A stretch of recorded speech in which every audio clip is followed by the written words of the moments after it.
Ladies and gentlemen, a warm welcome to the former Prime Minister, Right Honorable Raila Amolo Odinga. Please settle down, we're about to commence.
Your Excellencies, Honorable Ministers, distinguished heads of delegation, ladies and gentlemen, good morning.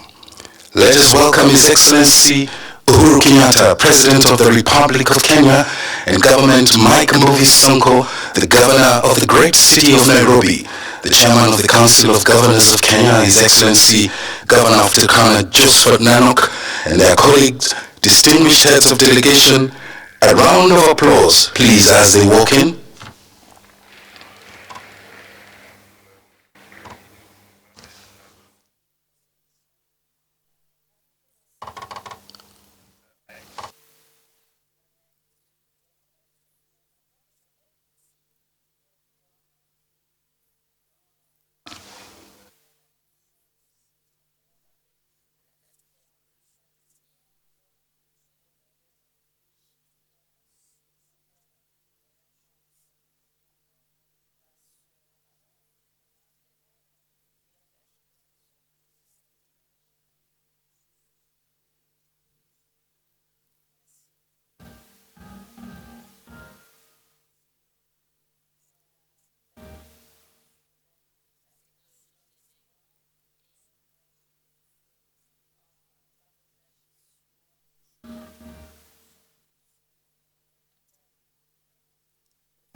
Excellencies, heads of state and government, honorable ministers, distinguished delegates, ladies and gentlemen, welcome to day 2 of the first global conference on sustainable blue economy, Karibuni Kenya.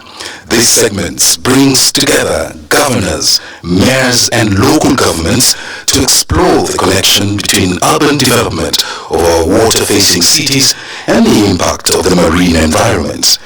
Excellencies, ladies and gentlemen, we'll now have an introductory video highlighting the theme of the Sustainable Blue Economy Conference. Enjoy. For thousands of years, people have been living by the cities in the shores of our planet. A few cities have made tremendous progress in making their water-based economies thrive and have become business capitals of the world. 1 out of 3 in the planet already live by the shores, making a living by venturing in tourism.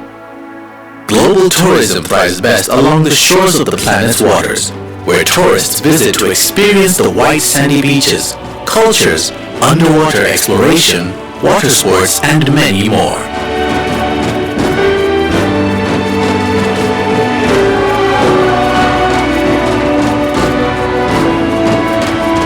Maritime transport has risen globally, with cruise ships being identified as the fastest growing sector in the marine leisure and transport industry, providing unique experiences, sustainable jobs, and investment opportunities in this sector.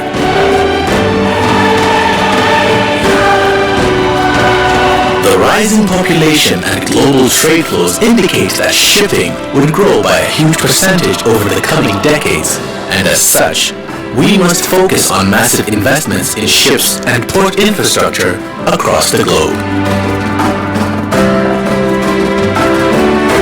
Fisheries plays a pivotal role in food security and quality. By focusing on sustainable solutions in the sector, our planet will see an increase in sustainable stocks and better fishing communities that support the sector throughout the planet. Maritime wind, solar, and tidal power are fast growing as the renewable and low pollution energy alternatives for the planet. Offshore exploration in the global waters of Africa for oil and gas is projected to provide a big percentage of the world's new energy needs. We must not forget that marine economic activities pose a big threat to the overall health of our planet's waters. Therefore, we must curate proper waste and ecosystem management solutions that ensure we maintain the planet water health for generations to come. Aquaculture is providing sustainable solutions that increase fishing productivity. This requires massive research, innovations, and investments in infrastructure and human capital to create smart, sustainable, and inclusive ways to ensure that aquaculture works for both our water bodies and us. Maritime security and safety of the planet's waters hold the key to the success and overall existence of the global blue economy. We must value our shore communities, cultures, oceans, lakes and rivers, and protect them both for today and a better tomorrow.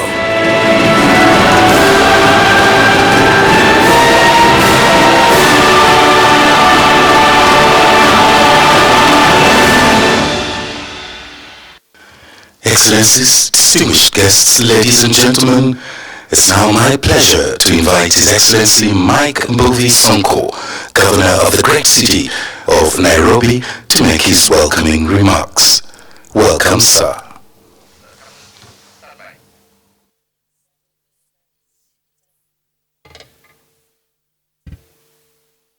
Your Excellency, the President of the Republic of Kenya, Uhuru Kenyatta, Your Excellencies, the Head of State President, Your Excellencies, fellow governors and Lordship Mayors, former Prime Minister, Right Honorable Raila Odinga, Cabinet Secretaries and Principal Secretaries present, ambassadors and representatives of international and regional bodies, all protocols observed, ladies and gentlemen.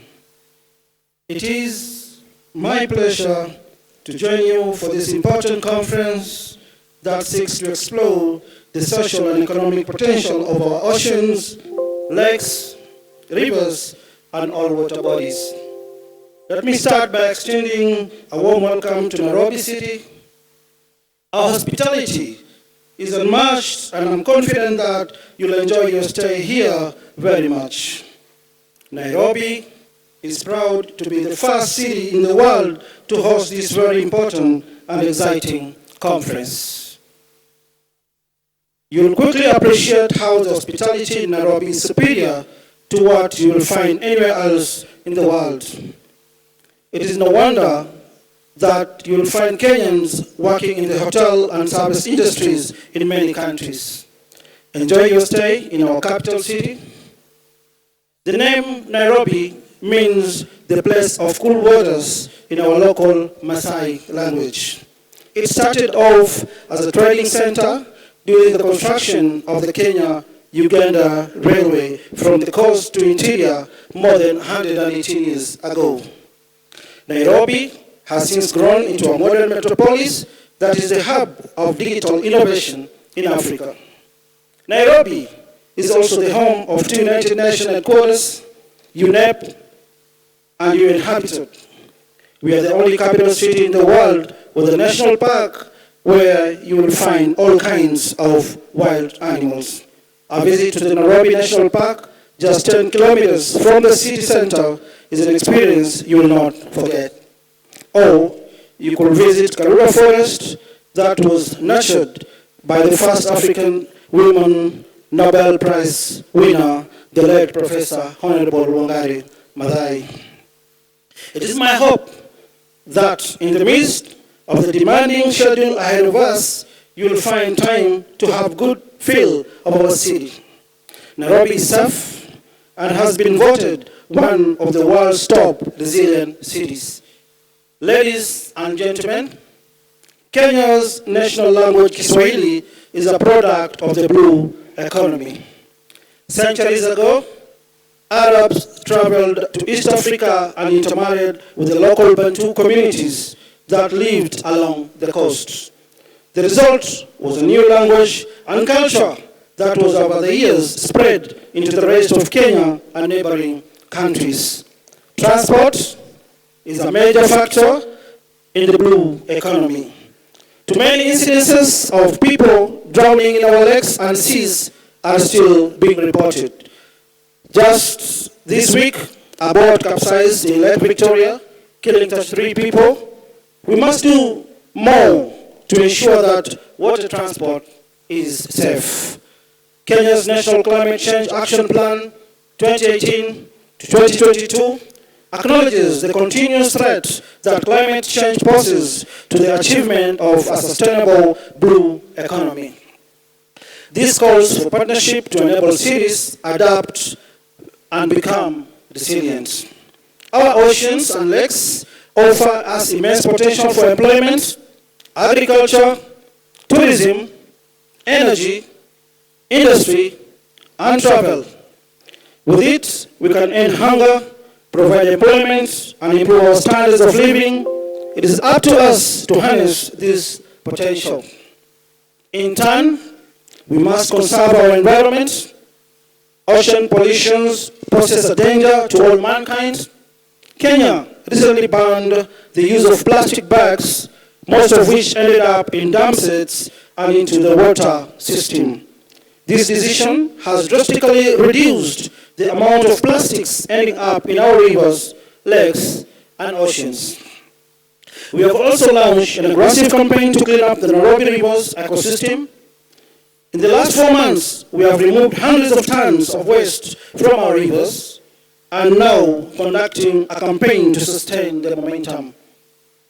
It is such small but practical steps we can take that will have a positive impact. I trust this conference will make resolutions that will enable us tap the blue economy potential. I once again welcome you to Nairobi and wish you a successful conference in this great city, in line with our motto as the city of choice to invest, work, and live in. Let me conclude by one slang word from Kiswahili, our national language, enjoy. It means enjoy yourselves. Turn to a neighbor and say, enjoy. Enjoy. Thank you very much for your attention. Tisana, Your Excellency, Governor Mike Sonko, for the warm welcome. The next speaker is His Excellency Musa Faki Mahamat, Chairperson, African Union Commission, and a champion for a great continent of Africa, to deliver his statement. Welcome.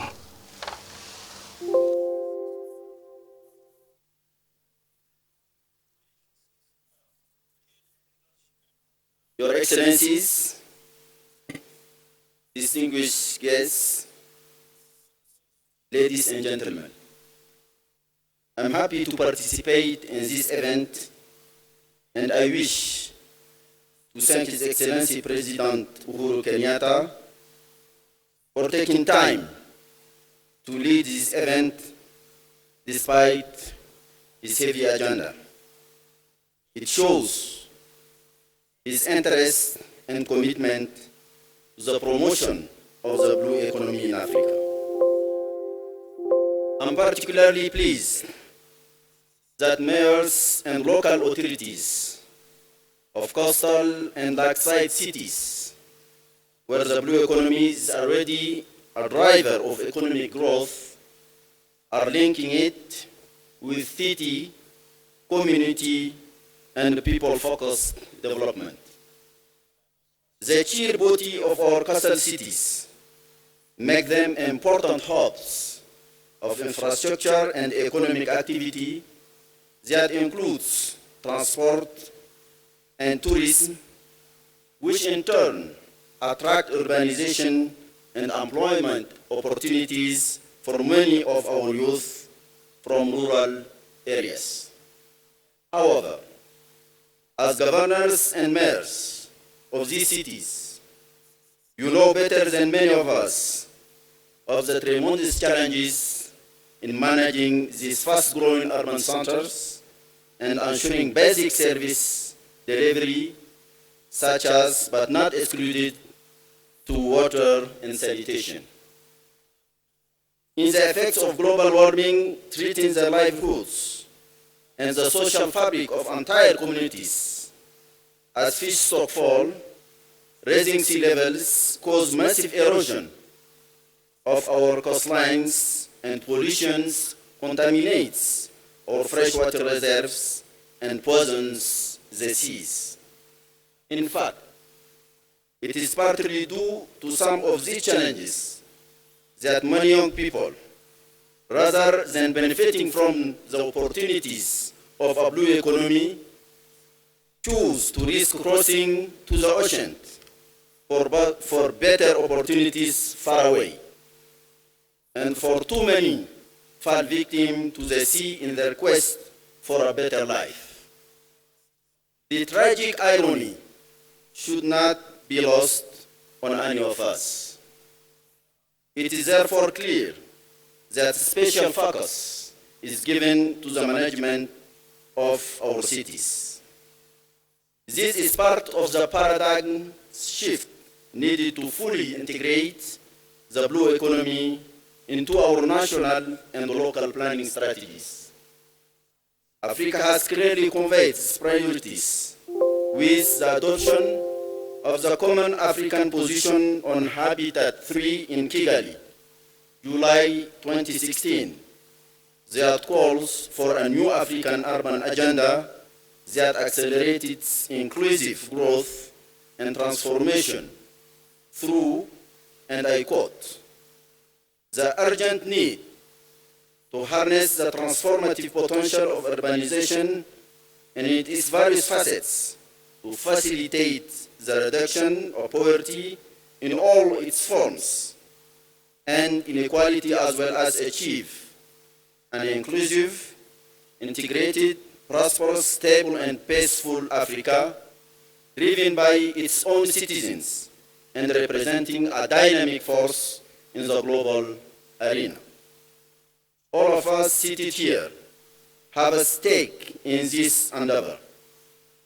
Organizations like the United Cities and Local Governments of Africa, together with the experience of our global partners, many present here today, offers rich experiences from which Africa can learn. The outcome of your deliberations can help formulate strategies and provide guidance to our member states in how to develop the blue economy for the benefits of our cities and citizens. I wish you fruitful deliberation. Thank you.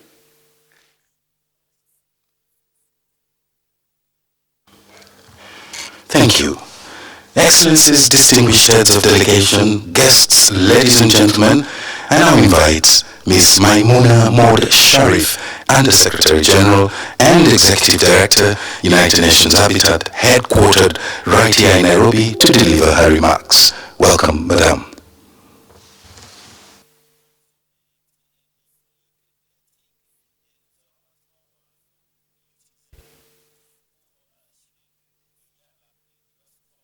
His Excellency, the President of Republic of Kenya, Mr. Uhuru Kenyatta, His Excellency Right Honorable Raila Odinga, former Prime Minister, Honorable Governor of Nairobi, Mr. Mike Sonko, Excellencies, Honorable Presidents, Ministers, Governors and Mayors, distinguished guests, friends, ladies and gentlemen, a very good morning to all of you.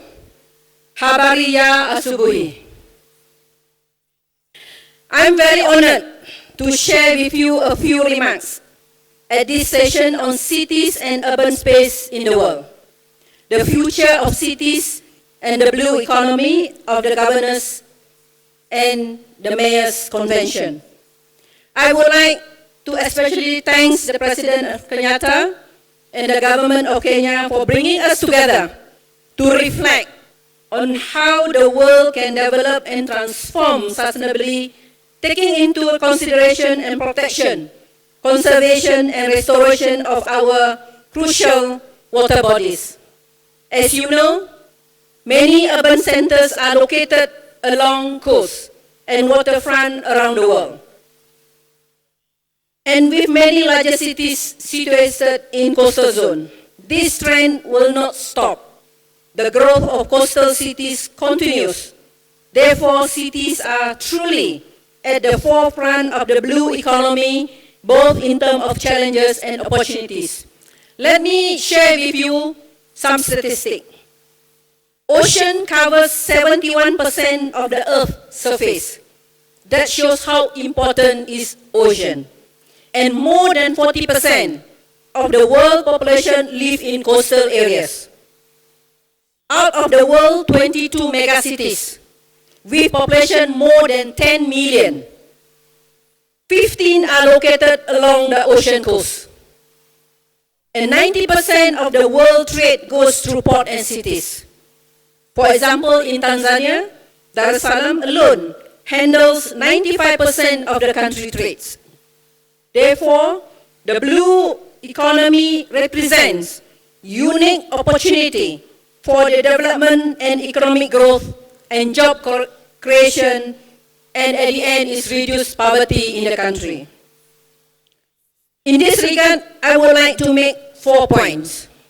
First, the importance of local governments should rely on resilient urban planning and design, and it is only when cities and their growth are planned properly that we can have infrastructure and basic services which facilitates and improve local economic development and protect cities from further contributing to environmental degradation. So local government plays a very, very crucial role in this, in terms of the vertical integration from the national, regional or provincial, local community, local government, and to the horizontal integration with the communities and the stakeholders. Second, it is essential that cities work with nature rather than against it. We talk about climate change. We talk about infrastructure. So cities rely on their green and blue spaces for essential ecosystem services. We must all recognize that the value of this nature capital, including water bodies. It is extremely important to keep cities with the tools and also means appropriate plan for the environment, both spatially and in terms of infrastructure as well in terms of innovative financing. The third point, harnessing the potential benefit to the blue economy is extremely important for local government. By developing local and regional priorities with sustainable livelihood in mind, creating green and blue jobs, offering sustainable housing and infrastructure, we can achieve the dual goal of reaping the benefit of strong economy and protecting its future generation. Coastal cities have an opportunity and a responsibility too, to work with the region in integrating urban planning and marine spatial planning through so-called integrated coastal and marine spatial plan. These are very important steps in guiding national and local policy towards blue growth. You look at the slides. When we talk about ocean, we cannot talk about ocean separately from the coastal area and also from the hinterland. Either is it human settlement, farming, farmers, or highland cities. We have to look into an ocean economy or the blue economy in one ecosystem. Whatever happened on the highland, whatever happened on the coastal cities will end at the ocean. So we have to look into an ecosystem. For example, whatever happened on the highland or the human settlement, just takes for example like rubbish or water pollution. They will go to the drain, end up to the river, and end up to the ocean. If we don't take on the hinterland, the land, properly, we don't plan efficiently, we don't plan in more resilient, don't talk about blue economy, because you will get more plastic than fishes in the ocean. So this is the more important to make the cities right, to make it more inclusive, more safe, resilient, and in order to do that, I call upon the leaders here. We need an integrated, holistic, sustainable development plan. Either it is at the national level, or at the regional level, or even at the local level, or even up to the community level. Once we don't have the ecosystem or the integrated, holistic, sustainable development plan, and we have break in between the three sections, then you cannot achieve Sustainable Development 14, the life below water. This is very, very important for us. I think the leaders here and also the mayors, the leaders at the higher level, at the global level, for example, like in UN Habitat, we should help the governments or the local governments to look into this in one ecosystem. And it's also into how we can integrate between ministries. Ministries of maybe on the housing, ministries of the agriculture or fishing or even on the land. And by having one solid plan which can be implemented at the local level by the community.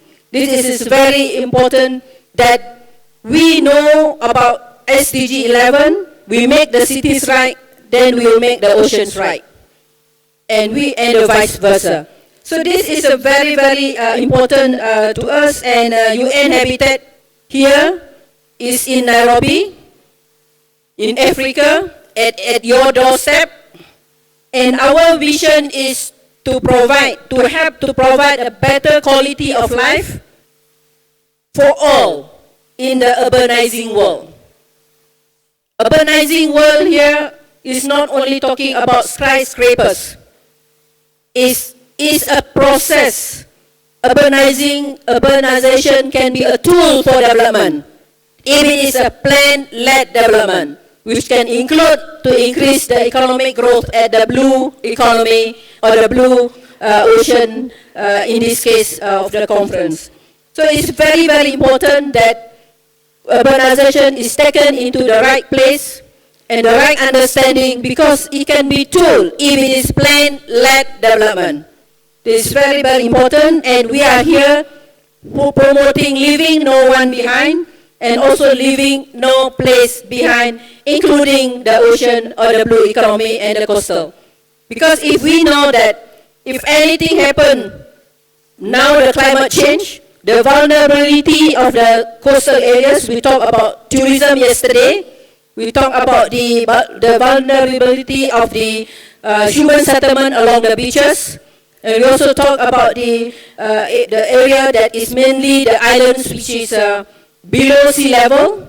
Even when I was a mayor for the past 7 years, my city was 60% of my city is below sea level.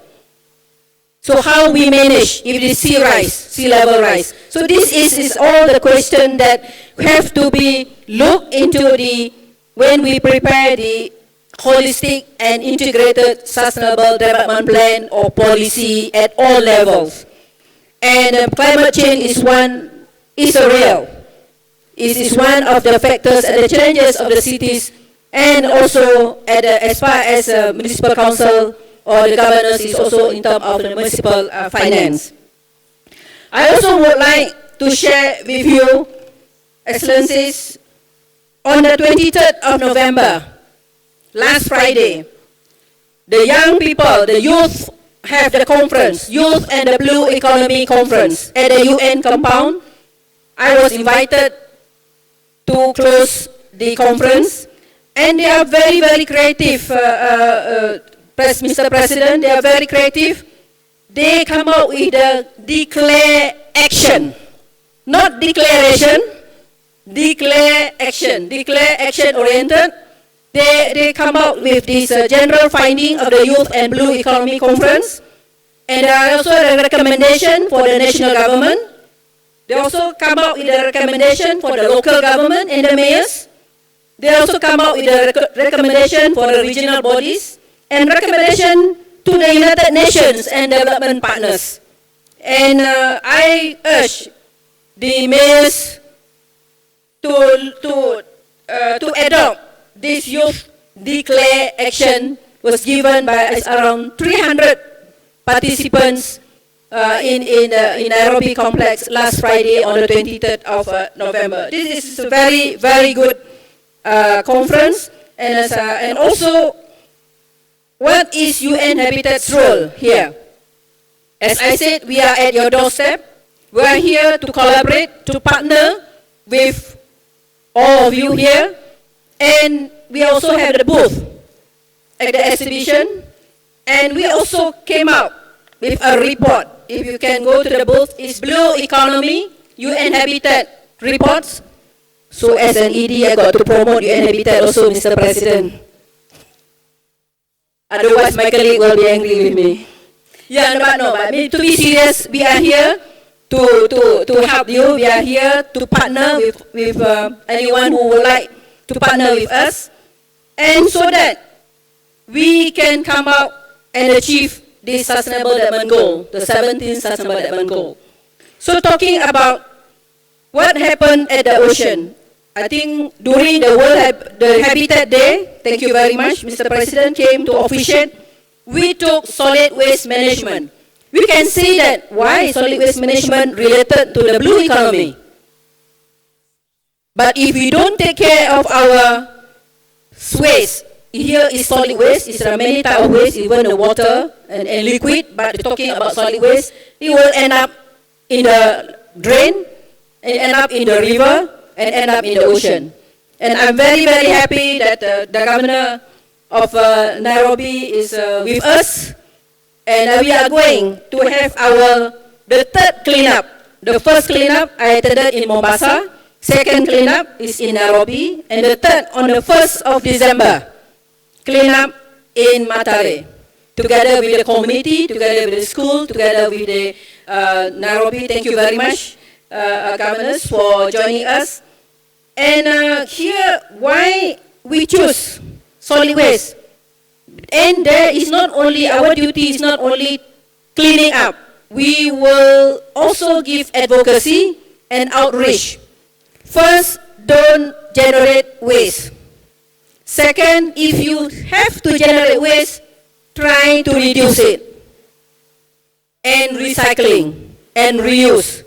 And I would like to share with you the first R, rethinking.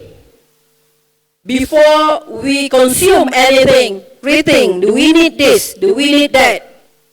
And also try towards zero waste. So this is because it will have a link, whatever happened on the hinterland or on the land, it will go into the ocean. So this is very important. And again, that in UN Habitat is also already helping. We already have the task force to help to realize the Mr. President, your 4 pillars.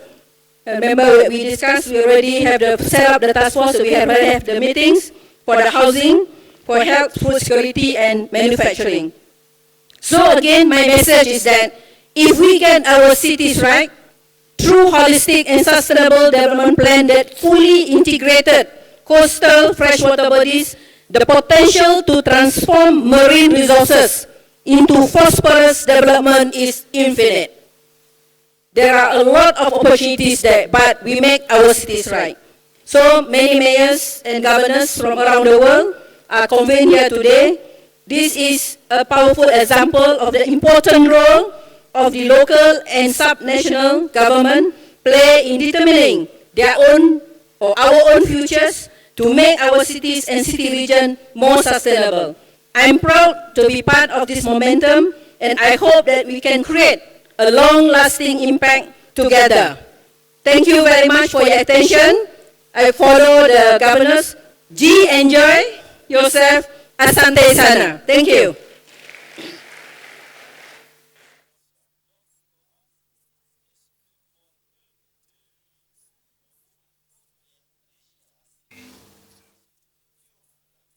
Thank you. Excellencies, ladies and gentlemen, Honorable Dr. Kande Kode Yunkela, agricultural economist and former United Nations and the Secretary General, is slightly under the weather and will not be with us today.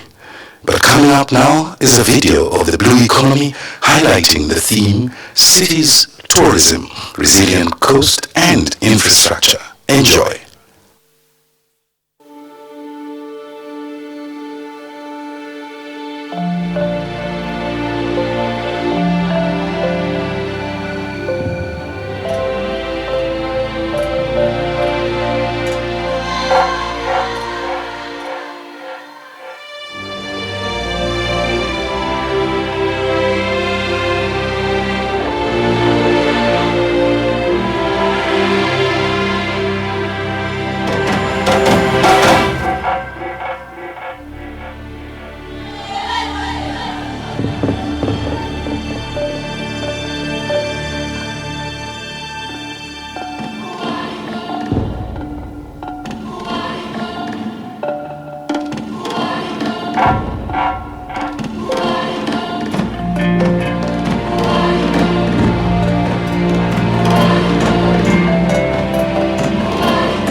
Excellencies, distinguished heads of delegation, ladies and gentlemen, and I wish to invite Honorable Eugene Wamalwa, Minister for Devolution, Arid and Semi-Arid Lands, to invite His Excellency President Uhuru Kenyatta, President of the Republic of Kenya. Karibu. Excellencies, ladies and gentlemen, may I start by welcoming you to this convention and also welcoming you to Nairobi, the green city in the sun. And we want to thank you very much for coming with blessings of rains. We didn't have a shower this year on 27th of November, 3 years ago. We were blessed to host the Pope for the first time. And on 27th of November 2015, we had drought. We tried to make Nairobi green by growing grass, but that time we did not succeed because of drought. Today you have come with blessings of rains, and Nairobi has never been more greener or beautiful. And we must thank Governor Sonko and his team for making Nairobi more beautiful than it's ever been. And some still believe climate change is a hoax. But this same day, 27 November 2015, it was drought. Today, 27 November 2018, there are showers since you came here. We thank you for the blessings. We also want to thank our governors and mayors for coming here. And this is the first Blue Economy Conference we are hosting. It is also the first Governors and Mayors Convention that we are hosting together with the Blue Economy Conference. It is because most of the resolutions we make here today, most of the commitments we make here will have to be implemented by our counties, by our cities, and that is how important they are to be here with us today.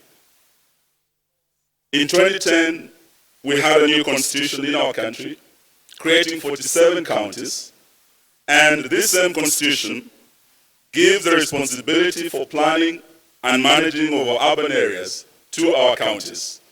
And we are happy that most of our governors are here, and we are going to be working together, and this is the reason why this meeting is very important to us.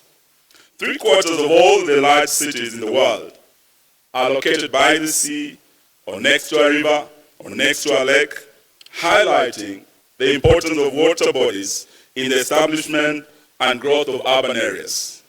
We are therefore seeking to learn from these cities of the world on how to unlock the potential of our own cities and towns that are by the sea, like Mombasa, like Kisumu, and I saw Professor Anyang here, the governor of the beautiful lakeside city of Kisumu. And this is important and in line with sustainable goal number 14, which is to conserve and sustainably use our oceans, seas, and marine resources for sustainable development. It is also in line with SDG number 1 for ending poverty, SDG number 2 for food security, and SDG number 8 for decent work and economic growth, particularly for our youth, who are the majority in our cities, in our countries, and who will also be the majority in terms of beneficiaries of what we do here through this Blue Economy Conference. I was seated next to my colleague from Seychelles, the Minister for Environment, Wallace Cosgrove, and he told me that his president, President Danny Fall, was recently given the award of being the African Blue Economy Champion. I did not hesitate to also quickly inform him that our president was also recently given the award of the Global Youth Champion. And the blue economy being a new engine of development, and the beneficiaries of the blue economy, the majority being the youth. We were just discussing with my brother that our two presidents will have to work very closely together, and all of us together, to make this blue economy a reality. And as I welcome our president, we are very optimistic. As a youthful nation, he has given us hope. As a youthful continent, he has given us hope that our best days are not in our past. Our best days are ahead of us, especially when we open new frontiers, when we tap into the untapped potential of the blue economy. And ladies and gentlemen, it is my great pleasure to now introduce His Excellency, President Uhuru Kenyatta, to speak to this convention. Your Excellency, please.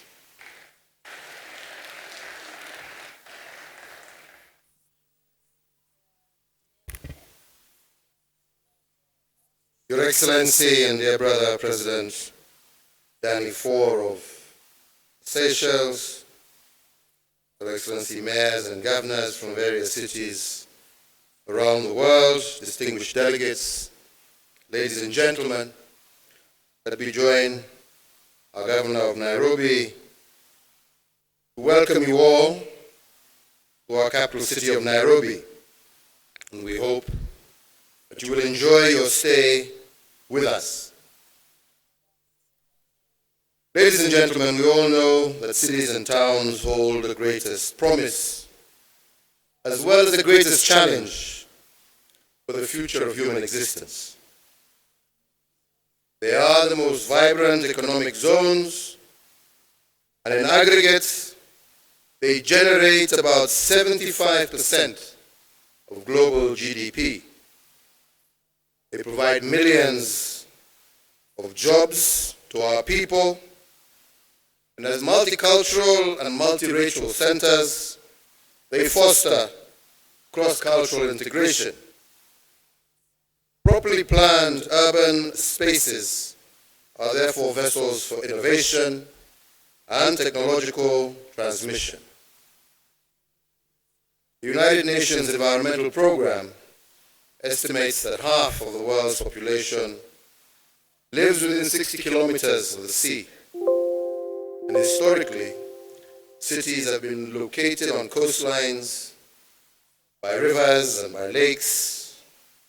And as we have been told, 8 of the top 10 largest cities in the world are coast-located.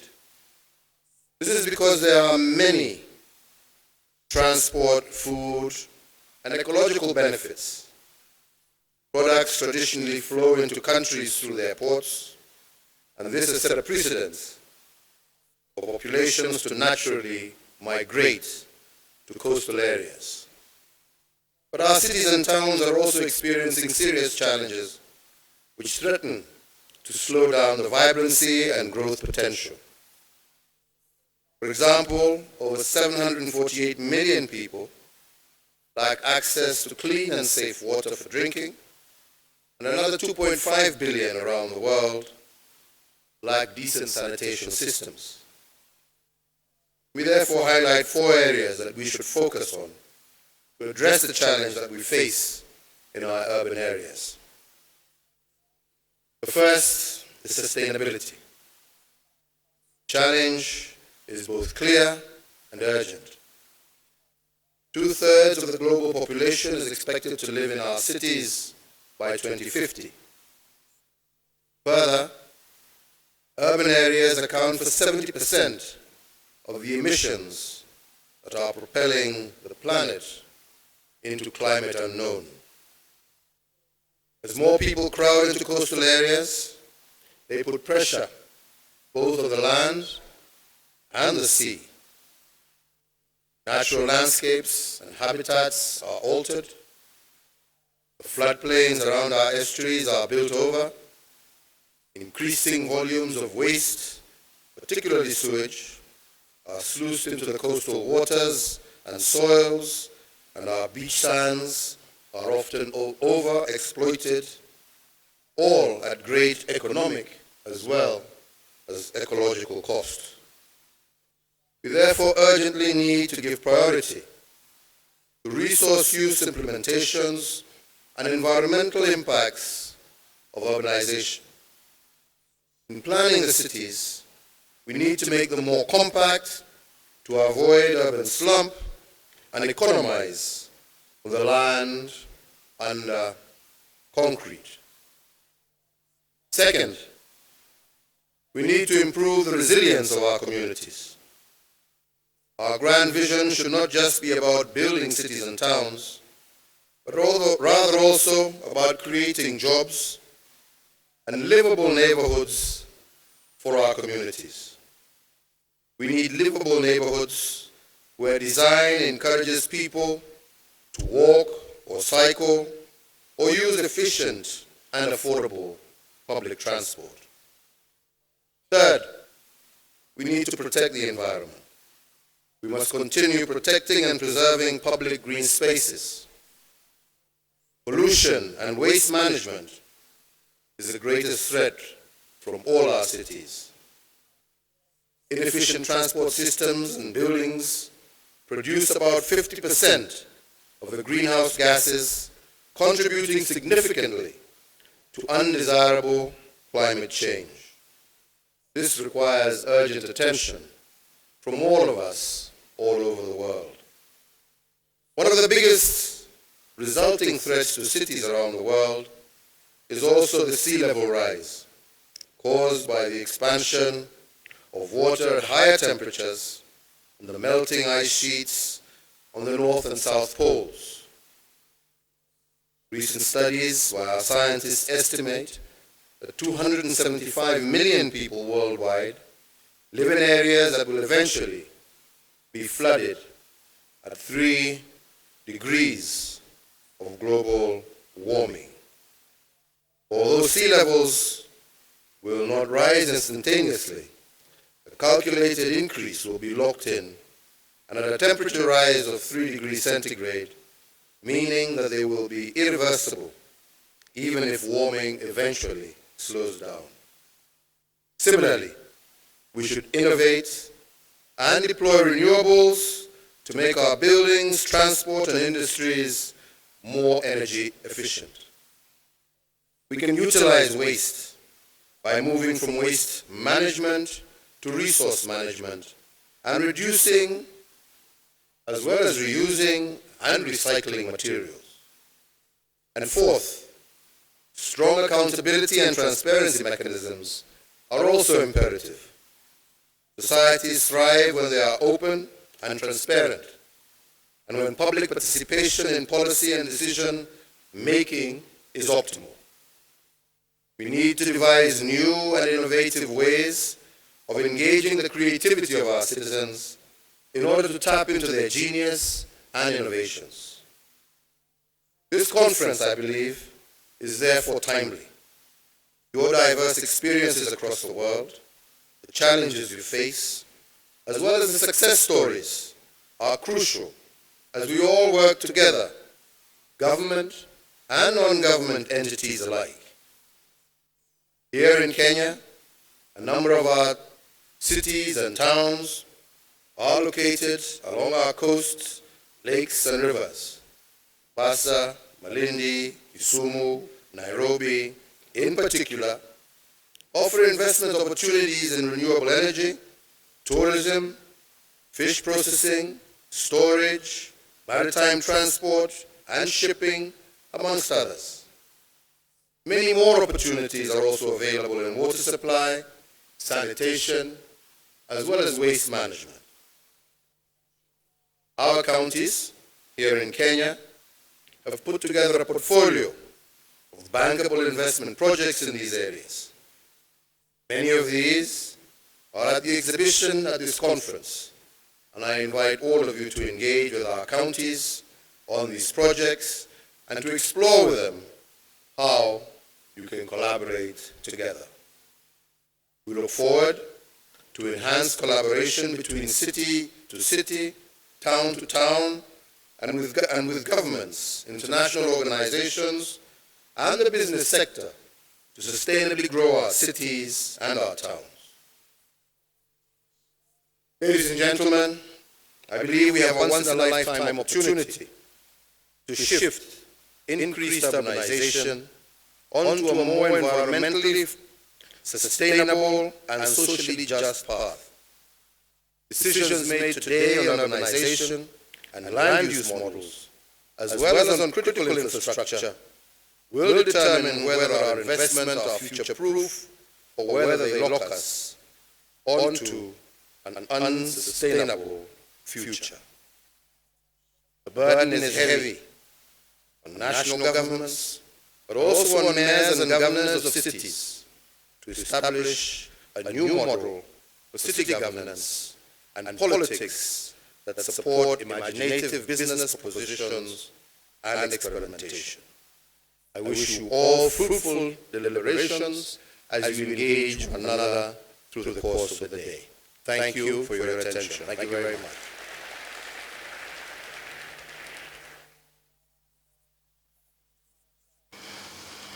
Thank you, Your Excellency, the President of the Republic of Kenya, Uhuru Kenyatta, for your remarks.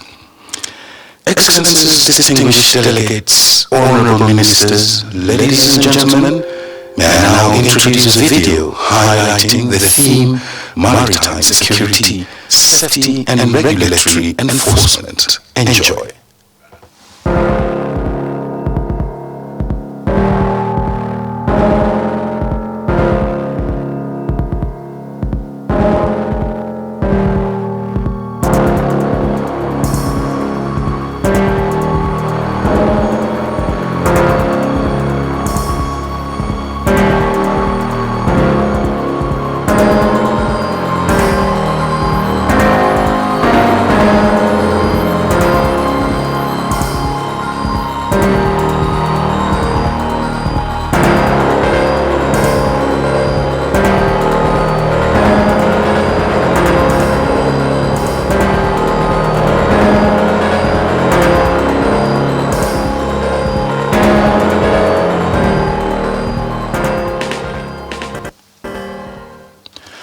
Excellencies, honorable ministers, distinguished delegates, ladies and gentlemen, it's now my pleasure to invite Honorable Wallace Cosgrove, Minister of Environment of the Republic of Seychelles, who will invite His Excellency Danny Ford, President of the Republic of Seychelles and African Union champion on the blue economy. Welcome, Honorable Minister. Your Excellency, President of the Republic of Kenya, Mr. Uhuru Kenyatta, Excellencies, Governors and Mayors, distinguished guests, ladies and gentlemen, good morning. A successful transition to a blue economy means that countries would better measure the region's rich marine resources, better manage its ocean space, and ultimately achieve greater prosperity from sound management of the oceans.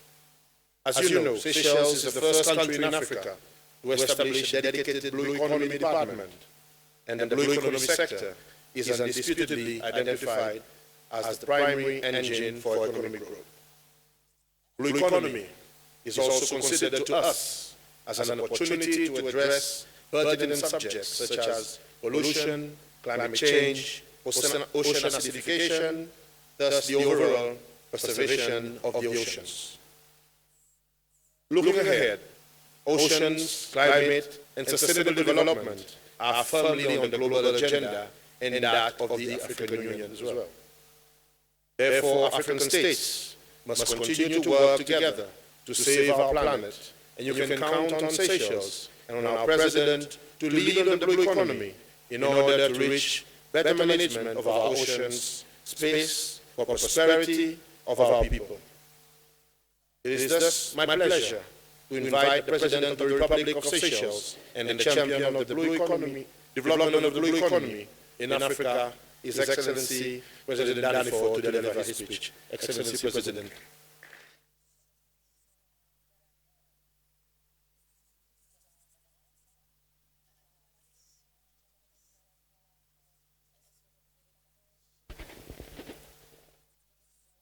Your Excellency, my dear brother, President Kenyatta, Excellencies, Governors and Mayors, ladies and gentlemen.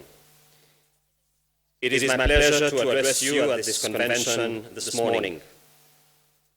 I would like to reiterate my congratulations once again to the Republic of Kenya for hosting and the success of the Global Sustainable Blue Economy Conference, the first of its kind in continental Africa. I would also like to commend the African Union for placing the blue economy on Africa's development agenda.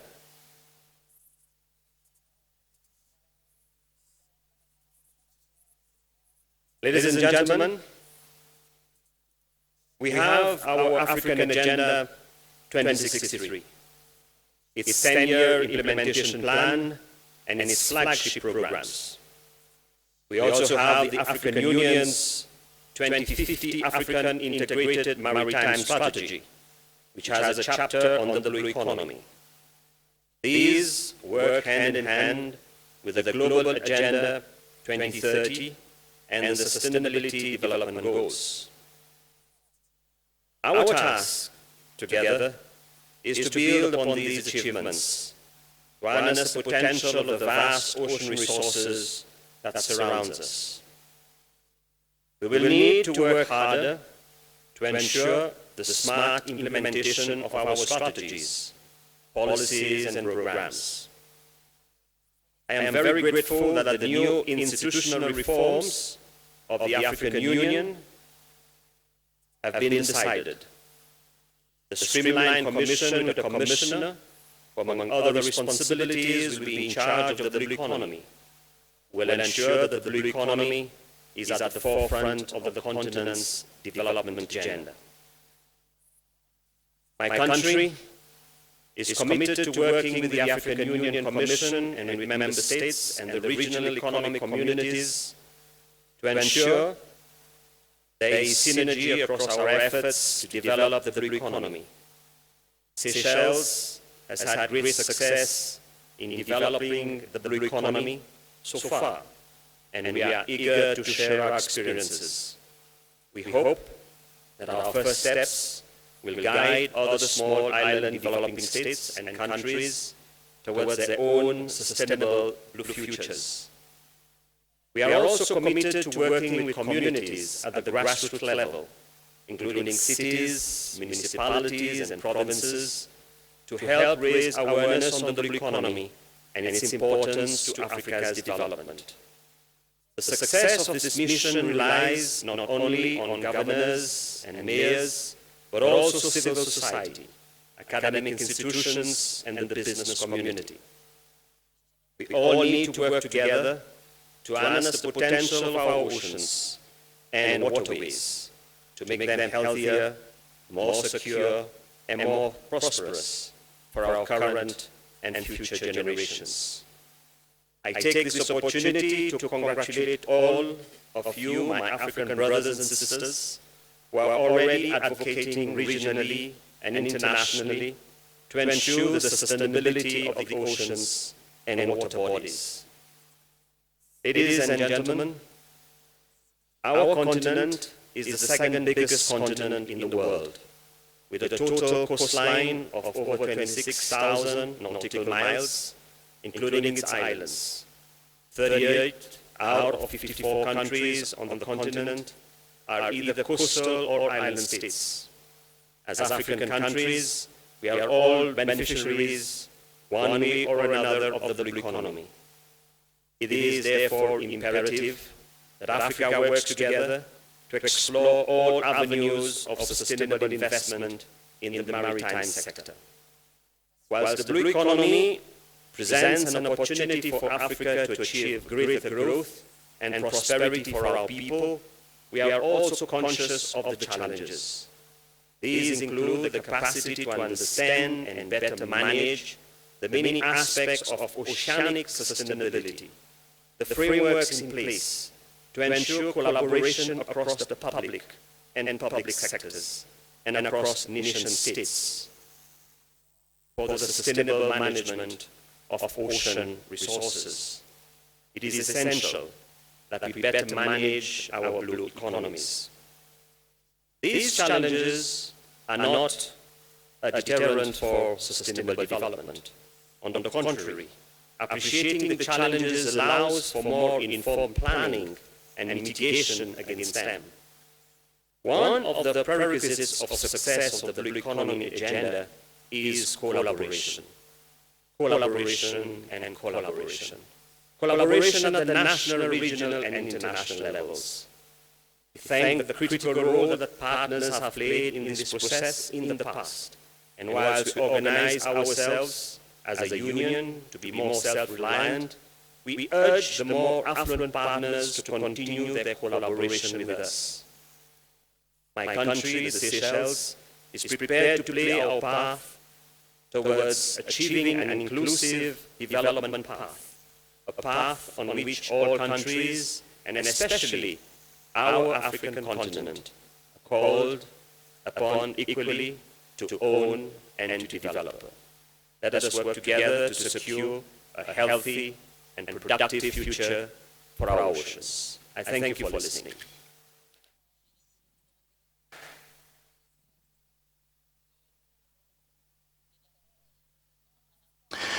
Thank you, Your Excellency, Danny Fo, President of the Republic of Seychelles and African Union Champion on the Blue Economy. Excellencies, distinguished delegates, ladies and gentlemen, we now have a video highlighting the theme Sustainable Blue Economy Conference. Enjoy.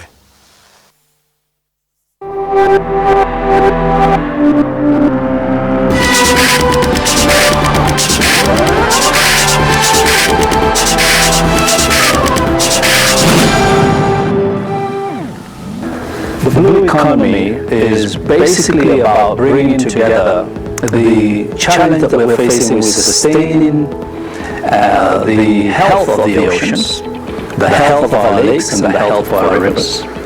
And at the same time ensuring that we're enjoying the maximum opportunities that are presented by the seas, by the oceans, by the lakes, and by the rivers to grow our economies and to create greater prosperity for our world.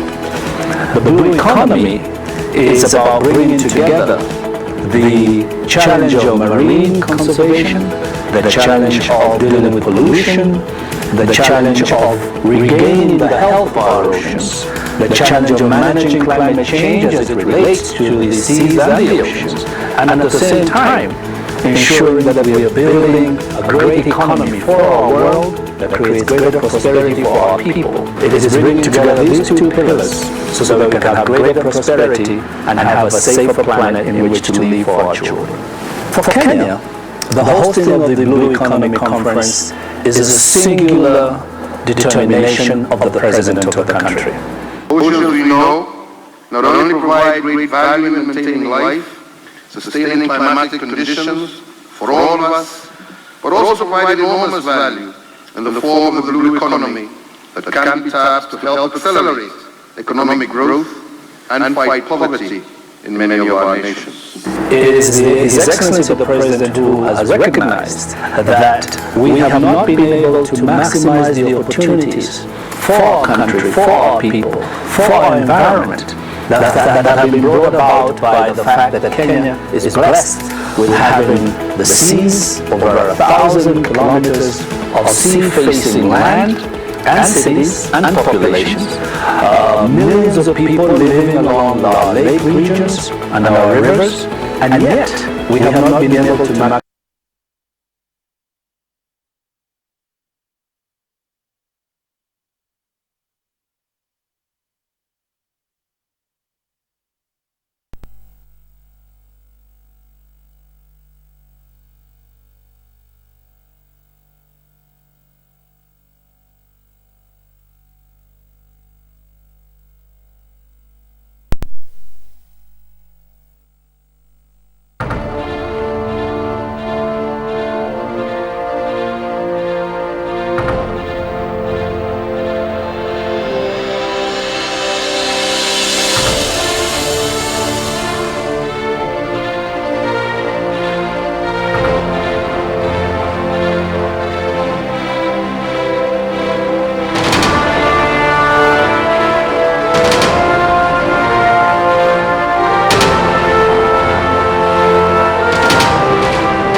Excellency President Uhuru Kenyatta and his colleague Danny for African Union Commission President Right Honorable Raila Odinga will now depart.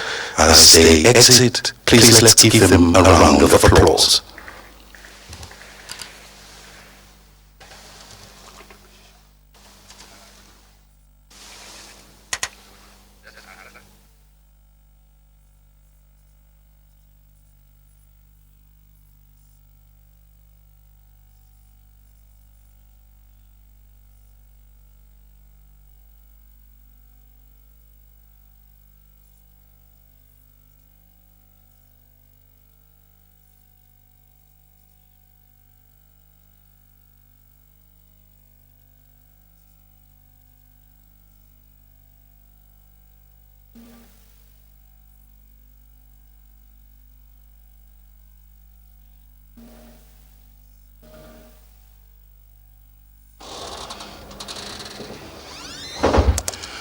Please remain seated. We'll come back into the panel segment. Thank you.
Ladies and gentlemen, distinguished delegates, please settle down.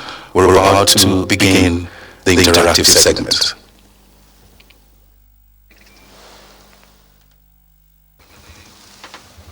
Ladies and gentlemen, distinguished delegates, please settle down.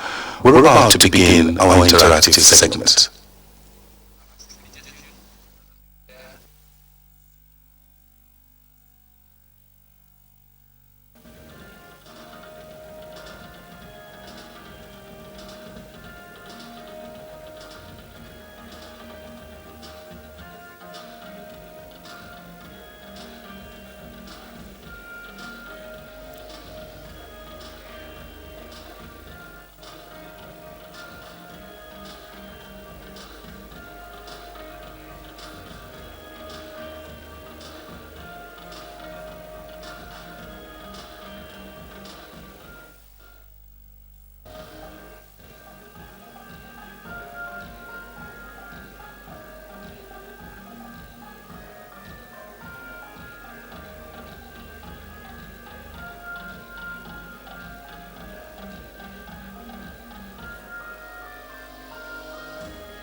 Excellencies, ladies and gentlemen, we're now into the panel segment. The first section will be addressing waste management and the circular economy and will be moderated by Dr. Jennifer O'Leary. Dr. O'Leary is the Director, Africa Oceans Strategy at the Nature Conservancy, Mombasa. She will welcome her panelists.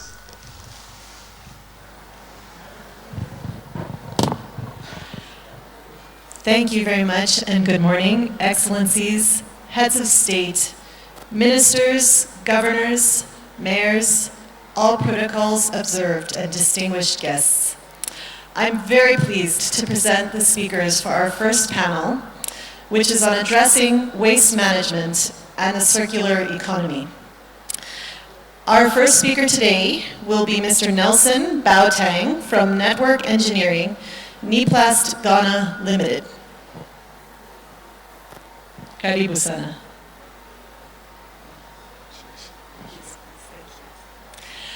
Our second speaker this morning is Mr. Doug Woodring, the founder and managing director of Ocean Recovery Alliance and recipient of the Prince's Award for Innovative Philanthropy.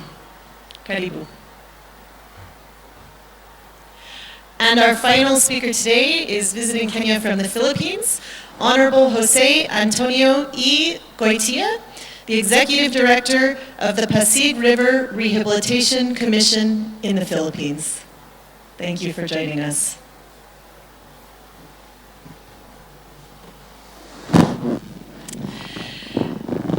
This morning, we heard about the importance of the blue economy, and we're now moving into a session that is specific to waste management.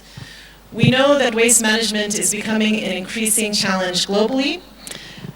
We are expecting more plastic in the sea than fish, and toxins are starting to even enter the human food chain. We have waste running into our rivers and oceans. Cities are incredibly important for waste management, and today we're going to hear about opportunities and innovations for making our counties and cities centers for sustainability. So I'd like to first turn the microphone to Mr. Baotang from Niplast Ghana Limited. Thank you so much. Good morning to everyone. My name is Nelson Boateng from Ghana, West Africa, founder and CEO of Neoplast Eco Ghana Limited. The company started in 2013 as we were recycling plastic waste into polybag, which in my country we call it black bags. I have been in the plastic industry at the age of 13 because by then my parents were finding it difficult to take me to school. So I have to work for myself in order to pay my fees. So whilst I was working, I was at the same time going to school. 2012, the company shareholders decided to sell the company because there was some misunderstanding between them. So they put on a notice board that anybody who will find a buyer is going to get a commission, that's 5% from the total amount sold. So I was very lucky and I got that opportunity. So the money that I got from the selling of the property, I set up my own small company and I employed those workers that were about to lose their job to the company. So we were into plastic bag manufacturing by then. So we were making good profit then, but the problem was our end product was polluting the environment. 2015, June 4th,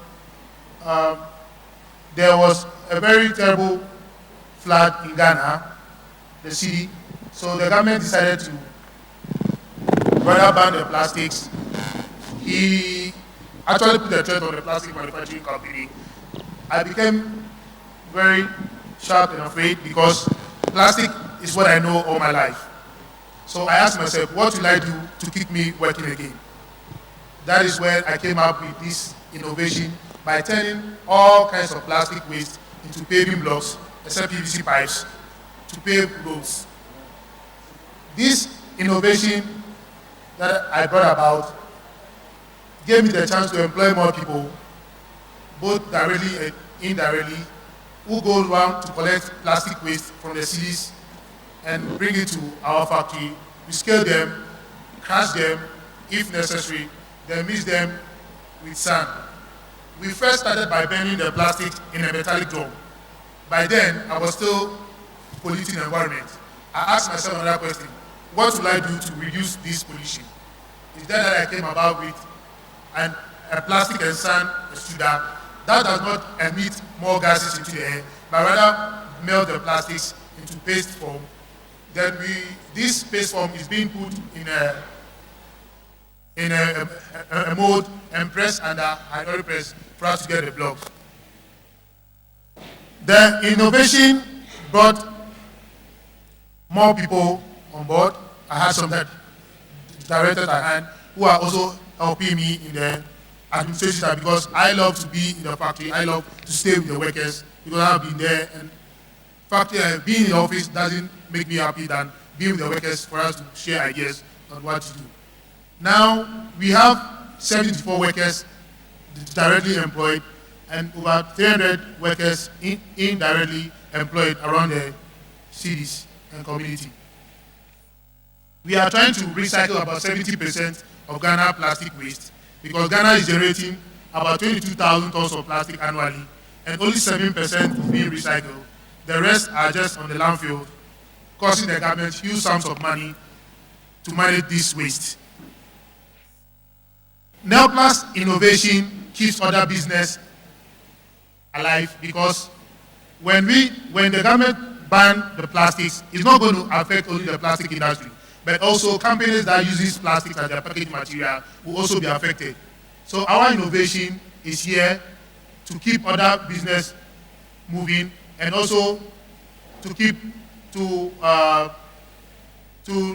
limit the unemployment issue in my country specifically. So that is how we started. Thank you. Thank you so much, Mr. Baoteng.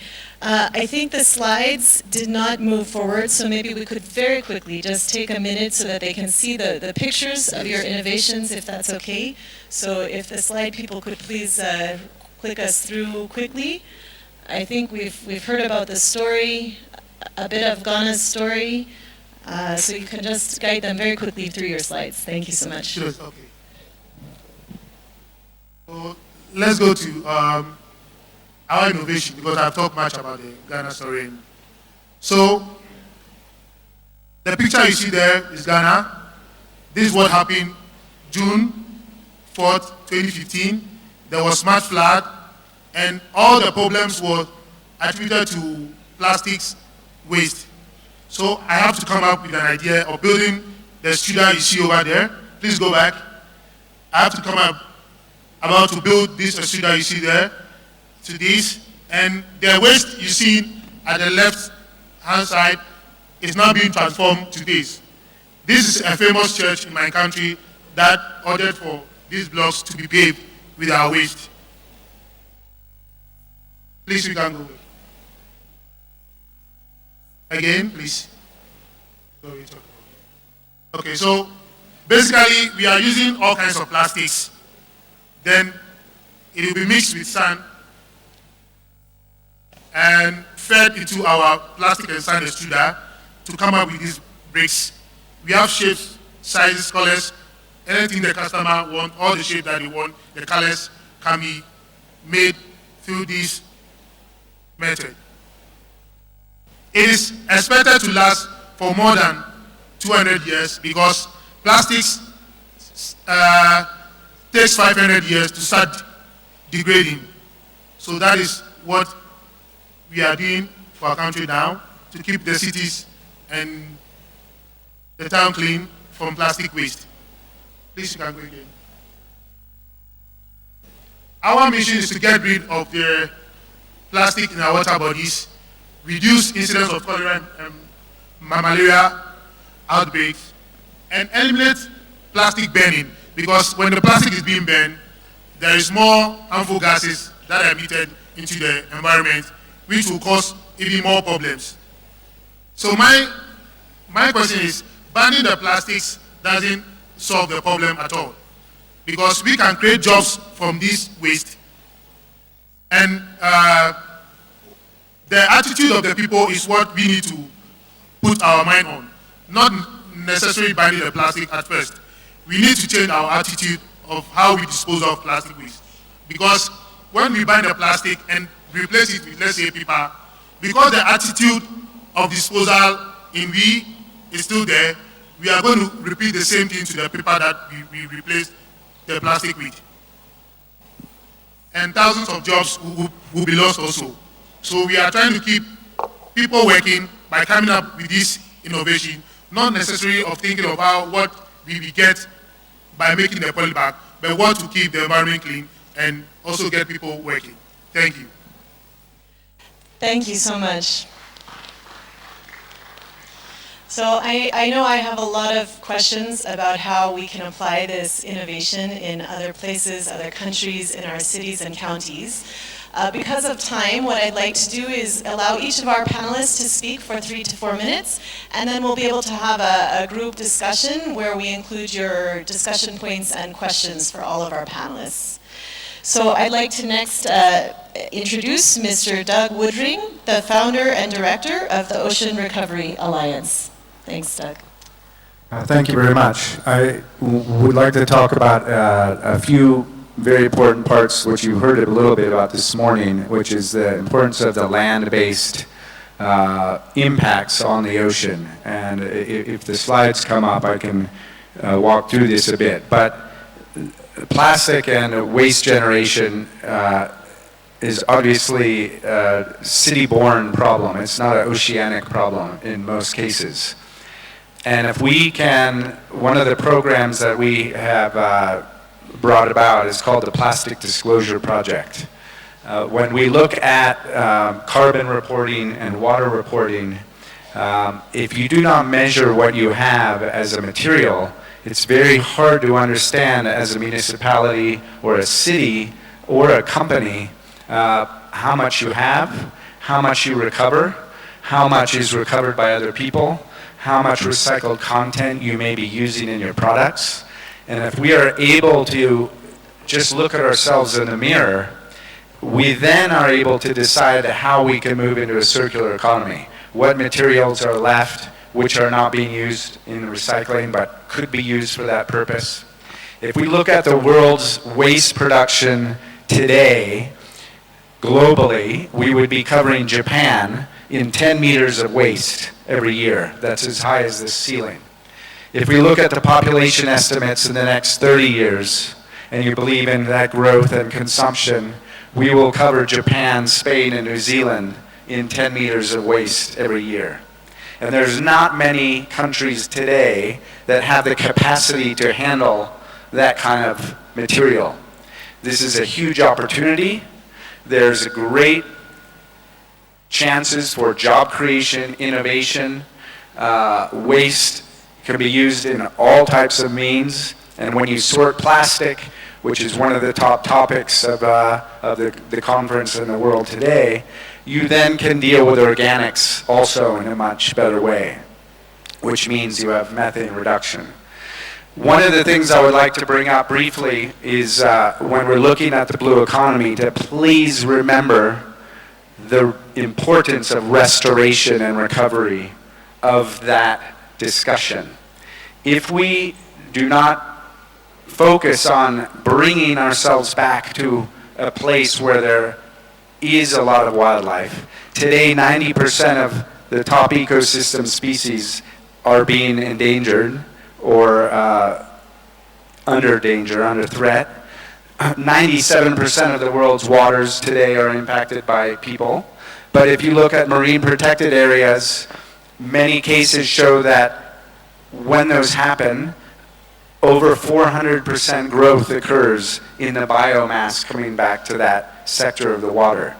And if we can align ourselves similar, and it came out this morning in some of the talks, to a Marshall Plan, where we all get together in the same team and guide the financing principles for restoration and recovery, this will have much longer term benefits for all of us than if we simply go towards blue economic growth and sustainability without thinking about how we can build that restoration. So plastic and waste is a very important part of this, and with the plastic disclosure project for a municipality, you can much better get a bird's eye view of what's happening in your township or your city, where the flows out are, and how that can be recovered, and how the jobs can be recreated so it's not hitting the water. Our other program is called Global Alert, which is an app which allows the community to report on trash hotspots anywhere in the world's waters.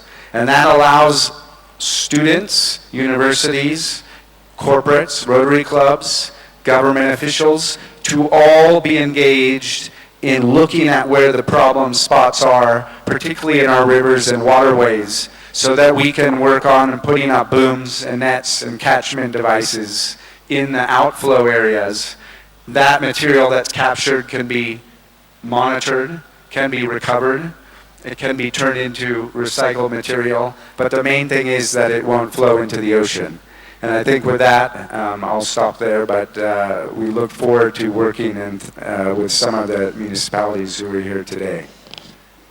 Thank you so much. That was great, and a really different take on how we recover plastics and prevent this contamination. Oh, our final panelist this morning, before we move into a discussion section, is Honorable Jose Antonio Goitia from the Philippines. He's the Executive Director of the Pasig River Rehabilitation Commission. And from what I know about him, he has actually achieved the impossible by bringing back to life a river system. I just want to remind my speakers that because we don't have a clicker, please indicate for our technological team as you want to advance your slides. Thanks so much. To the distinguished Cabinet Minister, Heads of States, Governors and Mayors of Kenya, to the great and noble leaders of Africa, and to the representatives from different countries and organizations, my ambassador, His Excellency Ambassador Uriel Garibay, Governor Mike Sonko, the Governor of the Province of Kenya, and in behalf of my President, Rodrigo Roa Duterte, and the Filipino people, Asante Sana, Katu Karibisha Hapa. Thank you very much for inviting us here. Habari ya Asubihi. Good morning to you all. It is my honor to thank His Excellency President Uhuru Kenyatta, President of Kenya, for having a strong determination and political will in hosting and pioneering the first ever global conference in the sustainable blue economy. This is such a great event wherein countries would learn how to build a sustainable blue economy. Our river in the Philippines, the Pasig River, is 27 kilometers of tidal estuary that cuts across Metro Manila, with Manila Bay in the west and Laguna de Bay in the east. It is composed of 47 tributaries, with a watershed area of 600 square kilometers composing of 20 cities, municipalities in the metropolis and the Rizal province. It was a major navigational route for commuters and for transporting local and foreign traders. Articles of commerce during the 1980s. The water quality of the river deteriorated as it became a vast dumping ground for all sorts of garbage, industrial waste, and pollutants. Sadly, in the 1990s, our river, the Pasig River, was declared biologically dead. The Pasig River Rehabilitation Commission was created in 1999 by then His Excellency President Joseph Ejercito Estrada.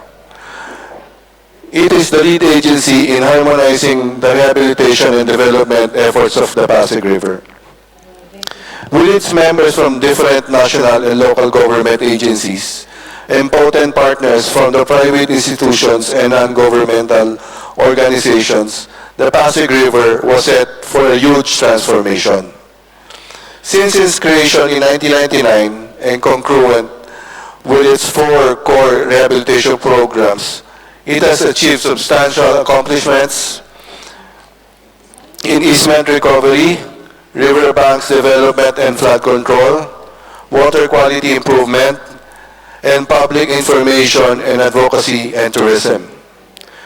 Now, thanks to the leadership of His Excellency President Rodrigo Roa Duterte, in aiming to accelerate the rehabilitation and development of the Pasig River by including into his priority economic agenda the Pasig River Ferry Conversions Program. Some of the tributaries and developed Estero de San Miguel. This is one estero in the heart of Metro Manila. Estero de Aviles, Estero de Valencia, Estero de Paco, and Estero de Uli. This was really brought with pollution and garbage, but look at it now.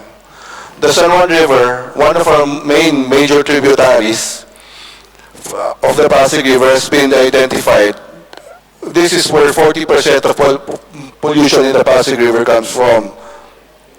For lack of pecuniary resources and equipment to appropriately address the horrendous perennial situation in this river, substantial number of human resource from the 2 quick response team I put up in the commission, the River Watch Group and the River Warrior Group, have to be dispatched from time to time to do the massive cleanups manually for the use of floating rafts.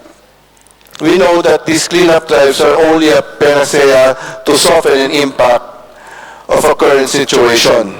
These are undeniably insufficient to thwart other persistent problems arising from continuing pollution.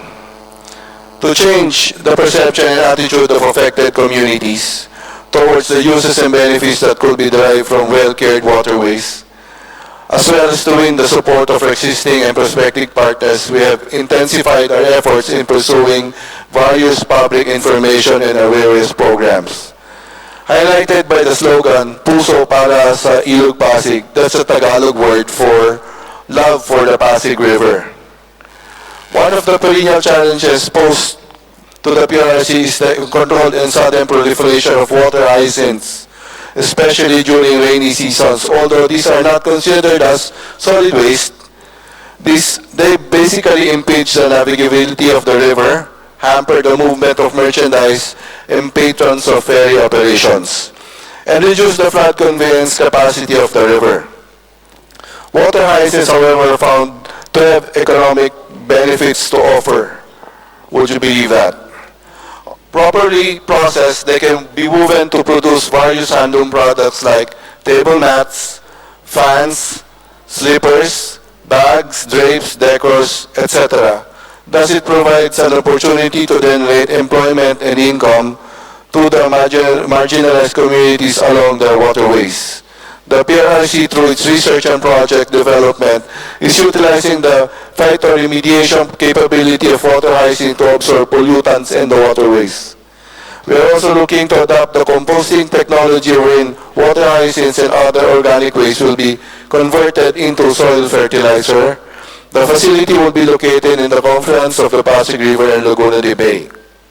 We are also looking at the potential of water hyacinth as main ingredients for the production of charcoal briquettes and fertilizer for plants. Our commitment to the reduction of domestic liquid waste pollution that is being discharged directly into the waterways have been solved through a series of negotiations with a potable water distributor catering to the water needs of household and industries in the metropolis. PRC was successful in securing access to the company's existing wastewater interceptor and treatment facilities, such that all households are connected to the lateral sewerage system prior to the establishment of PRC linear park projects along esteros. We are proud to share with you that the Philippine government's effort to rehabilitate the Pasig River is gradually progressing. The Pasig River indeed refused to die, and signs of life are manifest in the entire span of the river right now. In fact, in the 2009 study conducted by the Department of Environment and Natural Resources, several species of fish, birds, trees, aquatic plants are now thriving back in the river or within its embankments. We firmly believe that the PRC is consistent with international standards in terms of river and river basin management. Proof to this is the honor we brought home to our country, the international recognition given to the Pasig River through the PRC in 2 consecutive years. In September of 2017, the Pasig River was adjudged runner-up or second place next to San Antonio, Texas of USA in the 20th International River Symposium in the city of Brisbane, Australia. And again, last month, October 16, for the second time, the Pasig River won the inaugural Asia River Prize Award in the first ever 21st International River Symposium held in Sydney, Australia, besting the Yangtze River of the Republic of China, represented by the Asian Development Bank. On final note, the PRC is a testament that collaboration with other agencies or LGUs helping each other plays a great role in the success of the rehabilitation and development programs, which we believe that this global conference in building sustainable blue economy will serve as an avenue for the whole world to converge in one purpose, to achieve sustainable development without sacrificing our environment, especially our waters where life is coming from. Let us save our planet, save the dream for children and generations to come. Thank you very much.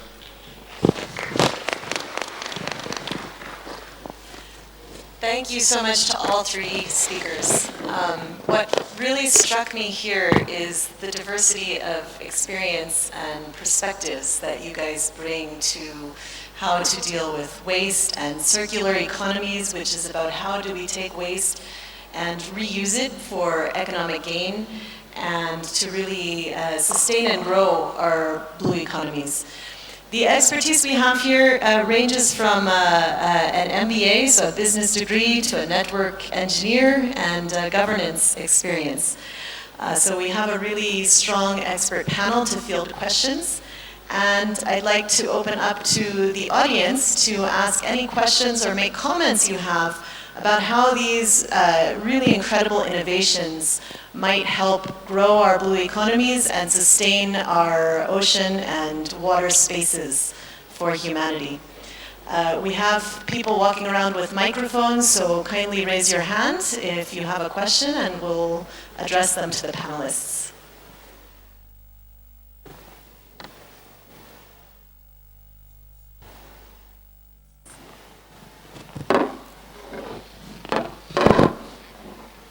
So I see we have a question here in the front.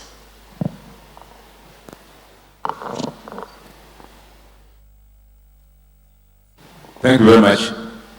My name is Anyang Nyongo, Governor of Kisumu County. I want to ask a question to my friend from Ghana. You proposed that with regard to plastic waste, that we should try and get an attitude change rather than ban plastic bags and plastic bottles and so on.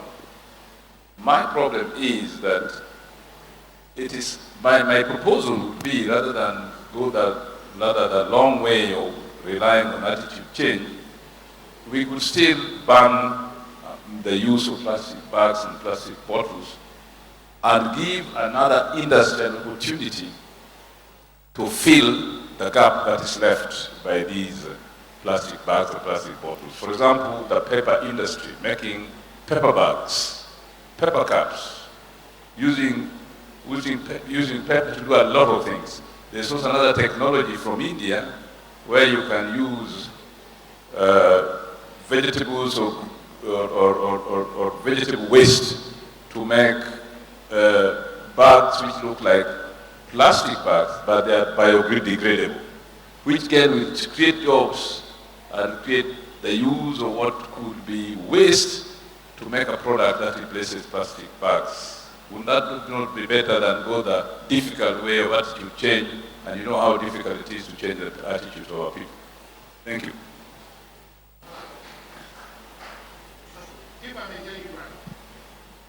If I may hear you right, you were asking why should we not use the paper bags instead of plastics? I cannot hear you clearly. What I'm saying is that your proposal was that we should not ban plastic bags. Yes. We should use them, or plastic bottles. Rather, we should teach our people to dispose of them better. My proposal is that's rather difficult, and it's a long process. The best thing to ban them, but replace them by using bags from paper raw material from paper. Is also used. 在降解方面的话，纸会更好一些，而且用纸袋子来取消塑料袋，会能创造更多就业。这是我的意见。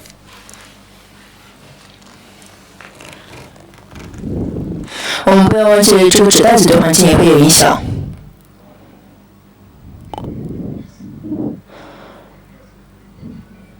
如果你用纸袋子来取代塑料袋，你其实什么也没做。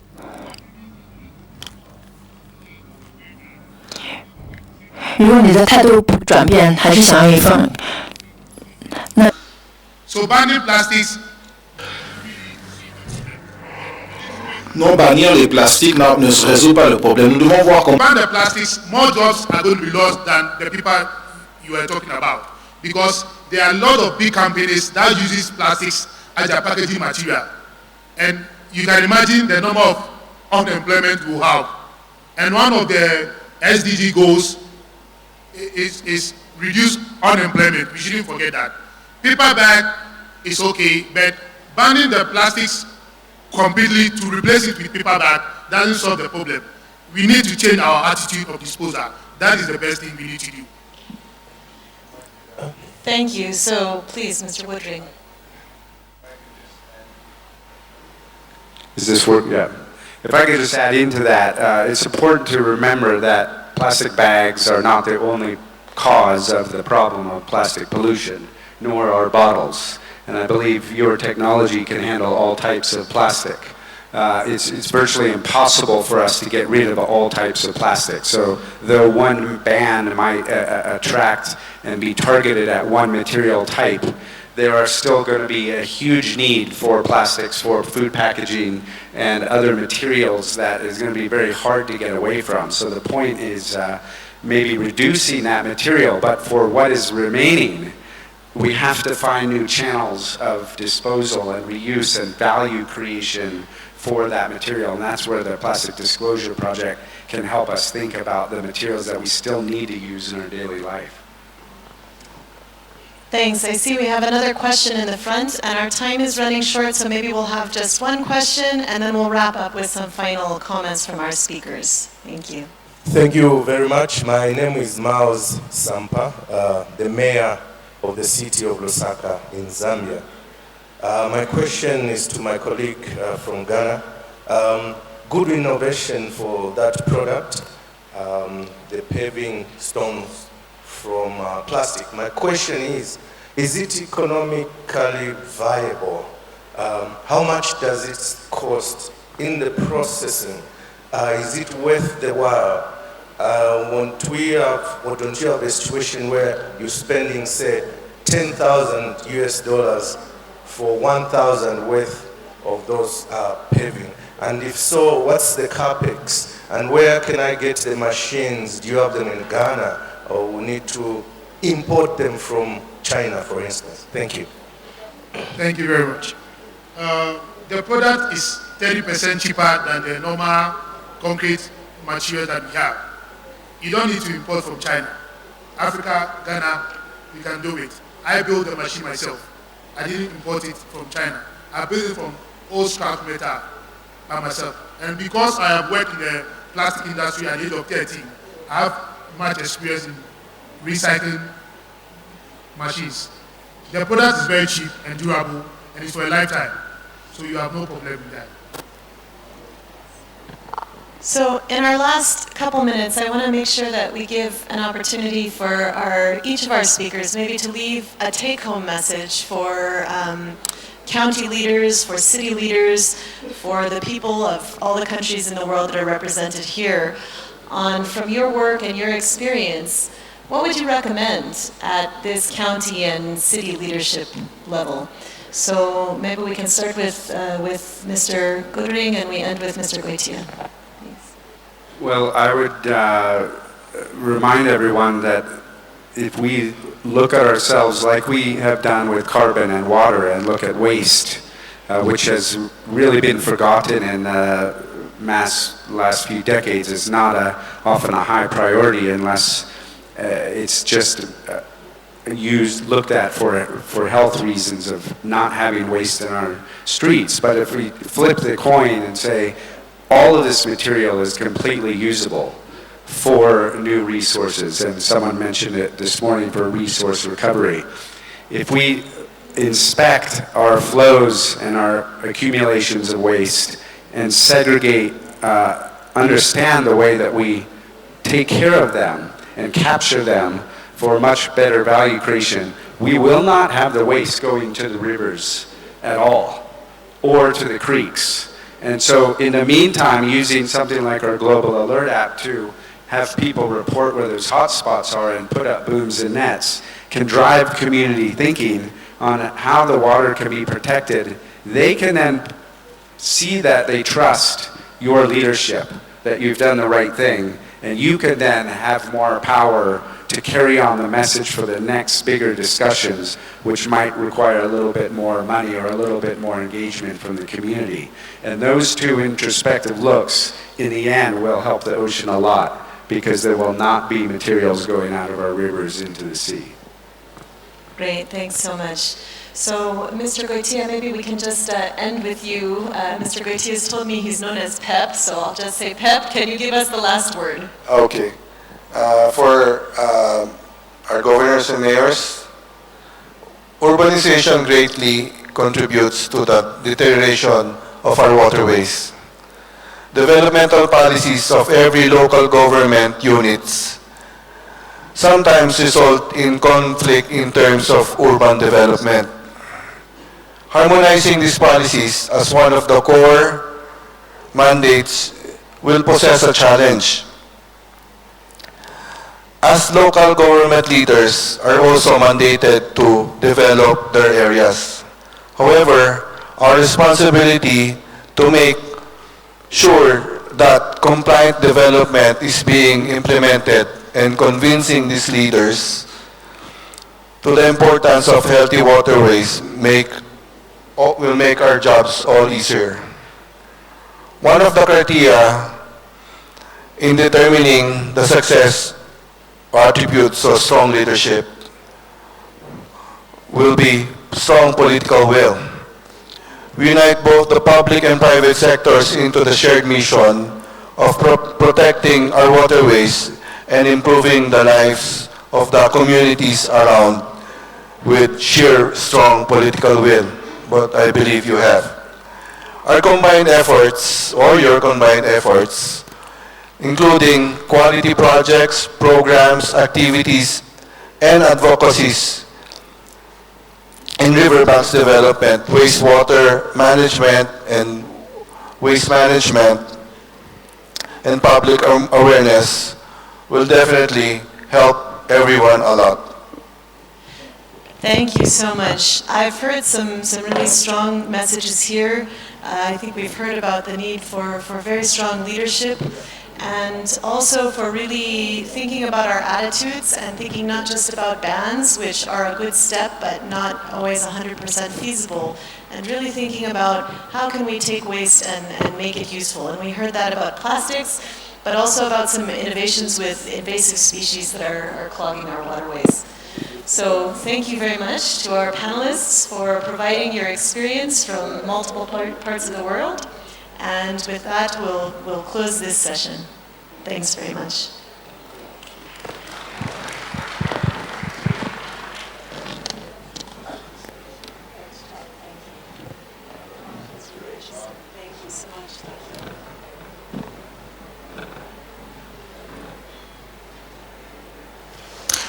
Thank you, Dr. O'Leary and the distinguished panelists. Excellencies, ladies and gentlemen, our next video highlights the theme Climate Action, Agriculture, Waste Management and Pollution-Free Oceans. Enjoy.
Excellencies, distinguished delegates, ladies and gentlemen, the next panelist will discuss cities and climate.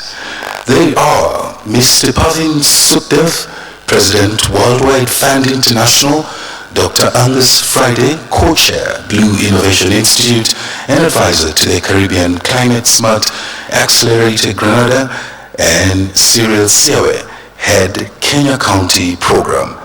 I wish to welcome back on stage Dr. Jennifer O'Leary to moderate this segment. Thank you and welcome. Thank you very much, distinguished guests. Because of time, I think we'll launch straight into our panel. And so if we could please start with our first speaker, the Honorable Head of WWF. Thank you. Thank you. Excellencies, ladies and gentlemen, an interesting and very urgent topic, cities and climate change. We live in an urban age. 55% of us live in cities. This number is going to grow up to 75% by 2050. Cities are the engines of economic growth. They deliver an estimated 80-85% of GDP. They also use 75% of resources. You saw some of the impacts of that in the example from the Philippines on the Pasig River. They also therefore generate half the waste and about 60-80% of climate emissions. But being the heart of creativity and innovation as well as growth, I think provides the opportunity, because this is where change can happen. Cities are who can drive change. And most of these cities are actually coastal cities. So in terms of number, more than 70%, in terms of area, more than 90% of the urban area is basically coastal area. And change is in the hands of the cities. Today, we are seeing a whole range of policies, whether it comes to mobility systems, introducing cycling and easier access and better control, or even designing cities in a way that there is more access and you don't need mobility, which means that your place of work and your place of home and your children's school and hospital are in the same neighborhood. And looking at infrastructure and seeing how that can be done in a less environmentally damaging way, a more climate-friendly way. Encouraging local businesses of the kind indeed that we saw in the last panel, reconverting waste into useful product for paving city roads. Changing municipal taxation, delivering the right messages as to how you handle waste, how you handle emissions, what kind of energy you buy, whether it is electricity from hydropower or whether it's electricity from coal-fired power. And providing local jobs in the new economy. All of these have an impact on climate. And I think this is where actually city governments, the power of cities and the power of mayors and mayoral administrations to influence change is absolutely paramount. We at the WWF are doing our bit. We are partners and we are scoping activities in China, Hong Kong, Philippines, Indonesia, Thailand and Vietnam to pilot a number of innovative and entrepreneurial solutions for plastic pollution-free cities in Asia. And we are also partnering with numerous organizations internationally to be able to help them with what we call the design for one planet cities, essentially cities built on the assumption that their emissions must not exceed the carrying capacity of this planet. So a lot to do, but also a lot of opportunity. Thank you. Thank you so much. I'd like to invite our next panelist on cities and climate change, Dr. Angus Friday from the Blue Innovation Institute. Thank you very much, Dr. O'Leary. Excellencies, ladies and gentlemen, what I'd like to do is just give you a whistle-stop tour of a journey that we've had in Grenada, moving from climate disaster through to a Blue Growth Master Plan, and finally to developing the idea of the Caribbean's first climate-smart capital city. Many of you would have heard the recent report of the IPCC. If I can paraphrase, basically we have 12 years to get it right and to keep global temperature warming under 1.5 degrees above pre-industrial levels. So this creates a whole new sense of urgency, and this became apparent to us in Grenada as far back as 2004, when we were hit by 2 successive hurricanes. Now Grenada is considered to be below the hurricane belt. 2004, 2005, we had 2 successive hurricanes which basically decimated the economy.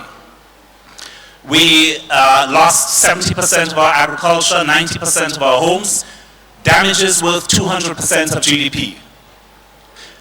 Following 2004, we did everything to build back better. But of course, with the 2008 financial crisis, we found ourselves in a situation in 2013 with 40% unemployment and unable to meet the country's debts. We're not going to do the slides, by the way. There's 30 slides, not enough time. We therefore had to look to see how could we grow the economy? How could we get investment into Grenada? How could we actually create and stimulate jobs? A lot of work was being done at the time on blue growth and the blue economy, and we looked at Grenada's situation. We had an EEZ that is 75 times higher, 75 times larger than our landmass. So it made sense for us to look at the possibilities for blue growth. We conducted an entire analysis of the coastline, and we came up with 9 clusters from the north of our archipelagic state right down to the south. And this covered 8 of the blue economy, sectors. What we did from there was to focus in and to hone in on our capital city. Our capital city is one which has undergone tremendous urban growth, urban sprawl.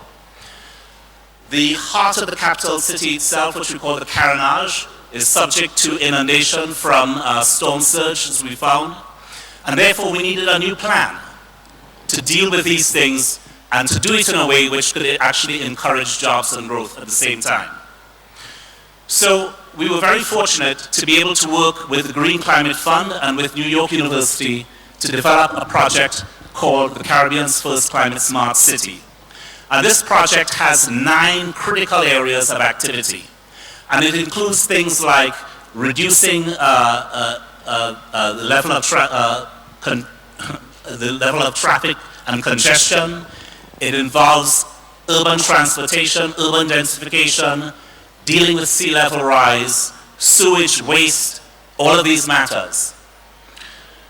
Because Grenada is a country that is looking at how to boost its economic potential, we also recognize that international education is a key part of our economy. Grenada produces 1 in every 100 doctors practicing in the United States. It's basically responsible for 20% of our GDP. So we decided that we wanted our climate smart city to become a living university, building on the successes that we've had with St. George's University. And therefore we've come up with the idea of building on something called the Blue Innovation Institute, which I represent, to have what is now called the Center for Climate and Oceans, or the Climate and Oceans Center, or CLOC. This project will cover and incorporate all the aspects of the Blue Innovation Institute, aquaculture, plastics, that we've just been hearing about, corals, etc., but also will be a living institution for climate change, for renewables through to adaptation. So we're delighted to be working with partners like NYU and with the Green Climate Fund. We also want to say special thanks to the Dutch government, to the IDB, to the World Bank, and to many other partners, the Caribbean Climate Smart Accelerator, and of course the OECS, who are doing a tremendous amount of work on marine spatial planning. What we've done is a start, and we look forward to working with a whole range of partners to create what we call the Caribbean's first climate smart city. Thank you. Thank you very much.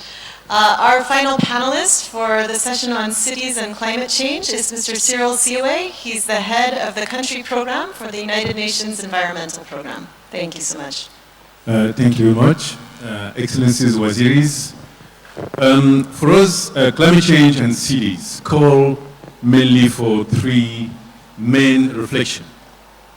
The first one is citizen and city, how citizens are normally supposed to take their own say and contribute to the decision that governors, being conveyed here and mayor, are to make a tremendous and important decision to lead the country towards the whole 21st centuries and beyond. Just two examples. The way, and we were all called this morning by many leaders on the way we consume and the way we treat waste, and recently we just discussed about plastics with a very interesting engagement with governors. So the way we generate waste is extremely important. But what is happening and what we should encourage to happen, why? Because of the Paris Agreement, and I will come back very quickly on that, is to encourage mayors, governors, to think about the way we treated waste. And something wonderful is happening in Kenya. I will take the example of Kisumu. They have just killed, for example, a dumping site that has been there for years. And the same is happening also in Mombasa. For those who have visited Mombasa, you just know that before you arrive in the city, you used to have this huge dump site to the sea. That's the first thing. How can the citizen be instrumental in fostering climate change, positive climate change action? Second point is policy. UN Environment is working tremendously with countries, with citizens, engaging other actors, and especially non-civil, non-state actors, as mentioned under the Chapter 5 of the Paris Agreement, to have their say instead of how are they organized themselves to really empower the civil society to also have their say in managing and making sure that the 1.5 degree will be under that target. And hence in Africa, actually, we are heading towards that 1.5. And if nothing is not done in a very aggressive way, unfortunately, we might be beyond the 1.5. But the good hope and the good news is that during the COP22 in Morocco, in Marrakesh, 18 countries, 18 mayors in Africa, they come together and they have lobbied and succeed to sign an agreement to have a capital, counties, carbon market bound.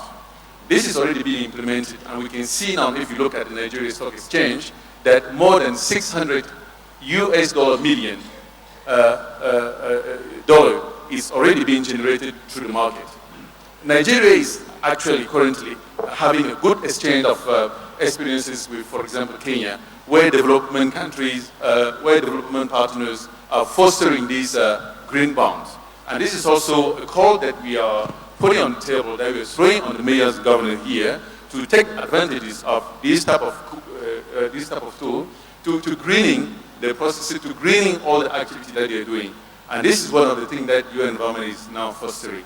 The third one, how can we, as most of the city are now, thinking of putting in place a sustainable way of managing waste. Waste is a global issue, not only developing countries, but in this country it has become a priority. And with the new devolution, that push the responsibility towards countries and make governors and mayors being the first responsible of managing the waste, of the quality of environment mostly, and connecting to the blue economy. Most of the cases, most of the waste would end in the seas.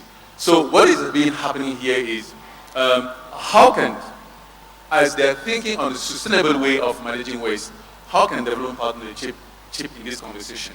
And this is also something that, this is also area where the United Nations Development Program is fostering, is nurturing, is pushing with governors being headquartered here, and also with mayor and the civil society. And my last point is, how can a global citizen, through other partners, like the Council of Governors, for example, like the Youth Association, like NGOs, seal a good deal to make sure that waste is not as generated in the same quantity as what it used to be, and lastly, how waste can be transformed into more sustainable other materials like energy, like other raw materials that get into what we are calling now inclusiveness and circular economy. And this is not an area where the platform being called through this Blue Economy Conference also offer to have this type of conversation. Thank you so much. I think we've heard three very diverse perspectives on how cities can innovate for climate. And because of time, we're going to close the session, but I invite you all to please speak with our three respected guests during the break. And with that, we'll move on to the next session. Thank you so much.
Thank you, Dr. O'Leary and the distinguished panelists.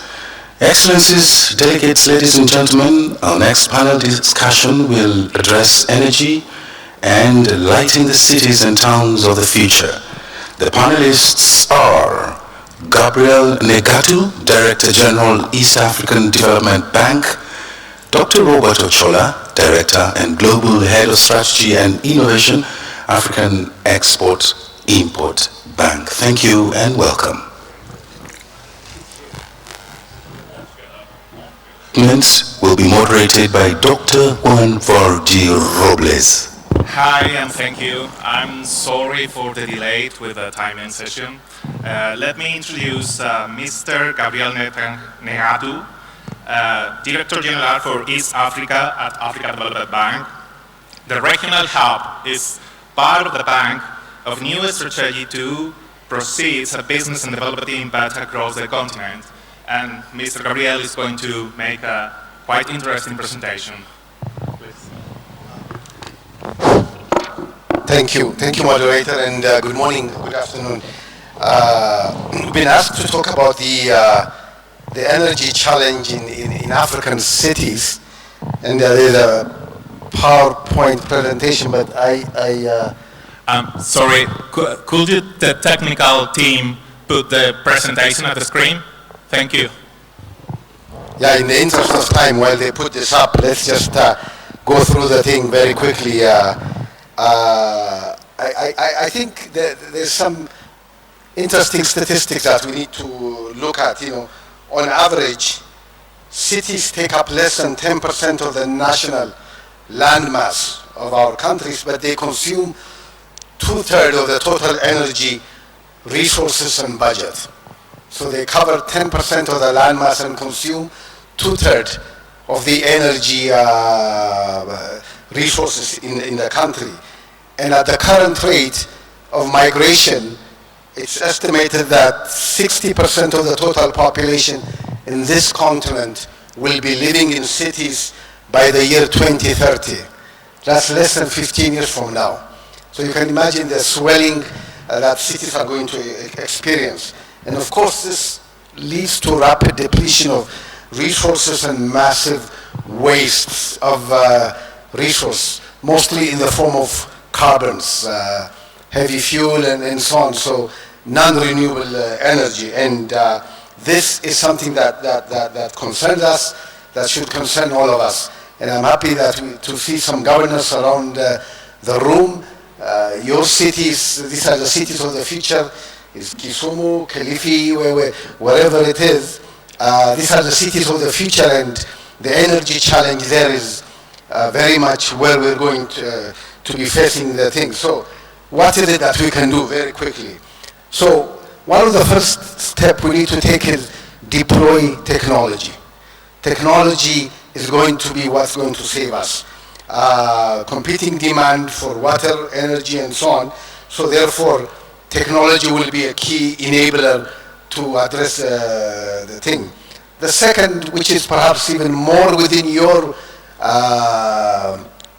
power, is the passing of legislation to promote development of intelligent and smart solutions, smart energy, smart incentives, smart meters, smart transmission lines that reduce transmission loss, that reduce other forms of losses, and that preserve the limited energy that we have. The other is to modernize the city lighting infrastructure towards renewable energy, towards addressing insecurity in city productivity, towards reducing the cost of financing energy through PPP structures. Nowadays, there are companies that are willing to come in, build a structure, operate it for 15, 20, 25 years. That does not require upfront capital outlay from your counties and from your cities. So I think this is another way to do it. Promote a culture of reusable products. We are used to the culture of use and throw away, but this is not sustainable. So we need to promote a culture of reusable products. Enforce quality standards in the appliances we use, in the electricity, in the light bulbs that we use, so that we all move collectively towards energy efficient resources. And just by way of wrapping up, let me just point to a few things that the African Development Bank can do to support. This is the last slide. We can effectively partner with cities and counties to mobilize resources for modernizing and expanding the city infrastructure. We're doing it in several cities where we are upgrading the distribution systems so that systems that leak are replaced with modern, smart systems. We can provide technical assistance and knowledge services to address the knowledge gap for the optimal use of natural resources, and assist in transaction design and deal making so that you can finance optimally the maintenance and the operation of your lighting and energy system. Work with government and the private sector to invest in waste management. Every one of your cities has massive waste. We are ready to work with your counties, cities, to develop a transaction model that allows you to get optimal benefit while also burning your things, your waste. And then lastly, we're ready to work with you to develop new financing products and instruments that are innovative and that will allow you, again, to use public and private resources more effectively. So let me stop here. Thank you very much. Thank you so much, Mr. Negatu. It's quite interesting about the financial mechanism and about the new technology. Let's continue moving forward with Dr. Robert Ochoa. He's Director of Strategy and Innovation at Africa Export-Import Bank with a background and expertise over 10 years on strategy development and innovation, our telco and banking across Africa. Yeah, thank you. I want to take a different approach. Allow me to stand just to create some energy in the room. It's a pleasure to be here. I was going to take you through a short presentation. The first slide of my presentation was going to show you that hopefully in the next 3 or 4 minutes, while I give my presentation, and you've seen the data, we'll have 800 new people, net people on the globe. And that shows you how very fast the world population is growing. I don't have the slides up. But nevertheless, what does that mean? If I go to the next slide. Yeah, so I'll show you, rapid growth in population. If I go to the next slide, implications. The implication, of course, globally is that the energy, and you've heard that, usage continues to expand. Over the next, actually 40 to 60 years, the amount of energy in emerging markets, Africa, especially Asia as well, is set to grow significantly, and of course with that will come high amounts of greenhouse gases impacting the climate issues, and that's the reason why we're here. If I move to the next slide, I want to jump from this, and I want to just give you this information about the middle class in Africa, and I think you see this data. 42% of the population, which is about 1.1 billion people, will be in the middle class, according to some of the data. And if you look at the next slide, what it does tell you is that, and this number is, I take it equivalent to GDP, that Africa's GDP in probably 2015 was around 1.4 billion. It hovers between 1.1 to 1.4 billion. The trend over the next 10 years is growth. We've reduced the growth to sort of assume, instead of growing at 5%, we'll be growing at about 3.3%. And therefore, Africa's total GDP will grow to 2.1 trillion. And that's based on private consumption. So this works only, of course, in emerging and developing markets. And what does this mean in terms of, when I go to the next slide, what does this mean in terms of usage? This means that as you look to the future, you need to really think differently about how we plan our cities. Because with this growth, emerging cities need to be constructed differently.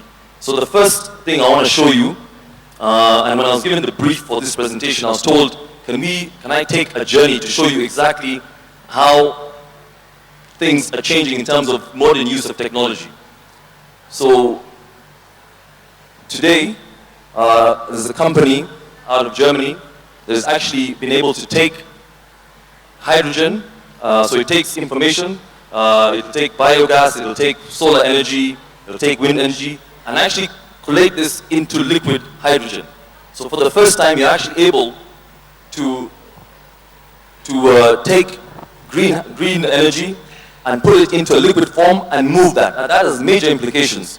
If you think about it today, if you have a place with high amounts of sun, you need to generally be there, collect it onto a grid, and then pump it into your system through a battery.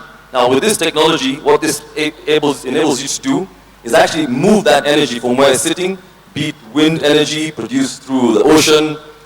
When you look at the Gong Hills, you have our wind farms there. If you look at the solar panels that we have, you might need to put them in a place where you have high levels of solar energy, but then consolidate that into liquid format, and actually just like you would, if I move to the next slide, if you would with oil today, you can use various methodologies to actually transport your hydrogen. And when you get it to the place where you are, you convert it back into energy, into electricity. So this is very, very dynamic, and this exists today. And again, these are some of the things that when we are thinking about it, and as I close my presentation, you'll see that. If I move to the next slide very quickly, the top right there shows you wind farms a solar farm in London. This is an example of a smart city in Tokyo, where they've been able to use solar panels, and what they're looking at, and I think this is the key point for me, is the centralized distribution systems, where you're actually moving away from global systems into centralized and localized. And this has serious implications, if I go to the next slide, on how you actually can move today. So this is an example, I'll jump through this. This is really an example of a city that is being done in Copenhagen. But this is really where I want to get to, because what you're able to do today with energy is use things that are happening in the digital space and things that are happening in the energy space and fuse these together. So imagine a world, and if you're using Internet of Things, where your fridge will order for you food, but when you're away from the house and you have very little things in your fridge, it actually reduces the power consumption. And any extra power consumption you have can then be sold into the digital grid, and you become not just a consumer, but what we're calling prosumers. So that is really some of the shifts that are taking place. In terms of buildings, I think you've seen this before, where you can use your building as a methodology to collect power. apps where you as a user can actually now control your energy usage. So you say, listen, I want to spend 2 shillings worth of energy today, therefore I'm not going to wash my clothes, I need to only do some ironing, for example. So that's the level of granularity, because you'd have set up big data to actually collect data for you. And then this, of course, gets fed back into a natural loop where people who are doing the design, people who are collecting data, people who are actually involved in energy design, you yourself can actually be part of that big data system. So as I finalize my last slide, I believe that the new world is moving just like you did from mobility, where you moved into digitalization. You're seeing that happening in the financial sector, and you will now see that happening also in the energy sector. So that is quite critical, but the regulatory system has to be conducive. I leave you with a final, very broad thought, which is something that we are thinking about in terms of how do you actually finance this. So people have been very negative about Bitcoin, but I think part of the reason they've been negative about Bitcoin is that the underlying asset has not been something that you can value. So some of the ideas that people are playing around with is to actually take a Bitcoin and make sure the underlying asset is a power grid, which you can actually have a cost for, so you can raise money through some of these innovative manners. And of course using blockchain to ensure that you can serve the consumer correctly. So I want to just share those thoughts with you. Thank you. Thank you so much, Dr. Robert Tua. We have the time very, very restricted, but we have time for 1 or 2 questions or final comments. Okay. Yes, please.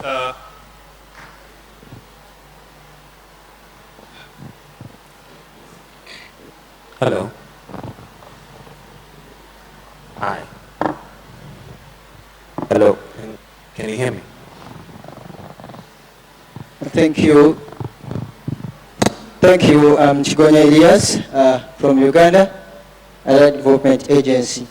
My question was in the last, especially how we can use the blockchain as a new technology in serving the needs of the community. I don't know, because the blockchain is an upcoming technology that most of the developing country societies have not learned how best they can be used.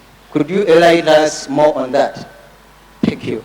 Yeah, let me give you, I didn't have enough time for this presentation, but in essence, it's a distributed ledger. So if you assume that out of moving away from, so today in Kenya we have one supplier for electricity, and if tomorrow you had 30 million people who are providing electricity, you need to know who has paid for it, how much, and therefore you use blockchain as a distributed ledger to keep track of how many kilowatts have been delivered to customer X, and this is something that sits in a system where every single person on the blockchain will have visibility of. So it really is around ensuring that your ledger is, first of all, 100% immutable, and there's trust built in the system. So this is really, when you move away from your present form of distribution of power today to moving into a consumer-centric model, then you then need to have a system that everybody trusts. So this is saying that if this is the way we move, this is the direction that you need to take. Good morning, how are you? Yes. Now, as we are talking about the blue economy, green economy, we are talking about economics as a whole. And we are aware that the shared economy is on our way here.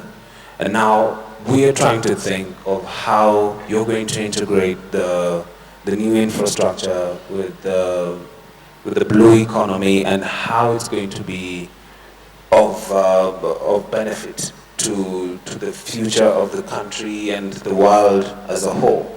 Now, are we considering that AI is also coming into the picture here? And what is the stake of work and employment and availability of opportunities for the youth who are actually coming up with this blue economy, green economy, shared economy?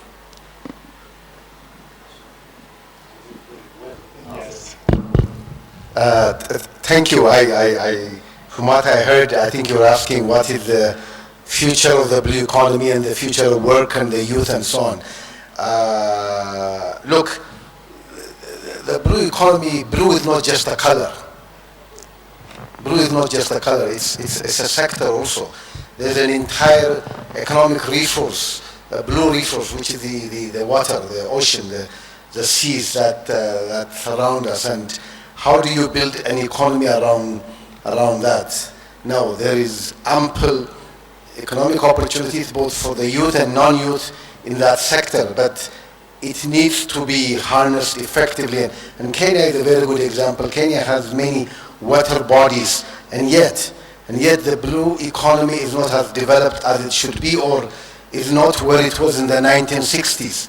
Kenya has gone back. So this new effort now that you see pushing the fishing industry and the blue economic activities is one of the ways that you're going to see the youth and non-youth actively engage in the future of work. But equally important is that the future of work is also changing. It's not going to be the traditional work. So I think those are the two spaces you need to watch going forward. Thank you. Well, thank you so much, Mr. Gabriel Negatu and Dr. Robert Ochoa. Thank you for your presentation and thank you for your knowledge. I invite all of you to approach after this panel discussion to continue the discussion with both of them. Thank you.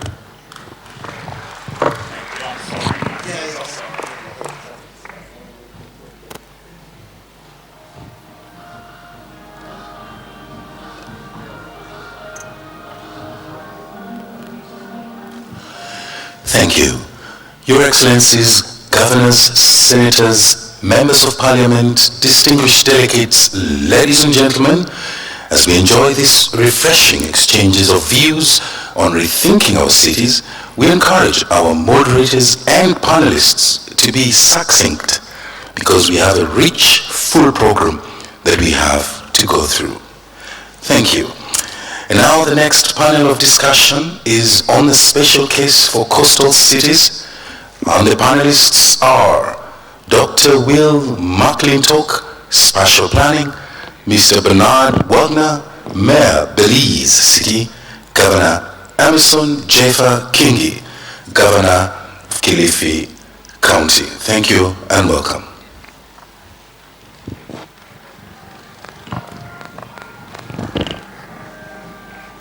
Hi, thank you. Let me introduce Dr. Will McClintock. He's a marine scientific at the University of California and marine spatial planner. He has worked as planner in nearly 20 countries, facilitating dialogue between ocean stakeholders. He is also a senior fellow at National Center for Ecological Analysis Synthesis. Thank you. Good afternoon. It's a delight to be here in Nairobi and to be sharing the stage with my distinguished guests. Congratulations to the organizers for putting together an excellent conference on an important topic. I'd like to begin with my slides, if I may. I'm going to be speaking to you about marine spatial planning. Next slide, please. And maybe I'll start off by just pointing out the obvious, that the oceans are crowded. They are busy with human activity. And this map shows human activities in the ocean near where I live in California, where we have commercial and recreational fishing, aquaculture, shipping, ports, tourism activities. We have marine protected areas where research occurs and which support tourism. Lots of things going on in the ocean, and importantly, all of these activities are overlapping in space, so they're potentially conflicting with each other. And importantly, because these activities are on the rise, the cumulative effects or impacts of these activities on marine ecosystems are also on the rise. Next slide, please. So marine spatial planning is simply a process that is intended to address these issues by bringing together all of the various ocean stakeholders to collaboratively develop a marine spatial plan, a plan for ocean zones. And these zones are intended to support sustainable use of ocean resources, which then of course support the blue economy, and reduce conflict between ocean users and protect ocean ecosystems.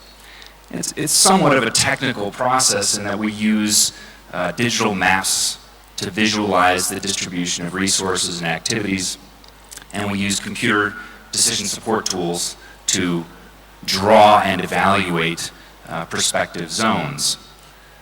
We used to think that this was really the domain of technical experts, people with special knowledge of computers and ocean science, but now we know that that's not the case.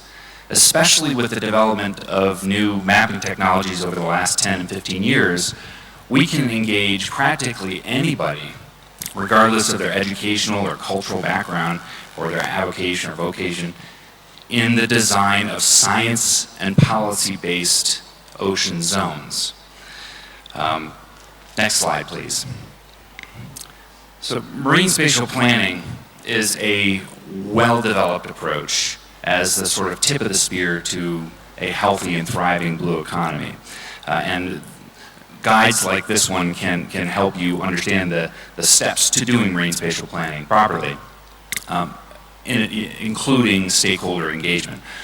What I really want to emphasize and leave you with is this notion that we really need to ensure proper time and funding to document stakeholder engagement. Because in the end, what we really want to do is develop ocean zoning plans that reflect the needs and values of our stakeholders. So we want to know who developed these plans, what data did they use, and therefore can we ensure that these plans will have broad support, buy-in, and therefore compliance. So that's what I want to leave with. Thank you very much. Asante Sana. Thank you, Dr. Will. I would like to remark that the need to collaborate between urban planning and marine spatial planning, so I think it's quite interesting your point of view about this topic. Let me introduce Mr. Bernard Warner, the mayor of Belize City, with great challenges from waterfront and master plan. Thank you again, and good afternoon. To contribute to the discussion, I want to drive home the point of coastal cities and the challenges we face. I will deal with it through the lens of Belize City. Coastal cities such as Belize City are confronted daily with the triple threats of climate change, rapid urbanization, and globalization.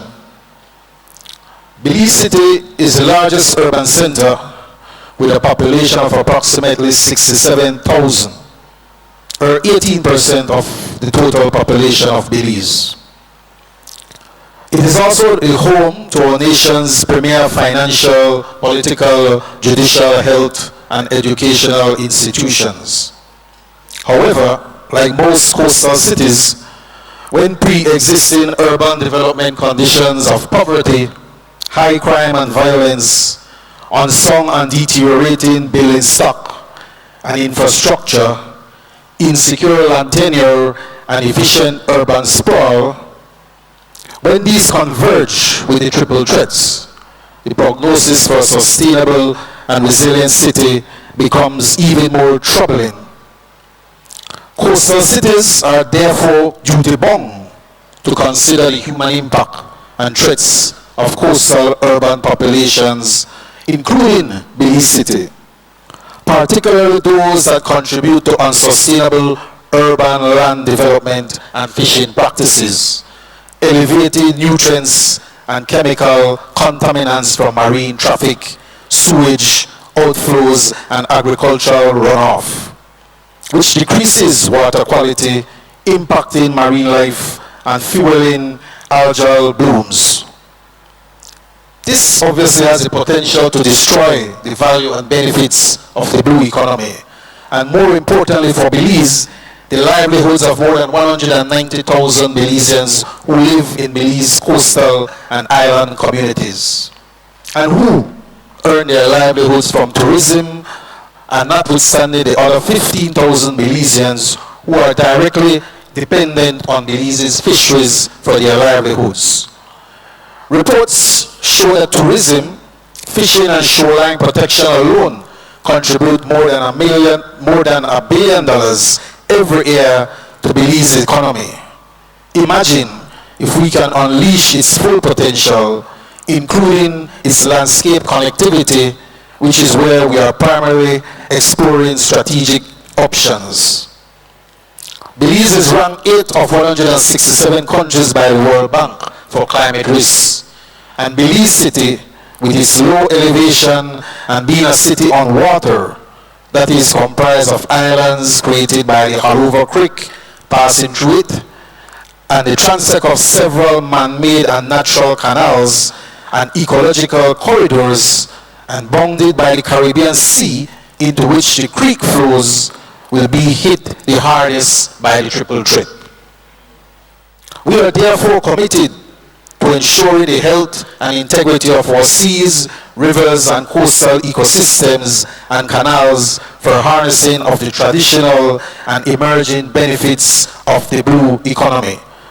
Our strategies for doing so are anchored in collaboration, partnership, coordination, inclusion of the most vulnerable populations, cognizance that resilience and sustainability is layered into every part of municipal and community governance, and that it must focus on the conditions of vulnerabilities that can be caused by failures of infrastructure or ecosystems, by policy, cultural or governance constraints, or by limited human capacities in working at the local level, informed by local needs and capacities, and in innovative social and economic development intervention. Thank you. Thank you so much, Mayor. And let's continue with our final speakers, Governors Maso Jeffa, the Kilifi County. Thank you.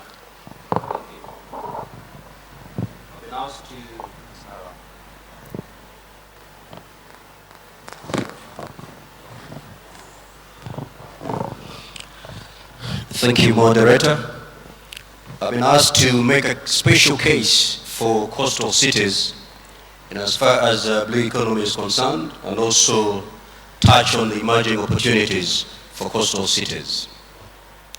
I think history will tell us that humankind deliberately decided to settle on coastal cities world over. And they did this for a reason, because of the many opportunities that come with coastal cities. However, with time, inland cities started mushrooming across the world. And many governments then decided to forget the opportunities and the potential that come with coastal cities. And today I think we are seeing, or we are paying the price for not investing more in coastal cities as far as blue economy is concerned. Out of the 23 mega cities in the world, I think 16 of them are actually coastal cities, for one good reason, because of the many opportunities that come with coastal cities. When you're talking about blue economy, we can only talk about coastal cities, because certainly you cannot discuss blue economy in inland cities. And therefore, I don't think I need to make a special case for coastal cities as far as blue economy is concerned. It is the only case to handle here, because if we are, as a world, going to reap the most out of the coastal cities, out of blue economy, then we must embrace the coastal cities. Now, if you look at the emerging opportunities, which I tend to disagree, I don't want to call them emerging opportunities, because these opportunities have been with us long before. If you look at fisheries, fisheries cannot be said to be an emerging opportunity. If you look at marine transport, it cannot be deemed as an emerging opportunity. If you look at the exploration of oil and gas offshore, it's not an emerging opportunity. These opportunities have been with us before. It's only that as governments, we have not been on the forefront. We have not taken full advantage of the opportunities that blue economy poses to our economy. We decided then to go inland and embrace more agriculture and other related non-blue economy opportunities.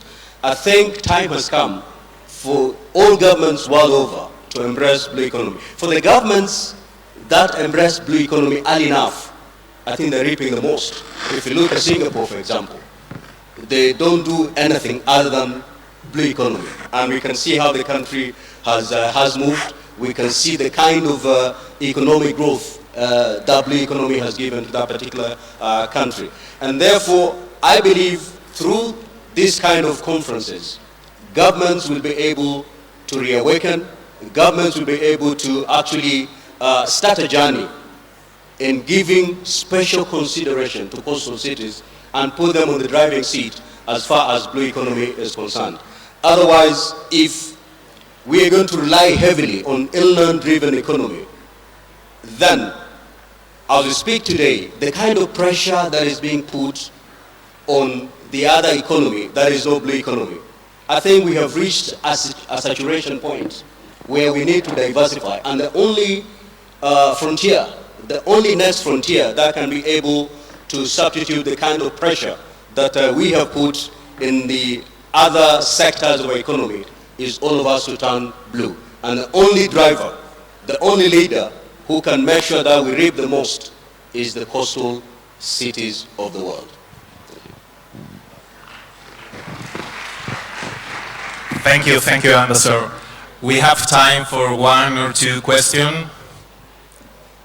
I'd like also to yes.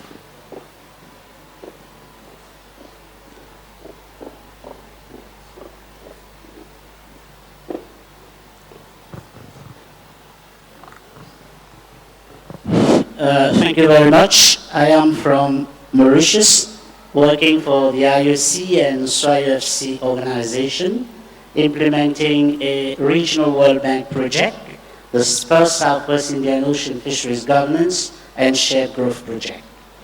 I would like most of the presentation that I've gone through, they are of high pertinence, they are of high relevance. There seems to be, how should I content myself? Without this, you don't move forward. Okay. I have nothing against the maritime spatial planning, but I want the interveners, most of the interveners in various sessions, they have not addressed one fundamental issue. We all know that a particular region must be devoted to the fishermen community, to the tourism community, to the shipping lane community, and to the other stakeholders. And the more we approach the blue economy fundamental, the more you see it is high-tech, high-investment, high-capital. And at the end of the day, what works in the US does not necessarily work in Africa. I want you to get this quite clear. It's a fundamental approach. What works in Europe is not necessarily working in Africa. You have to understand, I take my own country, we are a tourist destination, and we know how difficult it is to develop aquaculture in my country. Despite the fact that for food security issues, for the export potential, it is an avenue of growth. But the fishermen community, they are not easy people. Those who are being on the ground, they will not surrender. I think what you should address is that, what do we do with those people who will be unemployed at the end of the day? Good, you're building cities, you're trying to say, well, this is the blue economy growth potential.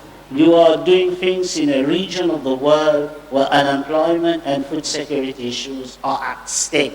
There are prime problems here. I think you have to address this. I don't say that what you're professing is not good. This is the unique world. It's the fee. It's like this. It's a dream world. If we implement what we want to do, it can be done. But in that region where I am, I don't think it is practicable. I want you to comment on that. Thank you.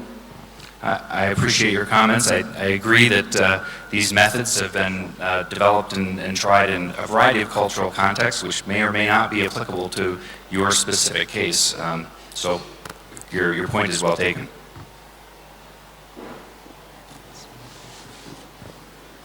Thank you so much. We don't have more time. Hello? Let me thank Excuse me? our speakers, Dr. Whit McClinton, thank you, Mr. Bernard Wagner, Mayor of Belize City, and Governor Amason. Thank you so much. Thank you.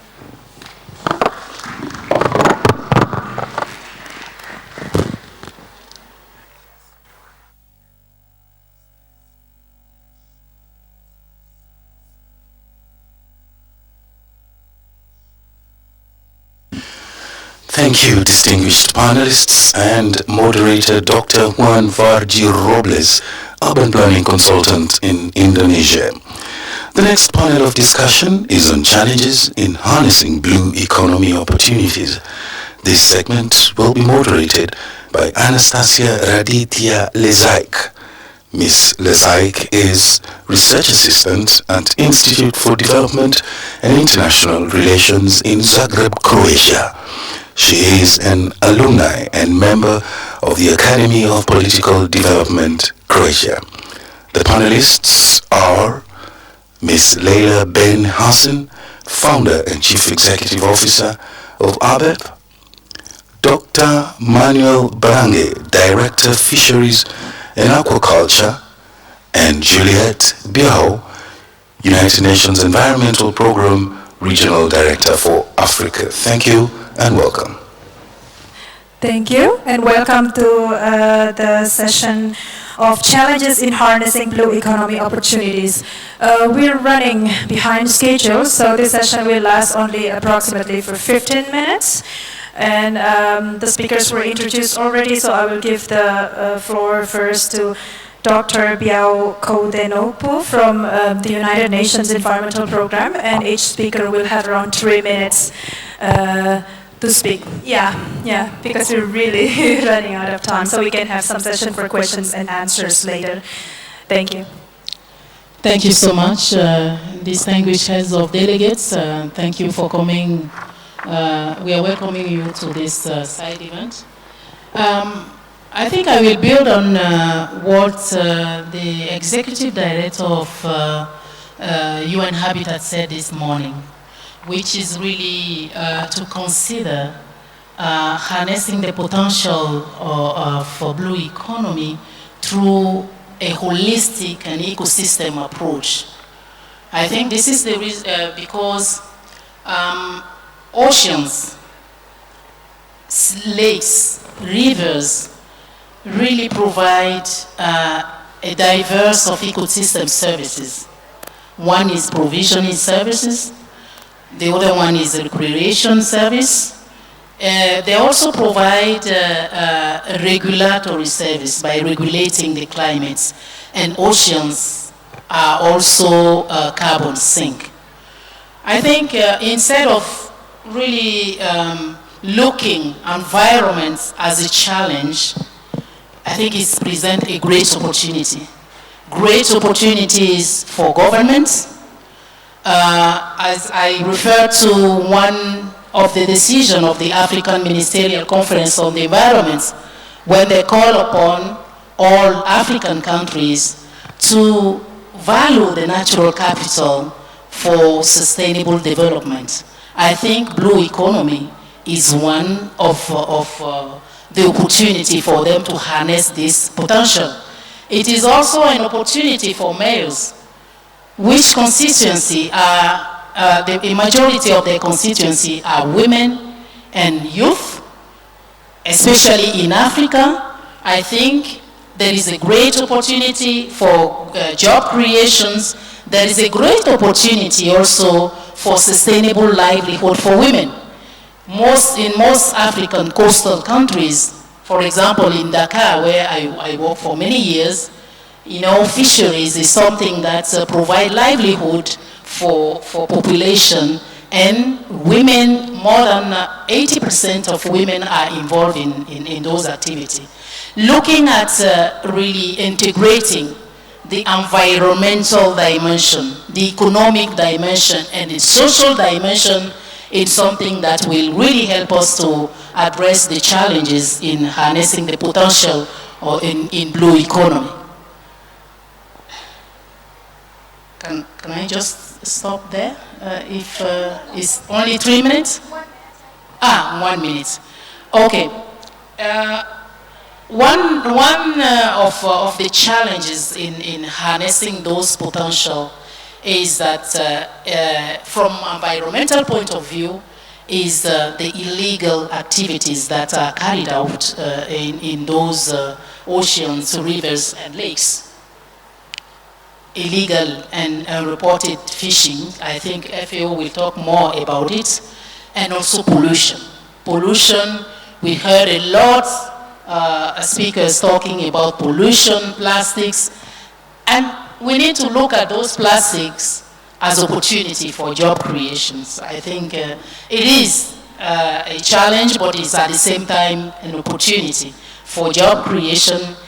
If we look at it in with the angle of circular economy, I think it is a great opportunity. What else could I say from an environmental point of view? I think the last thing I would like to say is that you can see a diversity of actors with sometimes conflicting interests around, the blue economy. I think time has come for all these actors to sit down and around the table to really talk about how they can harness the potential of blue economy. And investing in innovative solutions could be something that will really be helpful. We're talking about engaging with the private sector. Yes, we can engage with the private sector if we present all the environmental issues especially as an opportunity, because no private sector will come on board to come and solve the problems. The private sector is a for-profit organization, so as much as we present it as an opportunity and create the conducive environment for them to come, we will have them on board. Thank you. Thank you so much, Dr. Kode Nopo. I will move, as it was already led for illegal fisheries, I will move to Dr. Manuel Barange from Food and Agriculture Organizations. Please, the technical team, to preview the presentation of Dr. Barange. Thank you. Good morning or good afternoon. It's such a pleasure to be here with all of you. I've been asked to talk specifically about high-value aquaculture, and I have 3 slides, which I hope that the first one will appear any moment. And while it does, let me just tell you a little bit about aquaculture. It was mentioned in the previous panel, the fastest growing food production system in the world. It has been the fastest growing food production system in the world for the last 50 years. For the last 50 years. It is largely responsible for the doubling in the per capita consumption of fish since 1960 to today, from about 10 kilograms per person per year in 1960s to 20 kilograms per person per year nowadays. Unfortunately, in Africa, it's only still 10 kilograms per person per year, so it's much lower than the average globally. I wonder whether the presentation could be loaded, because it would be very useful to explain my point. The presentation was sent to the technical team. If somebody can load the presentation.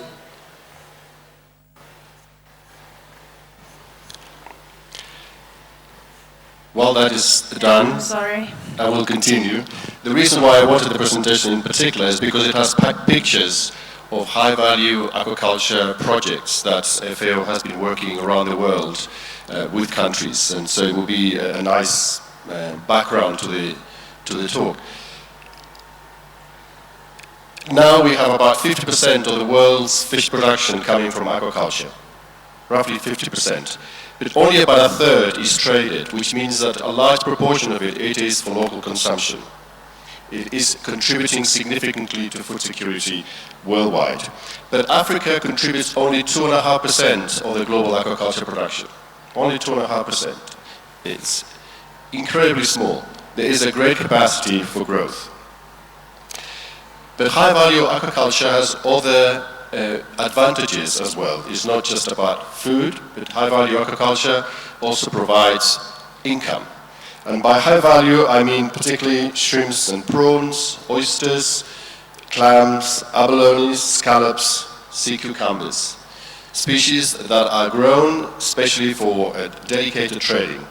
They constitute about 30% of the global aquaculture production, but just under 40% of the global aquaculture trade. And in 2016, that added to 56 billion US dollars in trade. So it's a very significant contributor to the economies. And perhaps most importantly, in the last 30 years, the production of high-value aquaculture species has grown by a factor of 10 globally, and by a factor of 22 by value. So it is growing. It's growing in volume, but it's particularly growing in value. I think it's quite important to recognize that this increased trade in high-value agriculture species provides a great avenue for blue economy development, because it requires some technical knowledge, but not complicated infrastructure. It is at the frontier between the social and commercial objectives. It would be wrong to assume that the poor should only grow fish to eat, lower value species to eat. We should also promote the development of communities that can bring high-value aquaculture for trade and for generating the income that will allow them to develop and move out of that poverty. To do so, we need to make sure that we put things in place, in particular the right business models and the right economies of scale, and take account as well of the environmental limits, which of course do exist. Every food production system has environmental impact. It is about the management of that impact that we need to care about. Finally, aquaculture is the present. It is also the future, both for food security and for blue economy development. Thank you very much. Thank you very much, Dr. Baranj. We'll move to Ms. Leila Ben Hassan, the founder and CEO of ABEF Organizer, who will also refer to what our first speaker mentioned, the private sector and startup and business. Yeah, thank you. Okay, thank you. Good afternoon, everyone. I think you have been enjoying my first slides that we had in the presentation, so I hope you all agree. We don't need to be perfect to start, but we need to start to be perfect. So I officially started last December, Blue Jay Communication. It is a communication, PR and events agency. And I wanted to do two things. Number one, to change the narratives about Africa. And number two, to try to tackle sectors where we can create more jobs for young people, and also sectors that can empower women. So my challenges were two. Number one, startup, Blue Jay, no one heard about it, and then having new project called Africa Blue Economy Forum. So my challenge was to find the right team with the right experience, right approach, and then once we find the team, we try to find the information, what has been done in Africa about the blue economy, and this again was a challenge. When we did all that and we started to approach people, private sector, government, NGOs, to invite them to this first platform of Africa Blue Economy Forum, so people were saying, who are you? Blue Jay? Blue economy? What is blue economy? Hold on a second. So what is blue economy? So we find it's a really lack of awareness. What is blue economy about? What does it mean? So many challenges. We have to explain every time we pick up the phone, this is blue economy, this is what it means, and we talk mainly about sustainable blue economy. And then also when it comes to stakeholders, they all thought Blue Jay is an NGO, and they don't understand why small communication agency, private one, is doing it. For what? Well, I'm doing it because I love Africa and I feel it's my duty to contribute after 10 years of experience in Pan-African publishing company. So who is involved? It was more I would say, resistance from the private sector. When we try to invite them, they were like, why is that? We are not ready. It's too early. What's blue economy? The government and NGOs were more responsive. And when it comes to generating money for the events, like what is it for us? Why blue economy? And then the other challenge was, for me, it's extremely important to have a panel when we have women and men, and we all talk about gender equality. But it was, unfortunately, a sector where the women presence was not strong.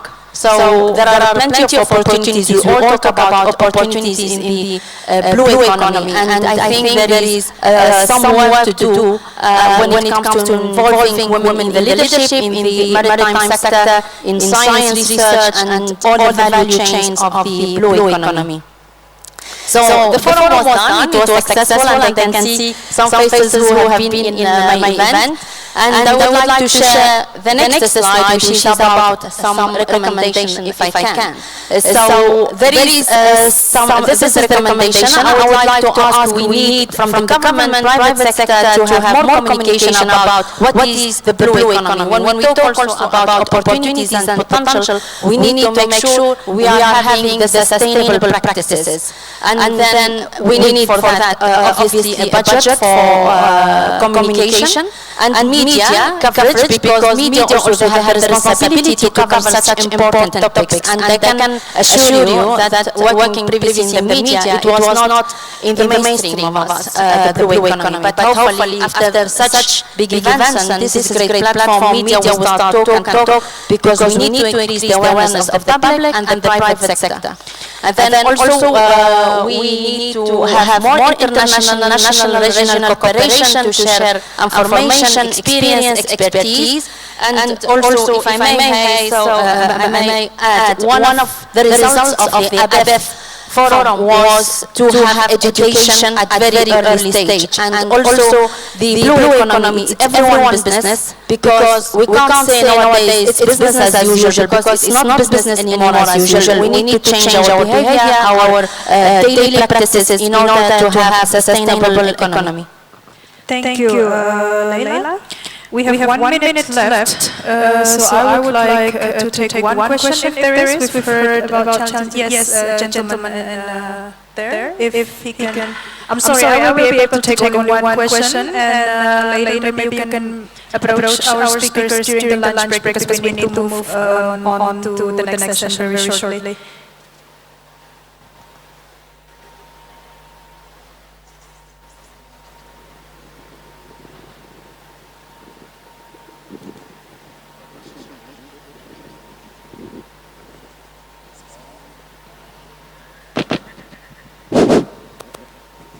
Okay, thank you. My name is Mwanda, and I come from this county, Kenya.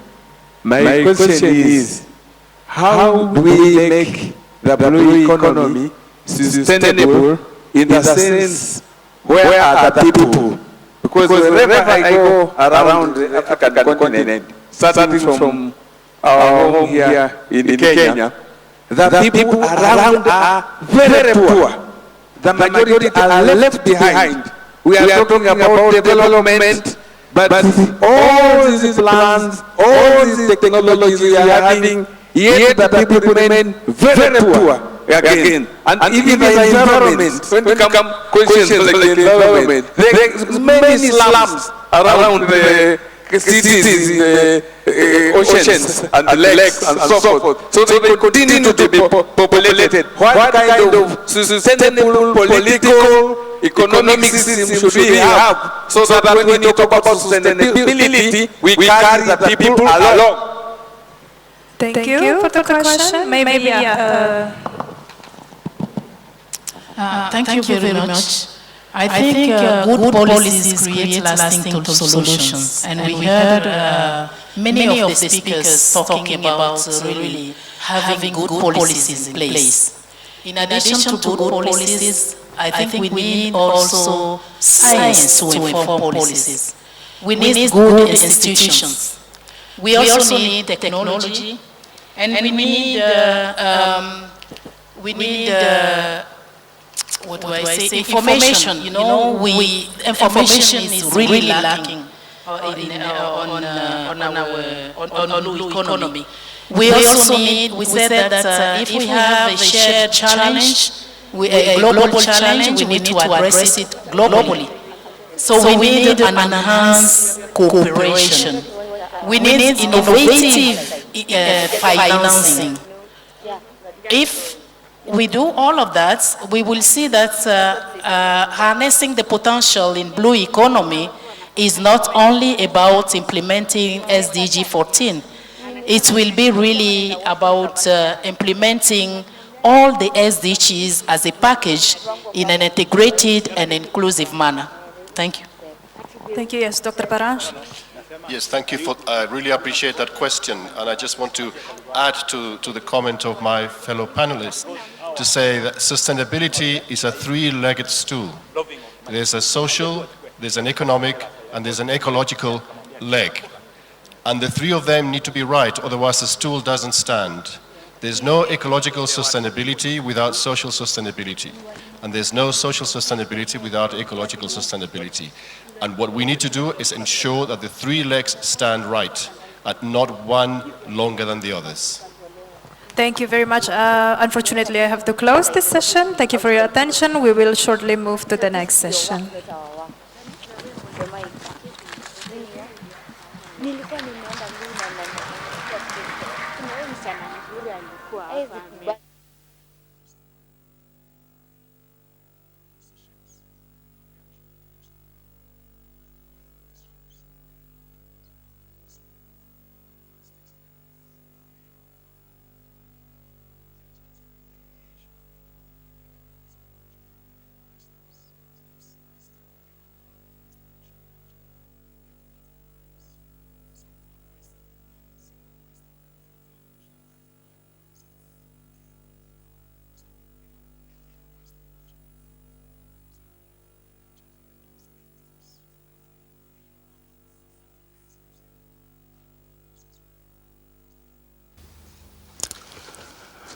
Thank you, distinguished panelists.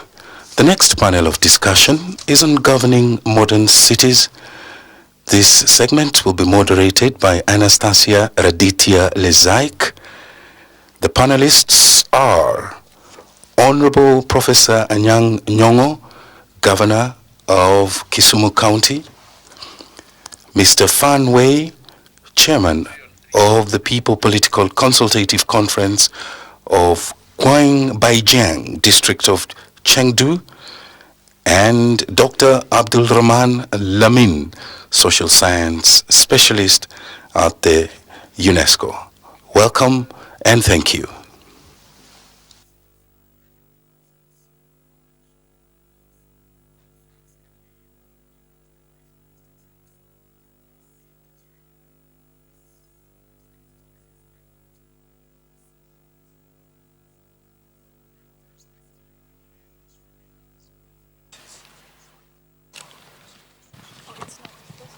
So welcome back to the last session before the lunch break, and we're moving to governing modern cities in the section of managing and financing our cities. So we have, our speakers were introduced, and we still have 15 minutes this time. So I will start with Mr. Abdul Rahman from UNESCO to give us more of a global point of view, and then I'll move to our two governors and mayors. Yes. Well, thank you very much, and thank you to the organizers for the invitation to share some perspectives in this very unique conference. I think talking about governing modern cities, one has to obviously put that in the context of what is happening in the world today. And I need not belabor the 2063 Africa Agenda and the 2030 UN Agenda, the context within which we are having this conversation. I think it is clear when you look at both agendas, there is a significant role for cities, for local government authorities, and for municipalities in ensuring that the global commitments and the regional commitments that have been made will indeed be delivered upon, and specifically that those authorities can harness the blue economy, which we are increasingly beginning to learn about, and the opportunities therefrom. Having said that global context, I just want to highlight three key issues that I think are going to be very important and instructive when it comes to managing modern cities vis-a-vis the blue economy. The first one I think we have to put on the agenda, and I'm sure some of that have come up over the last 2 days, is the whole question of inclusion. I think we can no longer pretend to have a world where we are so prosperous, there are so many opportunities, and yet the vast majority of our populations are left behind. And indeed, if you locate that in the context of the global agenda, inclusion is very key, because the consequences, in fact, the negative consequences of lack of inclusion is one that we don't even want to contemplate. So I think as we move forward, cities working with their partners at the local level, but also at the national level, will increasingly have to find mechanisms to put in place that will promote inclusion. We live in a very polarized world today, unfortunately. We tend to talk about leaving no one behind, but if you just look at the rhetoric that we have, whether it's at the global level or even within our communities, against those who look different from ours, it begins to tell you that in fact we need to work a little bit much more to make sure that we indeed create more inclusive societies. Now this can be done through policies, and I know that many local government authorities, many cities are already within the context of SDG 11, for instance, beginning to put in place those mechanisms that could promote better inclusion and more citizenship participation. The second point I think I should mention, it has been alluded to again, but I think you cannot overemphasize it, is technology. Technology is a fact of our lives every day. In our private lives, we live and we breathe technology. Increasingly, governments at national level, at local level, are beginning to use technology to not only provide services to citizens, but also to ensure that citizens are able to participate in governance. I think we need to build on those experiences.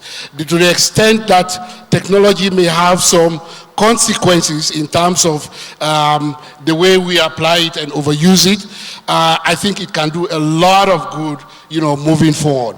So technology is going to be key. How local governments are able to build the necessary technological infrastructure to make sure that, in fact, government as a social contract is indeed one in which there is that dialectic between the citizens and the government. And technology is a huge enhancer that we have to definitely look at.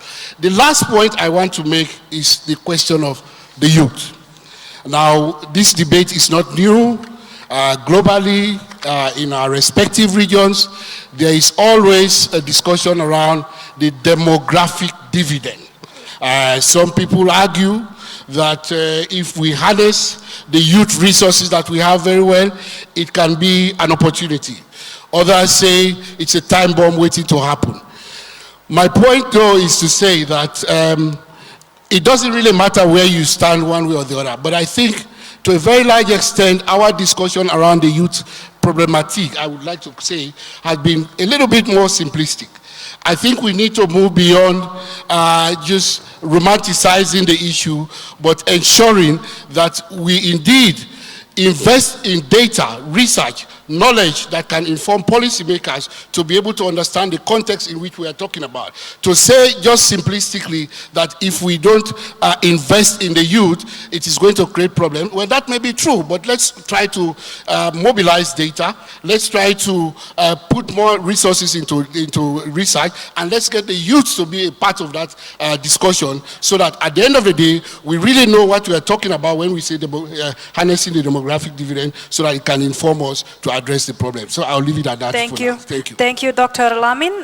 It's perfect that you mentioned technology, because I will move to Professor Anyang Nyong from Kisumu County with its smart city and one of the best technology information system in Africa. So I'll give the floor to you.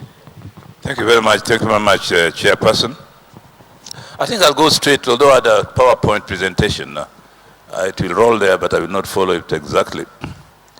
First, the topic we have been given to discuss this morning is actually subject to a whole conference, because it's very important. But I think that when we look at modern cities, the cities that we know today, most of them face common problems. Whether they've been there for a long time or they were just born 30 or 40 years ago, they face all common problems, despite their historical development and cultural backgrounds. One problem that whether you go to New York or Beijing or London, you'll face is unemployment. Lots of people were unemployed, with attendant social and security implications, which requires attention of those who govern. The other one is inadequate housing or inadequate settlements, leading to informal settlements.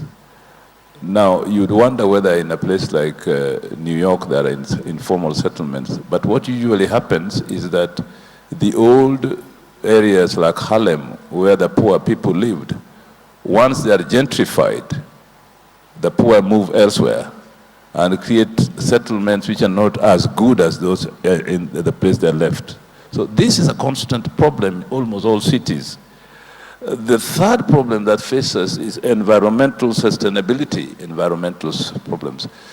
Certain cities are becoming concrete jungles, especially in Africa, where you think that building a city is putting brick and mortar together, and you forget green space, you forget the place of culture and art, so that you go to a city, it's just walls and concrete streets with very little greenery. Even on those walls, you don't see any works of art. Like if you go to Oakland in California, in San Francisco, people express their culture by graffiti or works of art, which make the city lively. Now, we in Africa must be very careful that when we build cities, even if we deal with informal settlements, we give place for green space and for culture and art. We appreciate theaters and plays and so on, and create some space for dancing and music and things like those. The other one, as I think Abdul Rahman has mentioned, is the issue of inclusivity, representation in governance. Now, with democracy on the rise, or the blooming of democracy, most people in cities who have been in the past not included in decision-making in government or in expressing their ideas or their preferences sometimes pose what governments call a danger to governance. They're not really a danger. They just want to be included and they want to be part of the action. Now, quite often you'll find that the structures of governance that has been established for a long time do not allow space for these people. And that's why you find riots and rebellion in cities, because established structures and power structures do not think that these people are part of the political game. Now, let me go to one issue which is very important. Notwithstanding the fact that we have problems with informal settlement, one issue that we must confront in all cities is the issue of planning. Planning means that you make a choice on what you're going to do. Mwalimu Julius Nyerere once said that to plan is to choose. If you're going to have inclusive cities, you must plan for it. Abdul Rahman has said, planning requires that you have data, you have information, and you make a decision on some very difficult options. Now, for example, how do we keep our cities clean? We were earlier heard that we can keep our cities clean by telling our people to change their attitudes towards dealing with waste or towards dealing with the non-biodegradable waste. I would propose that as much as possible, even if we are going to ask our people to change their attitudes, we must make the things we use, for example, for carrying things from supermarkets, as biodegradable as possible. I would have said more, but I think that the last thing I want to emphasize is that the idea of public order in our cities is not a question of just having armed policemen. We governors don't have armed policemen. We don't have the security on our side, but making people be informed of what is in their interest and engaged is very important. Thank you, Madam. Thank you. Thank you very much, Professor Nyong'o. Let's quickly move to Mr. Fan Wei from Chengdu City. Let's take within the 4 minutes time frame. Thank you. 女士们、先生们，非常荣幸受邀参加这个全球可持续蓝色经济会议，很高兴和大家分享来自中国成都的经验。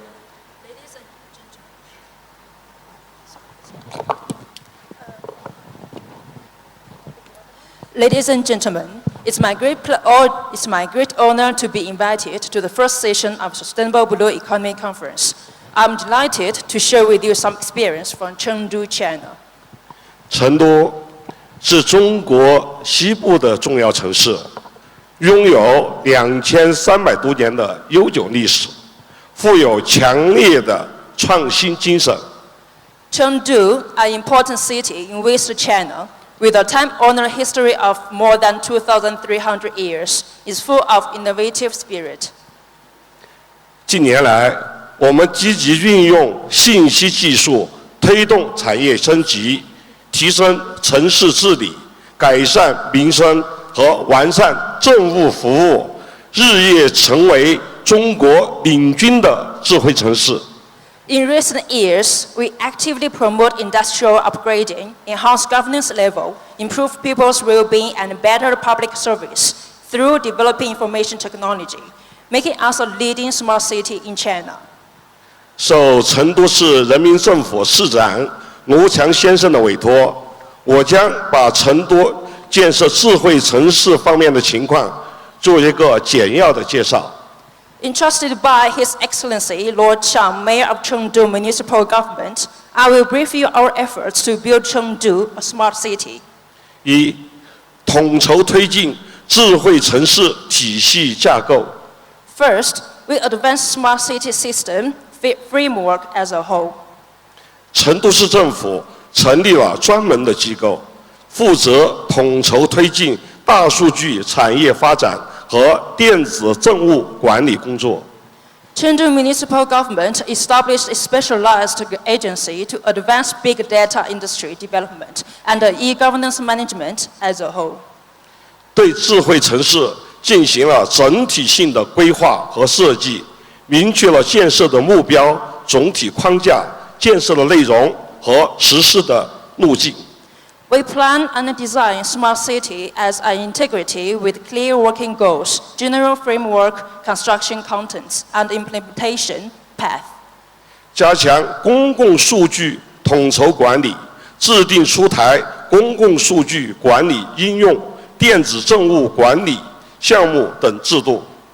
We strengthen the general administration over public statistics and formulate regulations on public statistics management application and e-governance project management. 完善智慧城市标准体系，推进智慧城市国际标准的对标工作。We perfect the smart city standard system to propel smart city standard benchmarking process. 二、加强智慧城市基础工程建设。Second, we improve smart city foundation projects construction. 成都大力推进政务信息资源整合、共享和开放应用，构建统一标准的政务云平台，实现各级政务部门信息互通、数据共享、业务协同，推动政府数据开放。已向社会开放了2200多万条数据资源。Chengdu Municipal Government built government services cloud platform with the unified standards to promote government information resources integration, sharing, and application, and to realize information and data sharing and business coordination among government departments of all levels. We continue sharing government statistics to the public. Till now, more than 22 million pieces of information resources have been released to our people. 夯实城市信息基础设施，实现光纤宽带网络和无线宽带网络广泛覆盖，城市基础设施智能化建设取得明显的进展，初步实现了地上、地下空间资源的统一管理。We improve the information infrastructure of our city, Now Chengdu is extensively covered by cable broadband network and the wireless broadband network. The internationalization of city infrastructure achieves remarkable results, especially the unified management of special resources of ground and underground. 3. 构建城市智慧化应用体系。 Third, we build intellectualization application system of our city. 成都围绕民生发展、城市管理、创新实际需求，推动形成完善的城市智慧化应用体系。 Chengdu municipal government motivates the formulation of a complete city intellectualization application system according to the practical demands of better livelihood and urban management. 包括打造一体化的网上政务服务，为市民和企业提供多样化的便捷办事渠道。 Our efforts include but are not limited as follows: to forge an integrated online government service system in order to provide diversified and convenient service channels to citizens and enterprises. 建成健康、教育、社会保障信息服务平台和公共文化数字化服务体系，为市民提供便捷的全方位的公共服务。 To build information service platforms and build a public cultural digitalized service system of healthcare, education, social security to provide to our citizens convenient and comprehensive services. 建立了覆盖衣、食、住、行、娱等生活服务属系的 O2O 便民服务体系，为市民提供更便捷的城市生活服务。 To establish O2O convenience services system which covers basic necessities of life, namely clothing, food, accommodation, transportation, and entertainment, etc. 建立智能的城市运行管理体系，推进数字化城市管理、智慧交通服务、食品药品安全监管。 To build smart operation and management system for our city to promote digitalized urban administration, smart transportation service, and food and drug safety supervision. 实施智慧环保服务，建设绿色宜居生态环境。 And to implement smart environment protection to speed up building a green and livable ecological environment. 总之，成都智慧城市建设要达到的目标是实现各类大数据的聚合，支撑城市精准化治理和资源高效配置，促进城市的可持续发展。 In conclusion, as a smart city, our aim is to realize city's sustainable development through precise governance and efficient resources allocation by aggregating all types of big data. Thank you, Mr. Fanway. Thank you, Ms. Interpreter. We're 2 minutes behind schedule, but I'm happy to take one question if there is interest. Yes, the gentleman behind.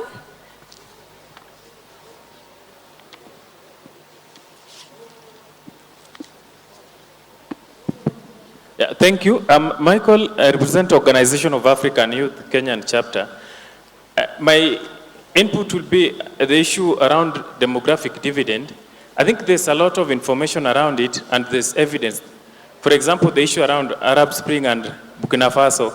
So my question to the panel is, how best do you ensure that young people, especially men and young women, are not left behind in the blue economy discussions, especially in their communities where the resources are to be extracted, and in a way that they're also involved in the management of these resources to build cities that are more sustainable? Thank you. Thank you for the question. Maybe Dr. Lamin for the inclusion question. Yes, I agree with the speaker that there's a lot of information out there on demographic dividend. My point, though, is that for that information to be useful to policymakers and to really address the problems, we're going to have to do more to contextualize it. We have to move beyond the simplistic notion of saying just because people are unemployed, they are prone to violence. I think we have to get some data to be able to inform that conversation. Second point, and I think the speaker puts his point or his finger on it, as to how young people can be involved, especially in trying to access the kind of information that will enable them harness the blue economy. I think inclusion. We made the point. The governor of Kisumu was also quite strong in making the point about inclusivity and participatory governance. I mean, at the end of the day, we cannot continue to talk for the youth, at the youth, and not getting them included in the conversation. So we must create spaces in the current environment that we find ourselves to make sure that young people are indeed part and parcel of defining the problem and the solution so that they are able to get the information that they need to take advantage of it. Maybe Governor Young-Ot, you have some remarks? I think we should see young people as a resource and an opportunity.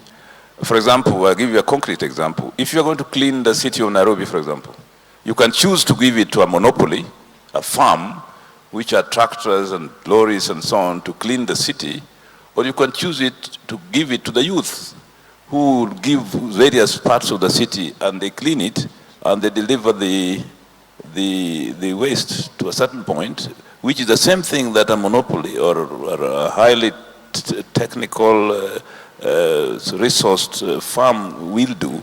In Kisumu, we have done that. Give the opportunity to the youth and the women to clean the city, and they will clean the city even much better than the monopolies which get tenders from city government to clean the city. So you have to make a choice and give the opportunity to women and the youth to do something which monopolies also do. But monopolies don't employ as many people as you do when you put the women and youth at work. I think that's what you plan. What are you going to do? And if you do so, then you'll find solutions. Do you have some remark? No? If there is no remark, I'm happy to close this session, and I wish you good luck for the afternoon session. Thank you.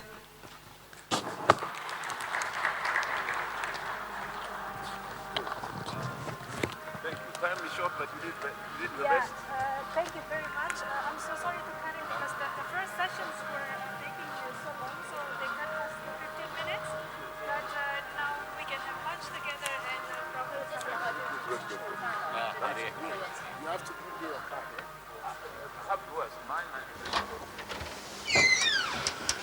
Excellencies, honorable ministers, heads of delegation, ladies and gentlemen, we'll now break for lunch and we will be back at 2 o'clock. Lunch will be served at the back of this hall.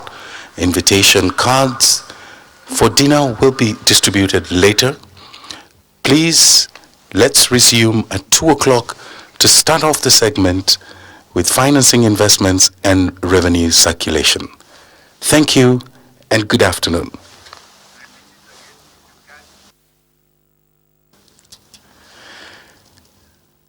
Excellencies, distinguished guests, governors, senators, ladies and gentlemen, thank you very much for an interesting session. We will break for lunch. Lunch is from 1 p.m. to 2 p.m. We invite you to pick up a box lunch from the back of Savo Hall A. We will adjourn and come back at 2 p.m. And after the break, we will start with a session on financing, investment, and revenue circulation, moderated by Handoko Adi Susanto.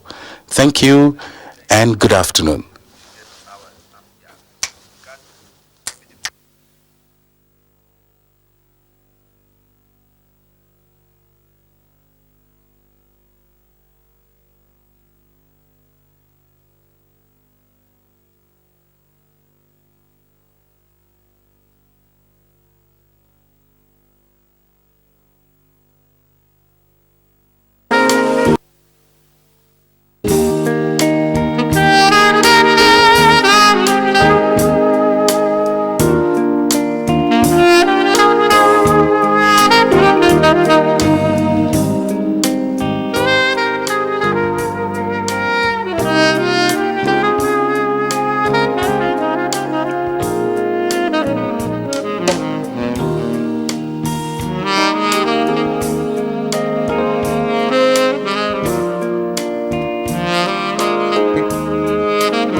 Your Excellencies, distinguished governors and senators, ladies and gentlemen, once again, thank you very much for an interesting session. We will break for lunch. Lunch is from 1 p.m. to 2 p.m. We invite you to pick up a box lunch from the back of Savo Hall A. We'll adjourn and come back at 2 p.m. And after the break, we'll start with a session on financing, investment, and revenue circulation, moderated by Handoko Adisusanto. Please also take some time to visit the fantastic Arts and Crafts Fair located at the left side of the main gate as you depart, hosted by the Kenyan people and the famously known as Maasai Market. Please also take time to visit the Archaeological Museum at Charter Hall inside City Hall, which has a magnificent display of blue economy, archaeology, and heritage that binds us all together. Karibuni. Thank you once again, and good afternoon.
yeah.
Ladies and gentlemen, good afternoon.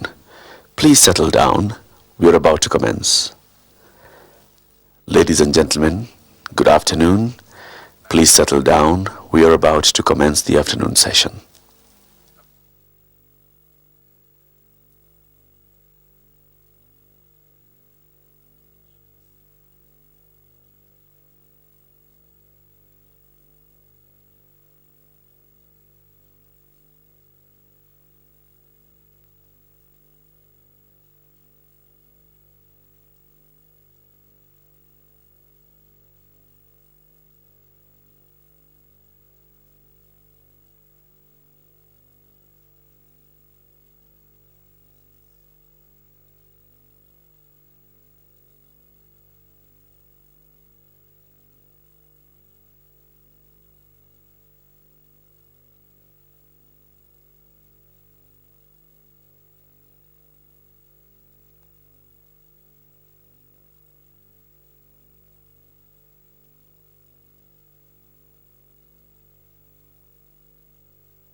Your Excellencies, distinguished governors, senators, ladies and gentlemen, thank you very much for joining us this afternoon, and good afternoon.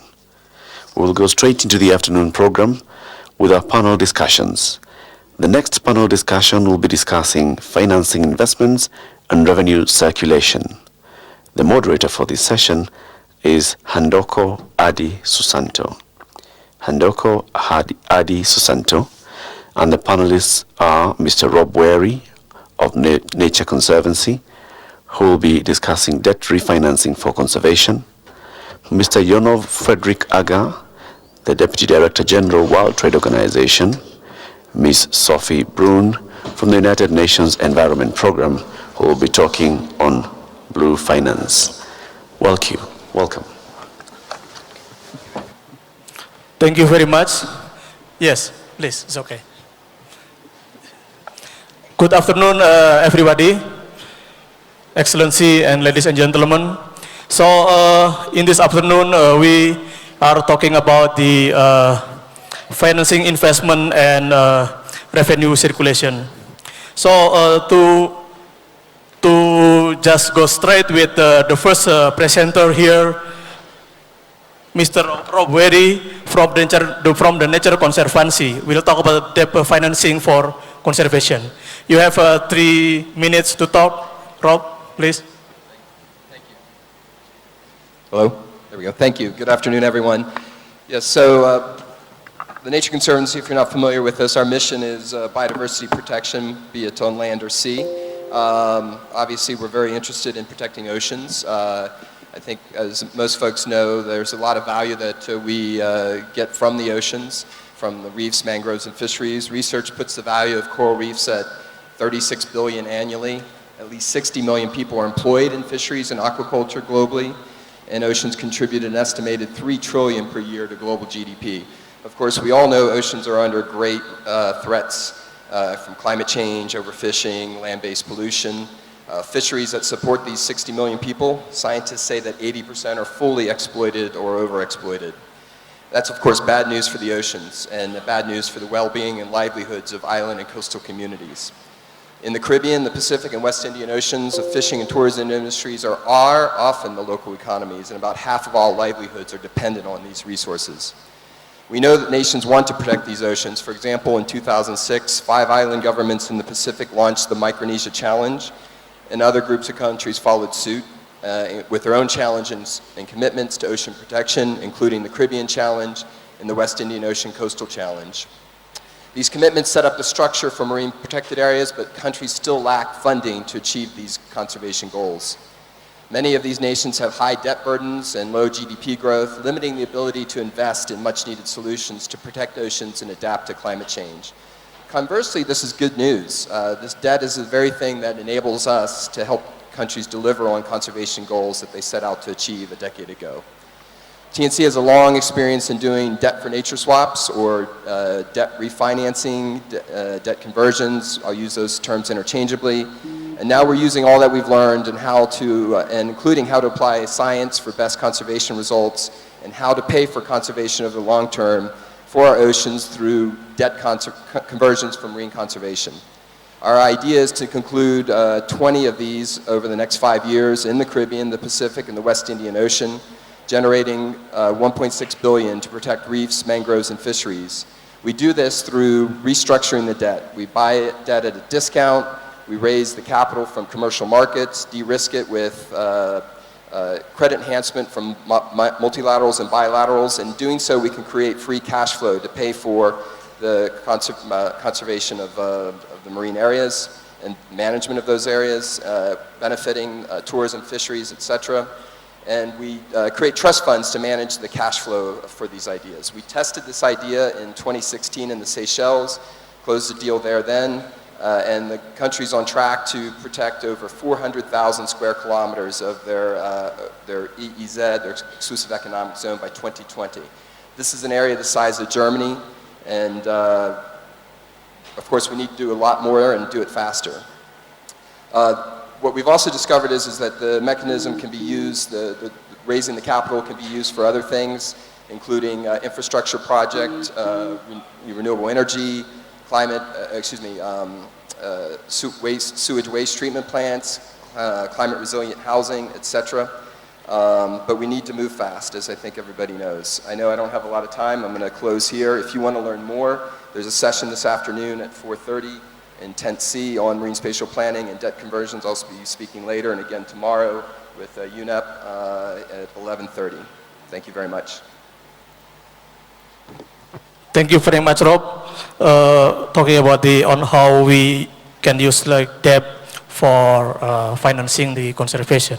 And then the next presenter will be Mr. Yonov Aga from WTO. He's the Deputy Director General based in Geneva. Time is yours. Thank you, moderator, and good afternoon, Your Excellencies, ladies and gentlemen. I would want to start by flagging what came out from the session you had in the morning. The fact that conceptually the blue economy is very broad and it encompasses the promotion of economic growth, environmental sustainability, social inclusion. Do you have PPT? Yeah, I have I think you can put up some slides. I have just 3 slides. The technical team, could you? Yeah. Oh, okay. Thank you. So, Sorry. So as I was saying, it's broad. You have social inclusion and the strengthening of the ocean's ecosystem. I will try and take you through 3 slides quickly. But the most important thing that we have to note is that the ocean, many WTO members have coastal states. We also have some members that are small island states. So the ocean and marine resources are very important for their economic development. What we have tried to flag first is why the blue economy is very important. In the first slide, we have tried to show you that in terms of market value, the total trade in marine resources and coastal industries is estimated at $3 billion, which represents about 5% of global GDP. In terms of employment, the blue economy provides more than 350 million jobs globally. And in terms of trade value, this is estimated at $140 billion annually. So in this case, however, the importance, these benefits from some of the things you saw in the morning are threatened by issues like climate change, pollution, and therefore, going forward to make this important resource useful needs to be taken seriously by all members. From the trade point of view, if we can move to the next slide. Next slide. The second one, yeah. From a trade point of view, what we are trying to do is first, based on the fact that when members adopted the Sustainable Development Goals, they saw trade as an important tool for implementing those goals. So members are committed to fisheries, sommes engagés à la paix with a view to delivering an agreement by the next ministerial summit in 2020. The next issue also is the fact that when it comes to investments, you know, the WTO is not a development agency. We are more interested in facilitating access to trade finance. So this is also very important for all of you. And we also provide a forum for trade for discussions by members, particularly through the Committee on Trade and Environment. And we help to make available through market access environmentally friendly technologies. So to conclude, I think where we are now, the important thing is that a sustainable blue economy can open new avenues for many WTO members that are coastal states or small island developing states. And all this will therefore be important for you to see how you lock in the blue economy You can talk. policies and strategies. And this is something that we can discuss at a greater length in terms of how you can make the trade aspects of the blue economy very useful to your countries. Thank you very much, sir. So you are talking about the how role of WTO. Yeah, this is like the rule of trade to support the sustainable development and blue economy. So lastly, Ms. Sophie Brun, she is from UNEP. So you are talking about the innovative financing for sustainable oceans and coasts. Please proceed. Thank you. So my name is Sophie and I work for UNEP. I work for the ocean branch and I'm coordinating what we're doing on financing. And we work closely with other colleagues in Geneva with the UNEP Finance Initiative. So I'm going to present a bit what we're doing, what we're planning to do, and what we want to achieve with partners. So next slide, please. Yes. Did you know that about 40% of the world's population live within 100 kilometers of the coast? And the density of the population at the coast is also very high. So there's a lot of pressures on coastal and marine ecosystems. And another thing is that about 13 million tons of plastics ends up in the ocean every year. And this comes from, of course, the coastal areas, but also upstream from rivers and lakes. So this is an important area for UNEP to work on. And in addition, the ocean is important because it provides us with about 50% of oxygen that we get, so it's a crucial ecosystem for us to maintain and protect. Next slide, please. So I just want to introduce you to the four main principles of sustainable blue economy within UNEP before I move on to financing. So we have mapping and assessment and evaluation of what we have in the oceans. We have circular and resource efficiency for blue economy. We have governance to kind of put everything together, and then we have the blue financing principles and facility for coastal resilience. So these work very closely together. And you have to know what the value of the ocean is if you're going to make good decisions as a policymaker. And the same goes for investors. You don't want to invest in anything if you don't know what the value is of what you're investing in. And then, as an investor, it's also important that there is good governance, so you make sure that the policies support the work you're doing. Next slide, please. So when it comes to the financing in UNEP, what we're aiming at is meeting the triple bottom line, ensuring environmental, social, and economic benefits. I'm going to talk about the finance principles at the end, so we move on to the next slide, please. UNEP has so far been successful with a partnership which is called the Tropical Landscape Finance Facility, where we're working with private sector partners such as BNP Paribas, ADM Capital, and also World Agroforestry Center. Here we have managed to get up to 10 billion USD that we want to spend on innovative financing and sustainable financing by 2025. This is mainly focusing on Indonesia, and we set up a similar finance facility with partners in India. This is not mainly for oceans and coasts, but they have two components that are relevant, and that's for aquaculture and circular economy, focusing on plastics. So now I want to move to the next slide, please. We're initiating a partnership with Althelia, and this is a very important component for us. They will be presenting tomorrow at an event we're organizing if you want to know more. But they are mainly the people that are doing the hard work on identifying good projects that you can develop, so private sector will be interested in investing in these kind of projects. Next slide, please. Yes. So this is about sustainable blue economy financing principles. And the ocean economy has been estimated at a worth of 24 trillion USD. And investors and policymakers are increasingly turning to the oceans as a new opportunity with resources. As Rob was saying earlier, and as I was saying earlier, the ocean is, however, under great pressure. So we need to be careful how we invest and what we invest in.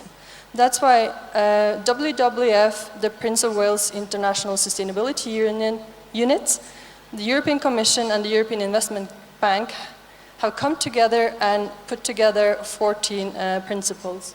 Next slide, please. This is an example of one of the principles where they do manifest that they want to be solution-driven. And most of the principles are easy to understand and a bit, of course, we should try to protect the natural resources, be risk-aware and so forth.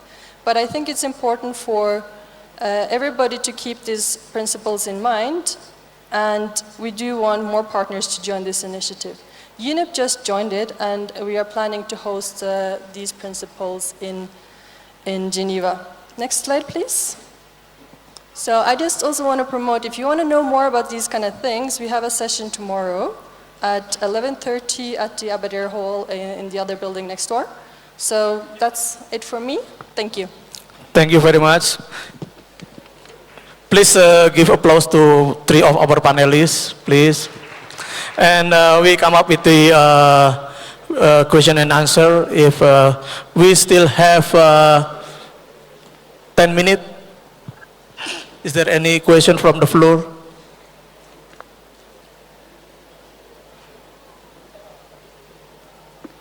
I didn't see any. All clear? Oh, yes, please.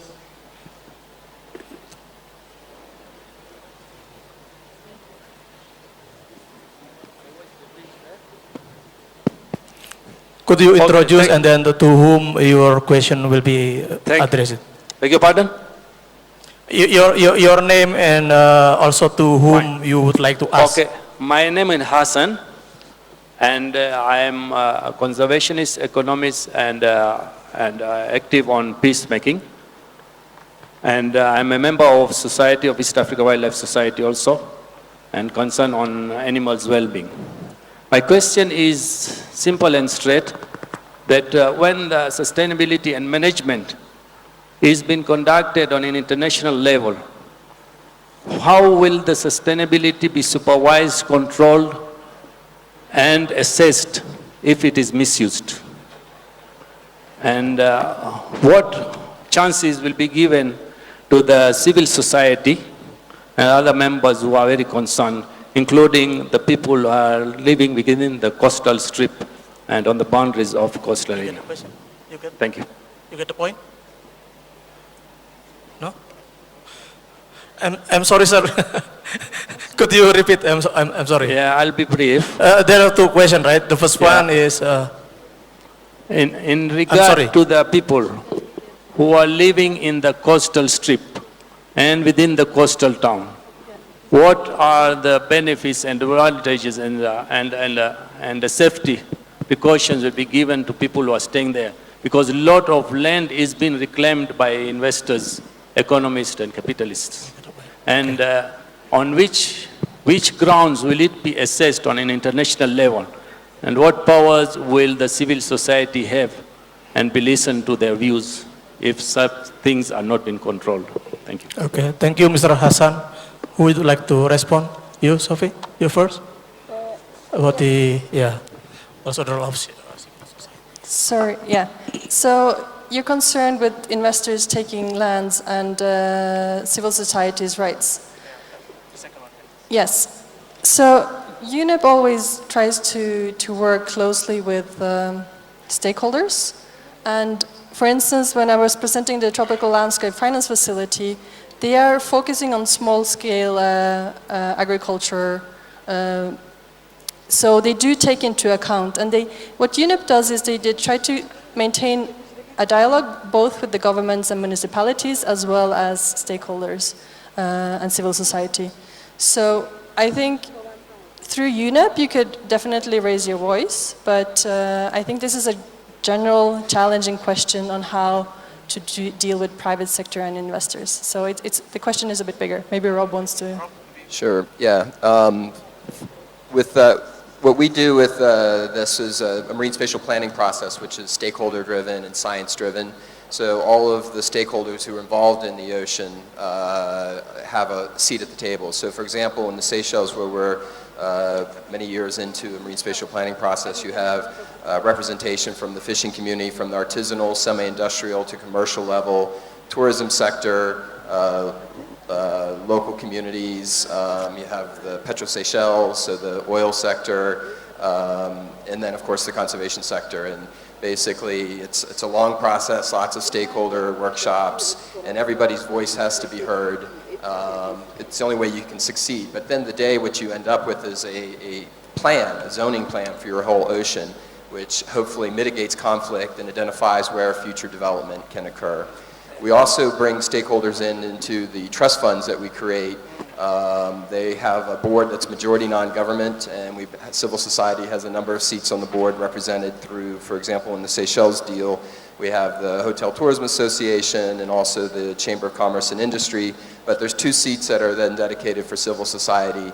One is dedicated to a fishing association, so fisher folks have a voice on the board, and another one that rotates through other civil societies. So it's very important to ensure you can't succeed if you don't have that broad representation in the planning process and in the oversight on how the funds are spent. Thank you, Rob. Do you have any? Well, I just wanted to add that from a trade and economic point of view, it also depends, it's not a one-size-fits-all. Depends on the circumstances of a country and the governance structures that you put in place. For instance, if we look at the ongoing fisheries subsidies negotiations, you need at the national level to have a committee that should have the academia, the practitioners, the civil society, the media, because these are the people who would know what the government is doing and how the government policies or changes in policy that may come out of strengthened multilateral rules would affect them. So you need this dialogue. If you don't have it at the national level, my suggestion is try and make sure your governments have this at the national level and even sub-regional level so that everybody knows how it's going to be affected. These rules create opportunities as well as risks. So if you know what is coming, you can get the government to help you benefit better, or at least mitigate some of the challenges that you will face. Thank you, Mr. Yanov. Ladies and gentlemen, unfortunately, I think that the time is up. We'll be moved to the next sessions. And thank you very much for the panelists, Rob, Yanov, and Sophie, for your sharing ideas on the debt financing, also how about the trading rule, and also for the blue finance or the others private public-private partnership. Thank you very much, and let's give applause to the panelists. Thank you very much.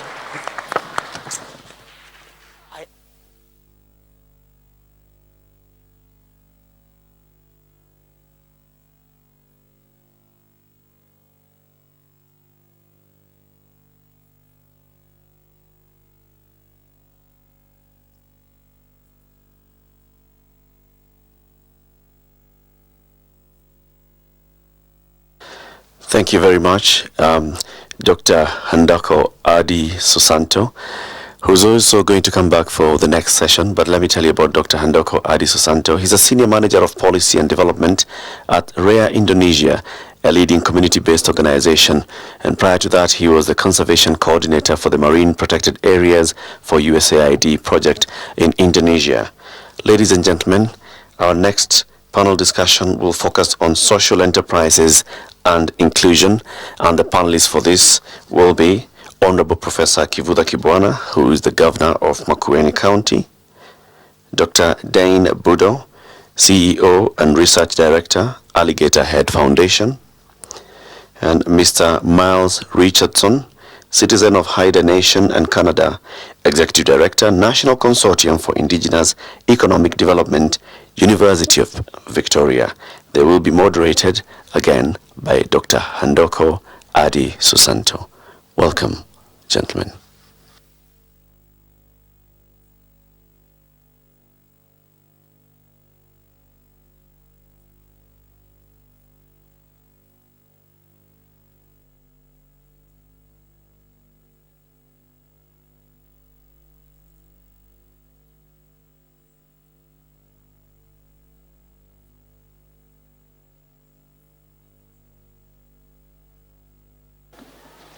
Test. Good afternoon, me again. So we move to the other sections and discussing about the social enterprises and inclusions. So with us here, the first Honorable Professor Kifuta Kibwana. He is governor of Makueni County. Is it right? Thank you. And the second one, Dr. Den Buddo, right? From the Alligator Head Foundation. And the third one, Mr. Miles Richardson from the University of Victoria. So let's listen straightly from the first one, from Dr. Den Buddo from the Alligator, because Professor Kiwana asking us to speak in the last round. Okay, please, you have 3 minutes to speak. Good afternoon, everyone. I bring greetings from Jamaica, small tiny island in the Caribbean, but home to the fastest human beings on planet Earth. I have a short video that I would like to show, so we probably can cue that up, which will save some time. How long? 50 seconds. Oh, 50 seconds, okay. The Marine Lab was launched.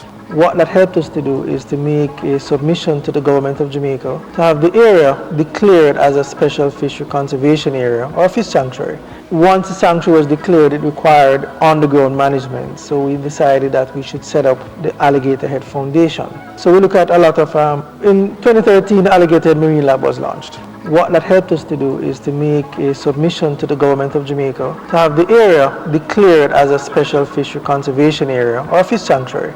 Once the sanctuary was declared, it required on-the-ground management, so we decided that we should set up the Alligator Head Foundation. There is no video.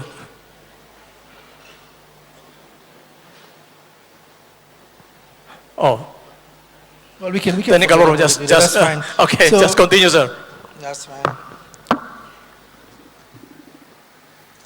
So the Alligator Head Foundation was formed to establish a fish sanctuary, a protected area, a no-take zone in Jamaica, and manage this area. We have 18 fish sanctuaries in Jamaica, and no-take zones, of course, will lead to some displacement of fishers. They can't fish in that area anymore. Now, fish sanctuaries are not designed to remove livelihoods, but are designed to enhance and safeguard this livelihood, and they have to be viewed like that. Community involvement is key. The resource in this case is the marine life, and this must be the primary focus, as well as, even though we are looking at that as the primary focus, we can't forget the community livelihoods. We can't forget about the community involvement, because they are the ones that depend on it, so we have to balance that.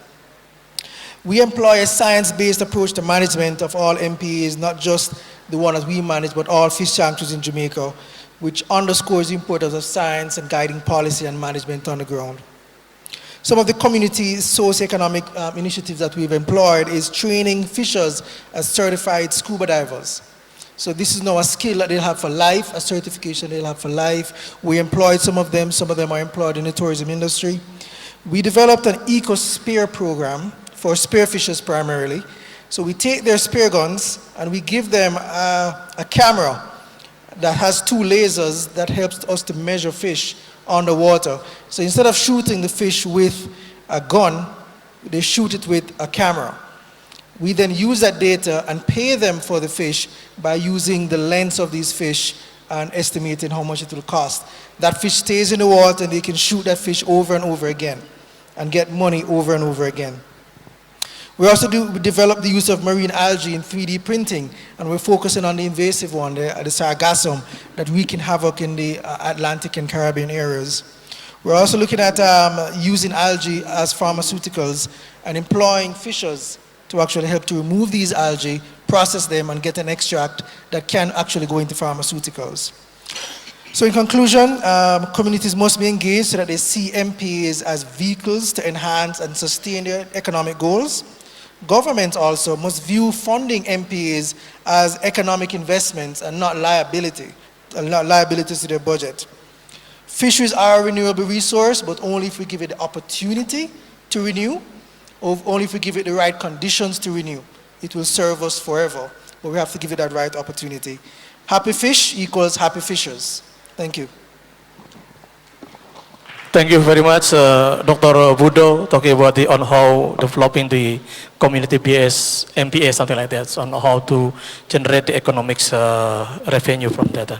The second one, the second speaker will be Mr. Miles. Time is yours. Sure.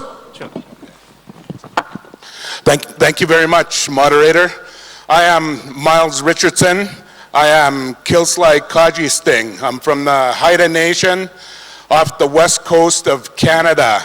We're a Northeast Pacific nation, and I'm really pleased to join all of you here today at the generous hosting of Kenya at this really essential dialogue sponsored by the United Nations, Kenya, Japan, and Canada. I really take my hat off to all of you for sponsoring this essential dialogue.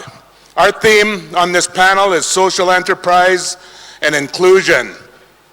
If we're going to talk about a sustainable blue economy, a new way of relating to oceans and terrestrial waters, rivers, lakes, and all those terrestrial area waters, we've really, if we are going to meet our challenge as a human species for survival, we've got to do things differently.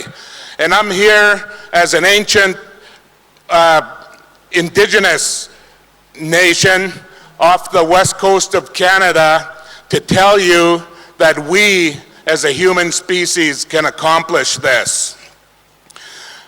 Oceans have been an essential part of the well-being of humans, our human species. And even as we've looked at it as a wealth of a money-generating asset and haven't really dealt with it collectively as humans, we haven't collectively dealt with it as essential to our well-being, as providing all of the elements of life. I would say that we have that opportunity now, and through this dialogue here, all of us across the globe as humans must change. And as we put our efforts here to figuring out a better way forward to building a sustainable blue economy, we need to all remind ourselves of the fundamental truths that have allowed us to survive and prosper to now as humans. You know, just like there's no separation between the oceans and the rivers and the lakes, our oceans begin at the top of the mountains. They run down to the oceans through our lakes and rivers. And one of the fundamental truths that my people and all indigenous people have brought forward is that everything is connected. All of creation is interdependent. And if we're going to build a sustainable blue economy and prosper in more ways than financial, we've got to keep this truth, this fact in mind. 2 minutes left. So the challenge is daunting. Let's remember as we look at these blue assets, as I'll call them, let's remember this truth. It's not the oceans that are in trouble. It's not our climate, as we're talking about, that's in trouble. It's not our earth that's in trouble. It's we, as a human species, that are in trouble. And our very survival is at issue by our own actions. And if we're going to meet this challenge, we need to come to terms with that and know that there's no one way out of this situation for any one of us, that we're all in this together. And when we talk about inclusiveness, when we talk about how we're going to live and make decisions together, we got to remember that as we look at governance and learn from each other. You know what, one of the big challenges that we have in Canada and on the West Coast, and in Canada, Canada has committed recently to reconciling on an equal basis with Indigenous people. Canada is 150 years old. My people have been in our territories since beyond human memory. Scientists have pegged it at 14,500 years through carbon dating. But suffice it to know that since the beginning of time, our people have been in our homelands. And we, our cultures, have developed a different way of knowing. Canada has evolved through a scientific paradigm, a scientific way of knowing. And while we're looking at inclusiveness, to include gender equity, income parity, all the advantages across the spectrum of life, we need to include in that different ways of knowing. I'm here to tell you that we, as a human species, have the resilience, we have the wisdom to survive, to get through these challenges. But we need to understand these truths. We need to work together. Canada has committed to that, and I'm really happy to come here and report that. Canada is committed to reconciliation. Canada is committed to a nation-to-nation relationship. And even though we've been not managing our relationship with the oceans, we've been exploiting them. We've been exploiting them and creating scarcity when we could be enjoying and bringing about abundance. Am I done? Yeah. Okay. We need to change that approach, and we need to listen to each other. We need to figure out how we as human societies have prospered. And I want to talk, if we get the chance in the question and answer period, to talk a little more about that. But in our businesses, we need to bring in, and this conference has had abundant discussion about this, many bottom lines other than money. We need to look after the well-being of the natural inheritance of this generation. So thank you, Mr. Chairman. Thank you for indulging me for time. Thank you, Mr. Miles. Yeah. So, human, yeah. The problem is with us. Right? Thank you. So, Honorable Professor, you wanna, continue, please. Thank you very much, the moderator. I asked to speak last because I knew I would donate some of my time to my colleagues. My name is Kibuda Kibwana. I think I will not speak to the PowerPoint. I'll just speak generally. You have PPT? I will not speak to that. Okay. So, I'm a governor of one of the 47 counties in Kenya, and it is a landlocked county. So this idea of the blue economy is a bit new to most of the residents, 1 million people of that county. Because there is the tendency to think that you have to be near an ocean, you know, the Great Lakes, so that you can participate in the blue economy. But yesterday, I was in a meeting with a fellow governor from a neighboring county, and he was talking about one of the rivers, the major rivers that feed into the Indian Ocean. And he was saying that there is a lot of pollution from Nairobi, and from the industries in Nairobi, from the industries in Kiambu, a neighboring county, and that ultimately, because of this pollution, the water which goes through Machakos, through Makueni, up to the Indian Ocean, the water is extremely polluted. I said I was not going to speak to the PowerPoint, so please, thank you. So this colleague was saying that the water is extremely polluted, meaning even when you are living in a landlocked county, the activities that happen there implicate in terms of the blue economy vis-a-vis the major sources of this economy, in this instance, the Indian Ocean. So that, therefore, we have a role to play in terms of ensuring that there isn't this pollution. In actual fact, he suggested a very advanced solution. He said he's going to close down companies that will not adhere to environmental standards, and he'll talk to his colleagues in other counties, and he will also be able to go to court if their companies do not stop polluting. And this is really, we're talking about serious polluting of other river and ultimately the Indian Ocean. Now, for purposes of what we do within the Makueni County, which also implicates on the major source of the blue economy for us as Kenya, some of our farming, like farming on riverbanks, where we may not pay special attention to riverbank protection. Some of this farming, deforestation, so that a lot of the soil again will go into the rivers and will go into the ocean. These are also aspects that are very negative.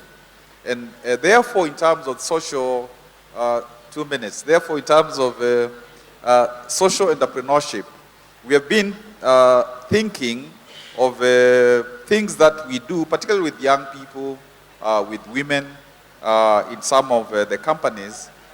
First of all, in terms of creating the blue, creating more water in a landlocked situation, like we have this system of having farm ponds, so that for our 160,000 families, we create farm ponds, so that we have capacity to irrigate, micro-irrigation, and we do organic farming, and we have horticulture, and therefore this really helps the young people, and they are they form cooperatives, so that it is part of social enterprise. A lot of do. We also have. What about the mute? Yeah, mute. Nobody can.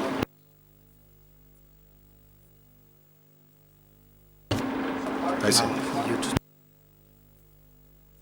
Companies for communication in this country, so that they map all the farms that we have in the county, about 200,000 farms. They supply extension services. They are able to even supply loans. They supply inputs. And again, this is social enterprise, and this helps our farmers. And there are some certain things we are doing to conclude with the KCB, Kenya Commercial Bank, and Miramar to help youth to do agrophonics agriculture, and so that there is that social enterprise, and we are making water and making more economy. Thank you. Thank you very much, Honorable Professor Kibwana. We're running out of time. Maybe if there are any question, one question only. Federico is around. Otherwise, we close. Oh, yeah, from here. If there is other questions, please, we can talk offline. All right, thank you. After this. Please. Thank you, Chikonya Elias from Uganda. Basically, mine is a submission that if we were to achieve social enterprise as governors and mayors, in terms of as the private investors are bringing up the social enterprise, we need to look at the compensation policy in building the relationship where they can contribute to social corporate responsibility in building sustainable development. Thank you. You want to respond, Governor? Yes, I think the question is the possibility of many companies that are working in a particular place to be able to respond in terms of social corporate responsibility to ameliorate some of these issues that we are discussing. And I think, for example, what I said about Kenya Commercial Bank, they work together with us and a school called Miramar, and they are able even to help the kids with loans, affordable loans, and this helps us in terms of the kids doing the agriculture and being able to also help in terms of afforestation, conservation, and so on. The one thing that I didn't mention, and I don't know how within this framework this can be pursued, when ordinary people in a county which is landlocked, when they do things to conserve the environment so that we don't have pollution of the ocean, who helps them in terms of like financing that? Because they are doing something that is for the greater good, and therefore it would be important for not just corporate social responsibility, but for governments and so on to be able to help them. Thank you, Professor. Do you have 30 seconds closing statement before we close? Maybe Dr. Budo? Yes, Yeah? I just like 30 seconds, please. Sure. I just like to reiterate that the blue economy is all of our responsibilities. You know, we have to put in, we have to invest because we'll all stand to benefit from it. And, you know, we've been talking about blue economies for a while now, but this is something that we've been doing, but really been doing it in silos. I know it's time to pull it together for everyone to be able to benefit from it. Okay, thank you. And my closing comment is similar to you gentlemen's. This has been a really good discussion here about a sustainable blue economy, but these are big conversations. And I really appeal and leave here with the results of this general conference that we're not just going to be talking heads, that we're going to act on our understandings and what we've shared.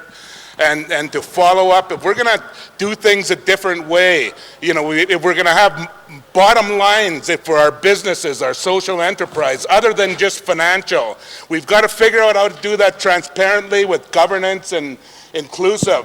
So one area that we're involved in at the University of Victoria, and I'd just like to invite any of you to get involved or follow that on how we incorporate or how we include different ways of knowing and building these paradigms. www.waysofknowing.ca. We're having a gathering in February 19th to the 21st next year. You can follow that online. It'd be really interesting and beneficial in terms of our follow-up action from this to benefit from any of your wisdom in how you've dealt with that. Thank you very much. Okay, thank you, Fred. This is end of my session, so please give a big applause to all the panelists again. Thank you very much, all the panelists, Mr. Miles, Dr. Budo, and then Professor Kibwana. Thank you very much. Unfortunately, the time is really short. As a special. In 2013, the Alligator Marine Lab was launched. What that helped us to do is to make a submission to the government of Jamaica to have the area declared as a special fishery conservation area or fish sanctuary. Once the sanctuary was declared, it required on-the-ground management. So we decided that we should set up the Alligator Head Foundation. So we look at a lot of mangrove restorations and seagrass restoration and coral restoration. Looking at alternative livelihoods, outreach in terms of school children, community, getting them more involved in the marine environment, 3D printing, using algae as the base material. Can it be used so we can replace the use of plastic? Water sports activities, to get persons again more involved with the water. So we are spending a lot of our energies not just on securing the areas but also restoring these habitats. Once the fish stocks bounce back, the livelihoods will bounce back. The fishermen will be happy again, and that is where we think that we will have that sense of gratitude. Thank you very much. Excellencies, ladies and gentlemen, may I now introduce another video highlighting theme 2 of this conference, which falls very much in line with the next couple of panel discussions. And this theme is employment, job creation, and poverty eradication. Enjoy.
Excellencies, ladies and gentlemen, may I now introduce the moderator for the next 2 panel discussions, and that is Hashim El Ayubi. Mr. Hashim El Ayubi is an international consultant and lead specialist in institutional strengthening and program evaluation, operating mainly in Africa. Prior to that, he worked as an advisor to governments and senior public officials on implementation of regulations and policies related to aquaculture, sustainable development, fisheries governance, and trade. Mr. Al Ayubi is about to moderate a discussion on embedding tourism for economic gain, and his panelists will be His Excellency Jose Cassandra, President, Autonomous Region of Principe from Sao Tome and Principe, and Governor Ali Hassan Joho of Mombasa County in Kenya. Welcome, gentlemen.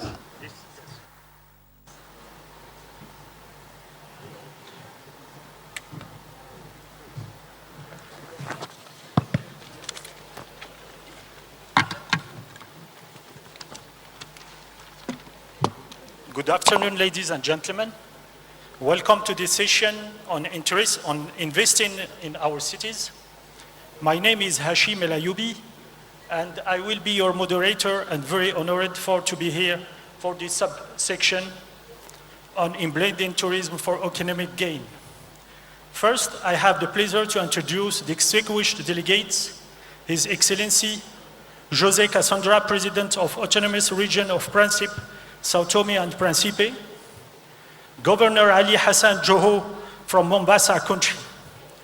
So please note that we have about 30 minutes for this session, and panelists are required to speak no more than 8 minutes. I know it is a little bit short, but I can believe and account on your understanding. But please note that you can make additional notes during discussion that we will have for about 15 minutes. So we expect interesting discussion on main levels to build better and more sustainable coastal towns and cities around the blue economy, and tourism is a key sector. Distinguished panelists, we will really appreciate to hear more practical solutions. Given your great experience on implementation and practical solution, our first panelist, His Excellency Jose Cassandra. Please note that we will have first a video of about 3 to 4 minutes, and after your speech, about 5 minutes. Thank you, you have the floor. Please, video.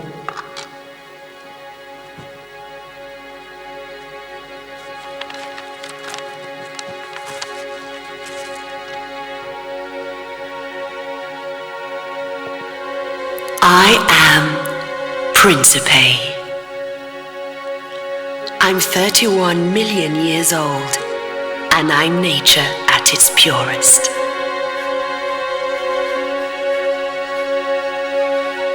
I rise from the ocean. My forests reach for the sky. My trees connect heaven to earth. And from my soil, everything grows and everything changes. Every day. Flowers, fruits, smells, colors, emotions. I live in a fragile but lasting balance. Harmony between man and nature. That's who I am. Listen.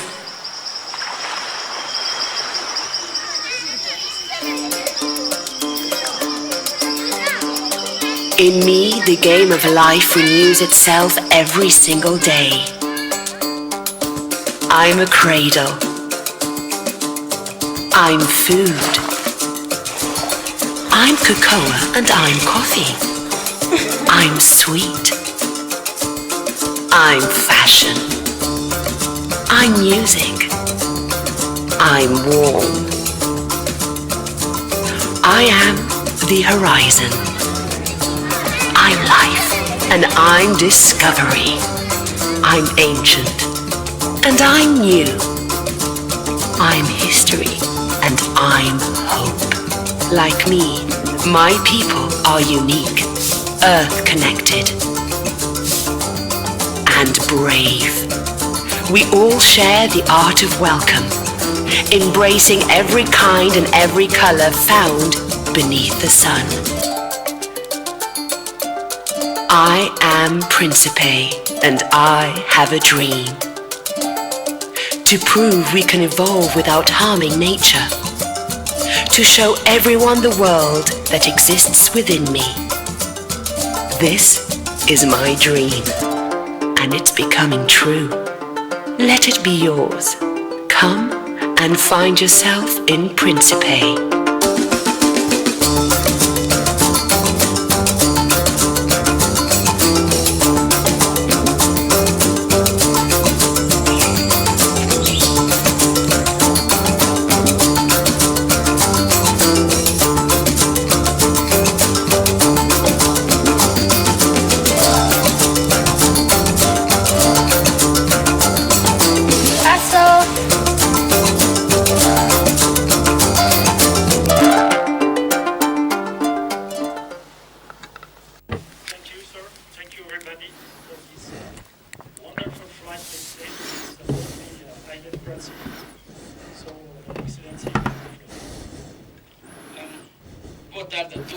Good afternoon, all. I need translation.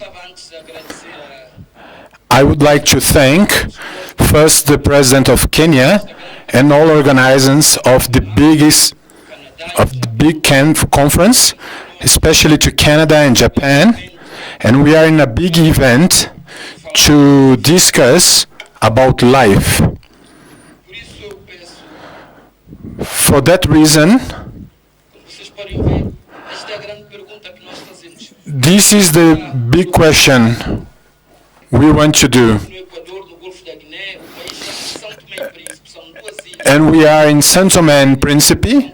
This is 2 islands, and Principe is the smallest with 8,400 people. Saint Tomé and Principe has 200,000 people. We are in Guinea Gulf.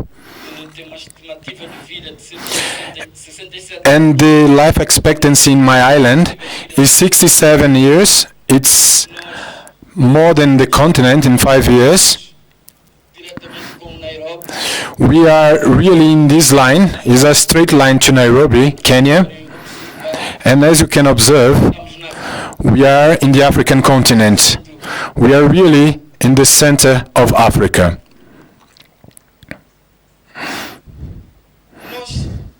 we gave a big importance to conservation. And for that reason, we have now the island as an international biosphere reserve, because we understand that this is the real way for sustainable development. We are now already doing sustainable development, and we are already realizing the blue economy. As you can observe, we are declared by UNESCO in 2012, and we are trying to provide quality of life for all, linking to the biodiversity conservation to have sustainable development for all. Well, this is showing and exemplifying all the priority we give to tourism. Tourism, responsible tourism, has to respect nature, as you could observe in the video, and we must have an harmony between man and nature. And this Bonbon Resort was the first hotel in Africa considered the ecotourism, or a biosphere responsible tourism. Another aspect very important to the blue economy is the fact of until 2030 we need to change mentalities, and we will be eating plastic, so we need to change that mentality of plastic consumption. In the past, in São Tomé and Príncipe, turtle was one of the top things in the São Tomean cuisine, and we need to change that reality by working with the children. So it is very important that we work with the children today. If we want a 2030, a 2050 with no plastic, we need to start working with the children today. There is no sense of talking about good projects if we are not talking to the children now. And this, we are really in principle putting the children in the center of the agenda. So now plastic, it's a problem in principle, but we already tackle it. The perspective we want is an island with no plastic, and we are going towards that objective. This is a big challenge for my government. And environmental education, it's very important. So it will be impossible to be successful if we don't have an environmental education with children. We need to change the quality of life. And none of this, that is because we think that if we act correctly in 2030, and we have a plan for 2030, as you can see in the slide. So we have a common agenda with the United Nations, a UN joint program, where we define 10 goals for Principe. We were localizing the Sustainable Development Goal in Principe Island, always basing in the conservation of biodiversity, sustainable development, inclusiveness, resilience to climate change. And we need to have this harmony between man and nature.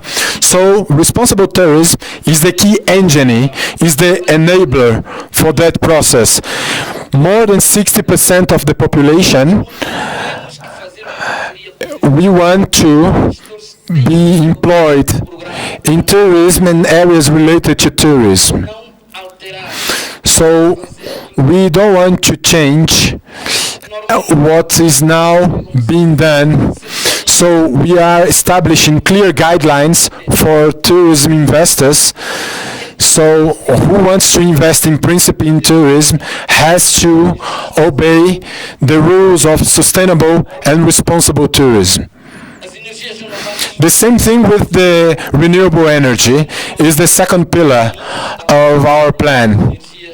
So we still have fuel-based energy, and that's very harming and very expensive, but we are launching next year solar energy and mini plants, water plants. So this will be only possible if we have funds and participation of people.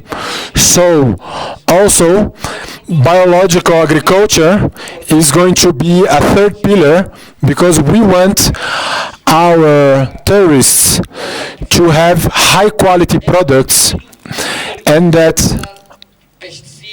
all chemicals are prohibited to enter in Principe. So it's biological agriculture that can be a souvenir for also tourism. And also fishery, we are creating maritime conservation areas and going for the sustainable fishery. So this is my last slide. Without water, there is no life, and without blue, there is no green. So I'm really inviting everybody here to go to Principe in May. 100 years ago, the theory of relativity was proven in Principe, and you are all invited to go in May to Principe Island to take part of the celebrations. Thank you very much, His Excellency, for this very exciting and interesting presentation. Our next second speaker, Governor Ali Hassan from Mombasa County. Before to give him the floor, you may allow me please to commend the leadership shown by the Kenya for Blue Economy Sustainable and for hosting this conference. Please, Governor, you have the floor. Well, thank you, moderator. My name is Hassan Ali Joho, the governor of Mombasa County. And I would first of all wish to share a little bit about Mombasa's experience in terms of tourism. And I want to begin my conversation on an integrated approach, because the importance of tourism cannot be gainsaid. If there is an area where largely offers sustainable employment, in my own opinion, being a governor of Mombasa is tourism. And because we know for every 10 tourists, you need one employee to service the industry. But Mombasa, about 5 years ago, about 6 years ago, just when I got in to be governor, I faced quite some serious challenges on matters of extremism.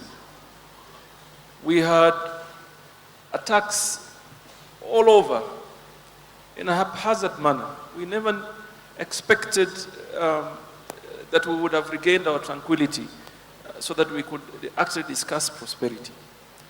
Now, where we came from is that we had to have a conversation on inclusion.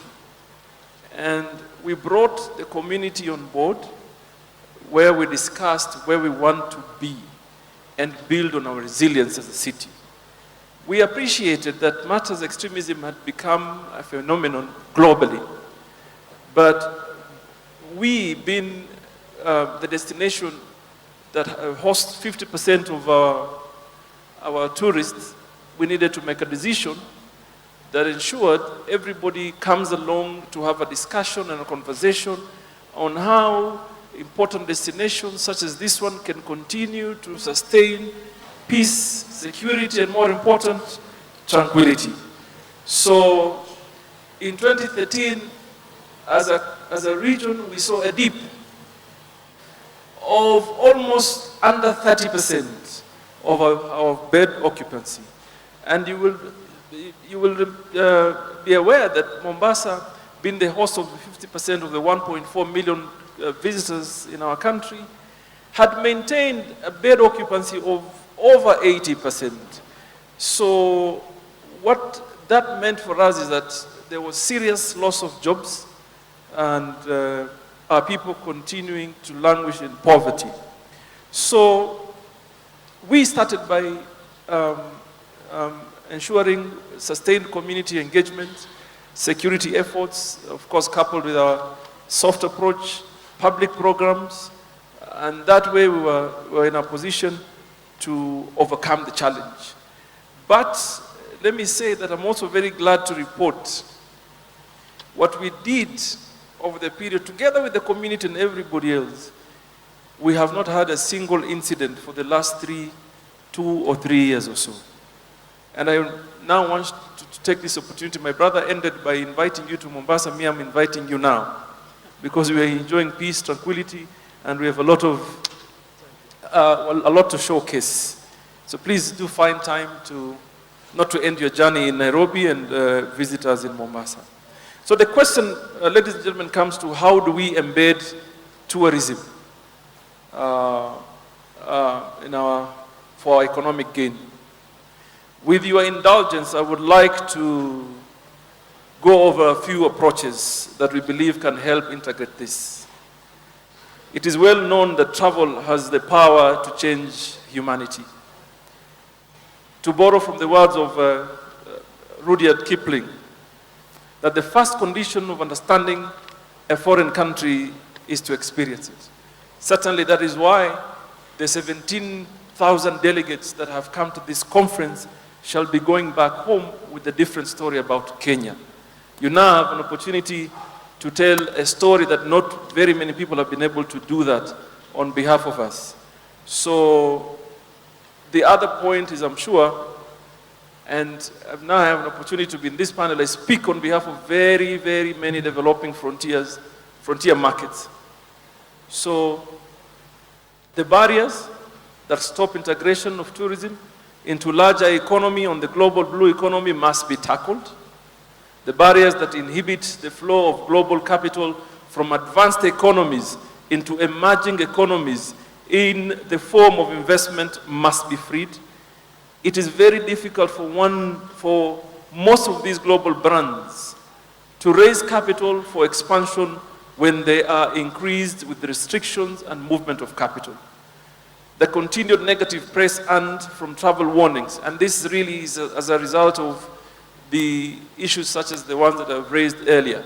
But my point is, no city is safer than the other. We all are susceptible to terror threats. Mombasa is not different from New York, it's not different from Marrakesh, it's not different from Bali in terms of terror threat, but it is what we do as a people to be able to overcome that as a challenge. So, like I said, violent extremism is now a global phenomenon, and most emerging countries have joined the international efforts in controlling this vice. In Africa, the integration of global travel in the blue economy certainly is still lagging. For instance, you cannot have a seamless transition from global airline into a cruise ship and back on the railway system and even road transport. Why? Why in Africa until today we cannot have consistency, sustainable arrangement where we have open airspace, open sea bilaterals or multilaterals, in that someone can fly into Mombasa, into Nairobi, board a cruise ship, come out in Maputo and board a flight and certainly go back to your destination. Trade and economic partnership agreements between regional blocs should be extended to tourism and travel agreements. This shall provide the legislative and policy framework to grow the sector and embed it in the blue economy. Let's also appreciate that the modern day tourism is very sophisticated. We all know you can sit here through your phone applications, get access to information, book hotels, booking.com, hotels.com, and what have you. So there's a need for destinations to continuously be innovative and adhere to the demands of the moment in terms of technology. This, in our city, we have undertaken, and we continue to take other few bold initiatives. Cities, I believe strongly, must continue to look at their renewal programs. A city must I saw a research very recently that part of the choice of a destination is what people call now Instagrammable destination. People want to come to a destination where they take pictures. So for us in Mombasa, we are turning our city into a blue and white city and making the city pathways workable. That we're taking into consideration the climate resilience. Because you make your city walkable, you deal with issues of using fossil fuels and other mode of energy, even in terms of transport. So as Mombasa, we have taken that bold step to creation of modern green public facilities. There has to be activities. There has to be waterfronts that are redeveloped and public beaches and reclamation of landfills turned into green and amusement parks. 3, we have created sustainable tourism, social enterprise, and cultural centers, because that is our strength that we are able to showcase. 4, we have focused in promotion of sustainable marine and development of cruise tourism and related products. We also have marine conservation and of course coastal protection programs. 5, to emphasize on peace and security. I wish to remind the audience that our efforts on violent extremism finally, must continue, because the dynamics keep changing. It evolves. The people on the other side never sleep. So we also shouldn't sleep, and we must continue with the conversation. Finally, talking as a city, we intend, the things we intend to do in the future is to identify, value, and map our ocean assets. 2, to look at regional integration and cooperation is essential to drive economic growth from Indian Ocean. 3, promote private sector investment in the blue economy. Well, you could have all these conversations, and if you don't have the private sector leading these kind of discussions, then we haven't gotten it right. Because as government, our mandate is purely to facilitate and creating an enabling environment for business to thrive and private sector to lead the economic conversation. So largely, we are looking at what we can do as a government, and that is why you saw our president yesterday and today in his remarks. He is committed, and we all are in support, to transform how this region shall continue to do business. And therefore, in matters tourism and the opportunities that come with it, we are saying, even as a city, we are now ready and open to do business.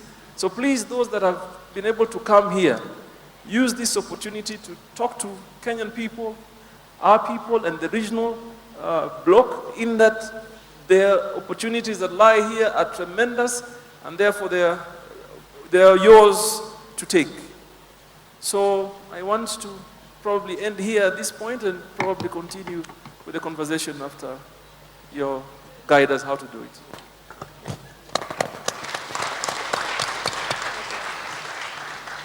Thank you very much.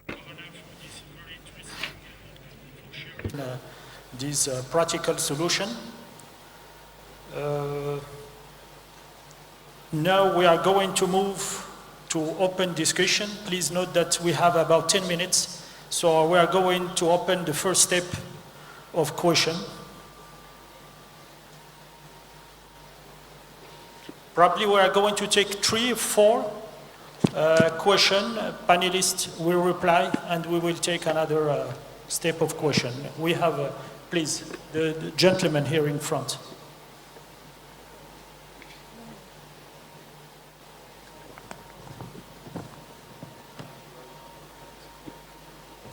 Good afternoon. My name is Masaki Samuel, and I'm the founder of Evergreen Foundation Kenya.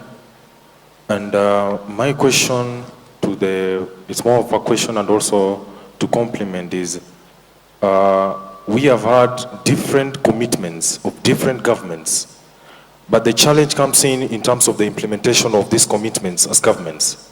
because we find we are only left with only the private sectors and non-governmental organizations to implement these commitments. So we are asking, or we may want to ask the county government to come in place so that they can be able to assist in terms of the implementation of these commitments, so that we can have a sustainable economy and improve the livelihood of our people. Because like we have young people in this country, but how do we create an enabling environment through this sustainability and the protection of the oceans, so that we can create employment for our young people? So maybe the panelists can also share with us what are some of the measures that they have already put in place in terms of the creation of opportunities for young people, so that they can be able to grow and also we have a sustainable economy. Thank you. We have here two questions. Please, the second and the third. All protocols observed. My name is Jared Oundo. Can you please stand up so people can see you? Okay, I'm here. Okay, thank you. All protocol observed, ladies and gentlemen. My name is Jared Oundo from Jubilant Stewart, South Africa. My question goes to the Governor of Mombasa, Ali Hassan Joho. Your Excellency, the Governor of Mombasa, my question is this: what are you doing to ensure that there's safe transport, water transport in Mombasa, and as far as the Indian Ocean is concerned? What are you doing to ensure that there's a security in the ocean, to ensure that our fishermen are not maybe caught with pirates and any other thing that may cause harm to them as far as the ocean security is concerned? Secondly, what are you doing to ensure that Mombasa is clean, and as far as we know that Mombasa is a tourist hub for this particular nation? Thank you. Thank you. We will take another two questions, if you allow, and our panelists will reply. Please, we have here, gentlemen. Yeah, thank you. My name is James Murray. I'm the chairman of the Chamber of Commerce, Mombasa, and nationally as well. And I want to, first of all, commend the governor for a job well done. I think what he has said, blue and white, looks very nice and tidy. But I also want to share my thoughts about this partnership between the public sector and the private sector. I think going forward, one of the suggestions, and in line with what one of the speakers or the questioners has asked, is how do we take this conversation forward? And my suggestion is the formation of maybe a partnership board that can actually address all the issues that emanate from this conference, to be able to realize this fruits of this conference. We may risk turning into a talk shop if we don't actually put in timelines, so that what we are saying, we commit to achieve certain objectives. And on that note, I would like to probably ask Governor Joho to tell us how he intends then to lock in this conversation between the private sector and the public sector. Second thing is about the youth. I've observed, and I don't know whether I'm right, but if you look at the people who are attending this conference, most of them are over 35, which means they're not youth. The youth are still not in this conversation. And for me, I find it very difficult that they keep asking, when is this going to be brought to us? They want the facility or the opportunities to be taken to them. And my call to the youth is, come to the conference, pick your decisions, and come and choose what you want to do, and pick your information from here. Because I think for a long time, they keep asking, what can you do for us? They must come and learn from us. Thank you very much. The last question. Okay, I'm Halima Hassan from University of Nairobi. My question is to Governor Joho. My question is more on, like, the big challenge we have now is on pollution. So I want to ask a question to Governor. I want to ask a question, like, as a county and the head of the county, what is your take on the pollution on our ocean? What are you doing as the county government to make sure that our ocean is clean? Thank you. Distinguished panelists, you may Probably they are going to reply and we are going to take another step of question. We will start with His Excellency Jose Cassandra, if you would like to respond to some issues. Thank you. Thank you very much for the questions. These questions were very interesting, and I agree with the first presenter that mentioned the youth. So it is crucial that we do capacity building for the youth. We cannot achieve our objectives, we cannot develop Africa without our youth developed. I prefer to have an army of young people, unemployed, but with capacity, but a lot of youth with jobs but no capacity, because capacity development is what brings opportunities. So they need to be part of this development process, but if they don't have the proper education, they will never be part of it. We are talking about blue economy, but they need to know what is blue economy. So it's starting with the schools, with the primary school. So the blue economy can be mainstreamed. So participation of NGOs, it's also crucial, because we cannot, in our countries, only governments,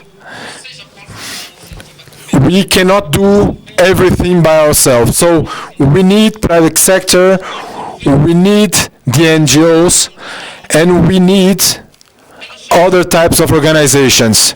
So also the civil society needs to be engaged.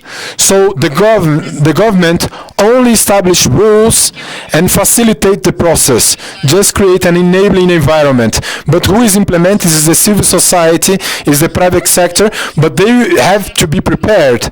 For that reason, one of the goals of my plan is on innovation and capacity building. And for that reason, just to complement, in the end, in Saint Thomas and Principe, why are we tackling ocean pollution? We are now engaging the community to collect plastics in the beaches. So all beaches that are entering the beach now is being putting apart, and we are working with children. So every plastic bottle that they gather, if they have a certain quantity, they can transfer and to have a metal bottle that is more durable, and they can exchange that. So we incentivize the children to collect these plastic bottles and to exchange to another bottle that they can bring their potable water, safe water. So this is another problem we have, guaranteeing safe water for the children. So if we do that cautiously and systematically, we can have a different planet. So many times, only to help in the second and third question, many times the youth, they are not participating because they don't want. But many times, us, the elders, we prohibit them with our bias. Sometimes the way we communicate put the young youth away. Here, a second conference from His Excellency. Thank you. Governor Ali Hassan. Let me begin with Halima and tell you that Halima, if you look at the successful cities who have a good story or a positive story to talk about in matters pollution, it is more what the ordinary citizen are able to do than the government themselves. So we need to move away from the notion that only government entity can be able to protect and ensure there's no pollution on deal with matters climate change for that gender. So, yes, we have our role as government and we shall do what we need to do. And we continue to do what we need. For example, in Mombasa, we're looking at basically legislating punitive measures, you know.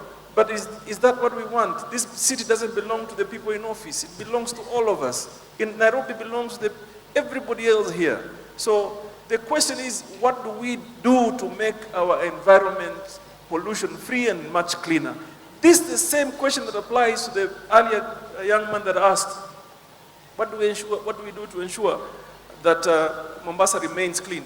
My question is, if you go to Singapore, for that matter, you go to Dubai, do you see a municipality staff sweeping the roads all the time? No, you don't. But you don't see citizens throwing dirt and litter freely like the way some of us do here in Africa. So it's a mindset issue, and it begins with you. It begins with you.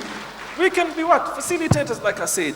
And the other important point that Mureu raised is the highlights of this conference. Let me tell you, we in Mombasa and basically coastal region have had very productive meetings.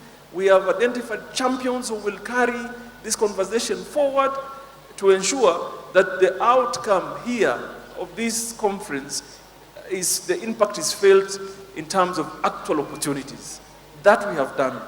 But now the other point, which is basically the final point, 2 points, is the security. You all are aware, the president last week launched Coast Guards with a big vessel and several other patrol boats to ensure there is safety and security within our waters. And there has not been any incident that warrants even to imagine you would have a conversation on an insecurity issue within our waters. There hasn't been any. So let's not be stereotyping that there could be negative impact. There isn't. We're doing very well, and we will need to continue to support this kind of program so we enjoy peace and prosperity. The other point, and this will be the last, is on youth participation. Let me tell you, the young people of this country and beyond, I made a decision to run for an elective office in 2004. I have served as a member of parliament. I am doing my last term as governor. I served as an MP, I served as an assistant minister for transport, I did my first term as governor, and I'm doing my last term as governor. If I continue to ask the people there, what would you do for us as youth, I'd probably still be in the village there in Mombasa somewhere. Because I took a bold decision to say, I'm going for it. And I don't come from a well-to-do family, I come from a very humble background. I have had issues. I graduated my last degree after I became member of parliament. My undergrad, I achieved it after I became member of parliament. So young people, please stop this notion of you have to sit back so that the leaders can be able to do stuff for you. You ask yourself, what can you do to ensure you are counted in conversations such as this ones? And I am a living example. I'm likely to, if I don't have national politics ambitions, I would have retired under 50. It's only that I'm running for president, but I would have retired under 50. I would have retired under 50 because I took the bold step to say what, I can do it. If everybody else can do it, why not me? So young people, please don't wait. These are your opportunities. Run with them, grab them, seize them. Don't wait. Thank you. Thank you. Thank you, Governor. Now we have, let's say, interesting solution, practical solution. That means goodwill and energy for all are very important, of course, and to have this transformation, economic and social transformation of our cities. We're going to take, please, 2 last questions as we are running out of time. And I see someone from there in the back. Please be brief, and the question, if you can specify the question, it will be good. Thank you.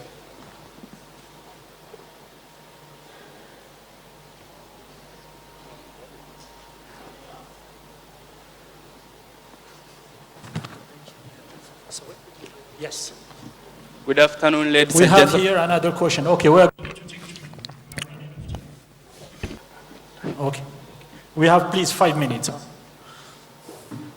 Good afternoon, ladies and gentlemen. Mine is not a question. It's actually, I want to have my voice on this discussion. Ladies and gentlemen, this is not a responsibility for leaders alone. This is a responsibility for all of us as citizens of Earth planet. As speakers before me have said, I'm Ali Abdi, student from the Cooperative University of Kenya. Ocean regulates temperatures and rainwater. Then again, the shocking revelation is that ocean population have reached shocking levels. We are talking in terms of 95% of farmers, a type of seabird in Norway, have been found to have plastic in them. Please, could you brief, since we are running out of time and we have 2 questions, please. Thank you. Fine, thank you. Then to use Mr. Richardson's words, the oceans, they are not they won't receive the negative impact of our actions. We will be the ones who will have to, feel that impact of our own actions. I think it's time for us to take responsibilities as citizens of planet Earth and think sustainable. It's time to consider that our future generations, our sons and daughters, will need the aesthetic beauty of the blue economy like we need today. Thank you. Thank you. Thank you for this suggestion. We are going to take a lady here, since we have also to calibrate. I'm sorry, yes, there is a lady here in the second line, and I will take you from. Please be brief, not more than 2 minutes. Yeah, I will be very brief. 2 minutes. Yeah, I will be very brief, just behind the lady before. My name is Cyril Siwe. I'm head of United Nations Environment Program, heading the Kenya office. Just 2 figures, Honorable Governors Nairobi, Mombasa, and Excellencies. If nothing is done, we all know from yesterday's conversation that by 2050 we will have more plastic bags in the seas than fishes. And you are fully right, Honorable Governor of Mombasa. And we wanted to call upon your leadership with other governors, through the Council of Governors, for example, to champion something extremely important, which is pollution. Pollution kills 7 million people per year, more than any other threat. We have also mentioned this morning a wonderful example from other counties like Kisumu, like Kakamega, etc. The call that we are making upon you through this type of platform is you being part of the association of mayors and governors around the world, maybe to hold or to champion a coalition or associations of, or a group of governors who can really champion the free pollution, to also sign or to be part of the Clean Seas campaign that the United Nations Environment has championed. This is a call for you. It's extremely realistic, it's very pragmatic, just to call upon other governors to champion this Clean Sea campaign to make sure that citizens can protect the marine ecosystem and marine environment. Thank you, Governor. Thank you for this call. The lady, and it will be the last, I'm sorry. We are running out of time and we can continue discussion. Thank you. Yes. Good afternoon, everybody. My name is Wanjiro Kimani. So my question is more of like a statement or just to address. For the gentleman who said the youth are not here, you are very present and you are here to learn, to see how we can engage in this conversation.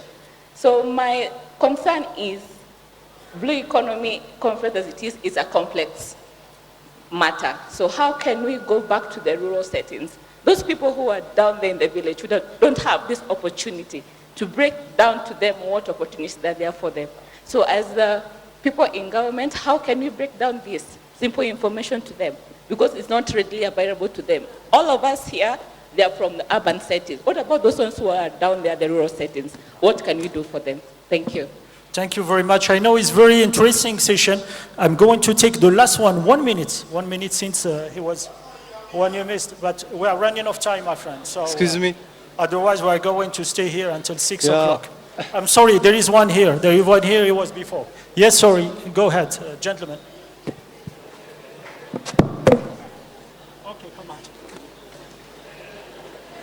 And my question goes to the governor of Mombasa, His Excellency Ali Hassan Joho, and I'm very brief though to time. Which measures will the county government of Mombasa take to put in place to protect the small fish, the small scale fishers? And I'm done. That's my question.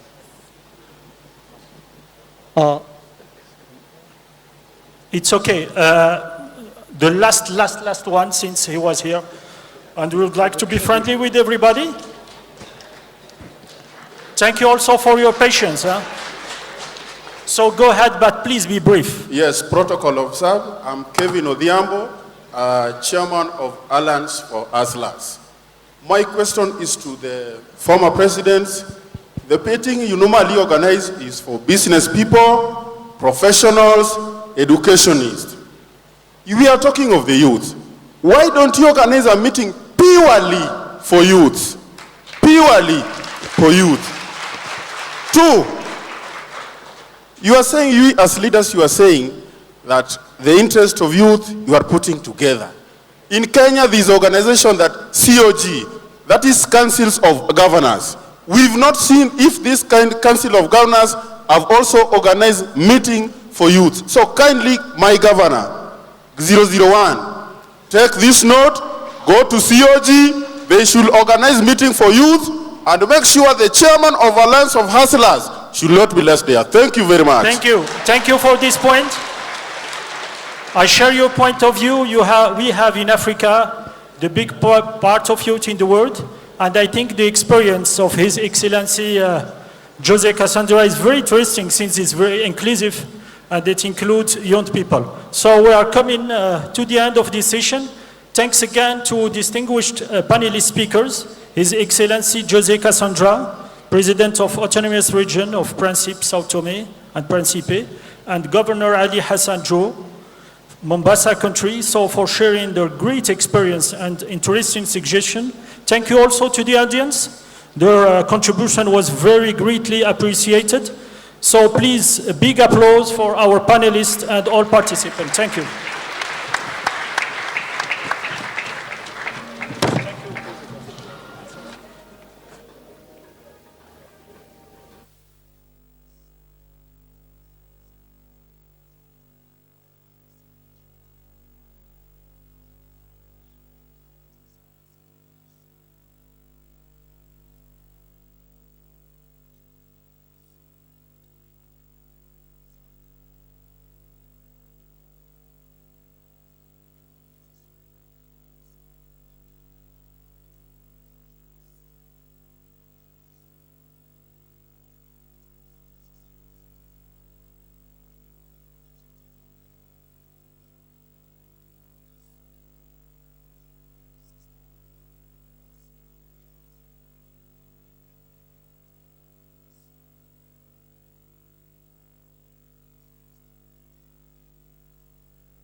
Excellencies, Honorable Ministers, Your Worship Mayors, ladies and gentlemen, please settle down. We now proceed with the next session. Excellencies, ladies and gentlemen, please settle down so that we proceed to the next session.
Excellencies, ladies and gentlemen, our next panel discussion will tackle entrepreneurship and job creation. Please welcome on stage Mr. Hashim El Ayub, international consultant and lead specialist in institutional strengthening and program evaluation operating in Africa. Mr. El Ayub will moderate this session, and the panelists are Mr. Justin Hunter, who's the Chief Executive Officer, J. Hunter Pals, Mr. Sam Garoya, Chief Executive Officer, Regeneration Africa, and Mr. Matt Hebb, co-founder, Canada's Ocean Supercluster. Welcome, gentlemen.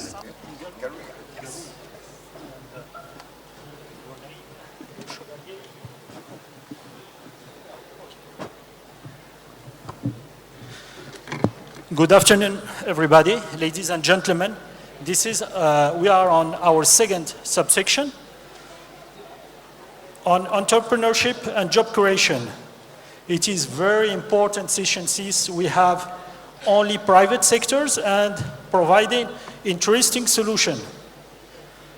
So first I have the pleasure to introduce the panelists, Mr. Justin Hunter from G. Hunter Pearls, Mr. Sam Garuya, CEO of Regeneration Africa, and Mr. Kate Hebb, co-founder of Canada Ocean Subcluster.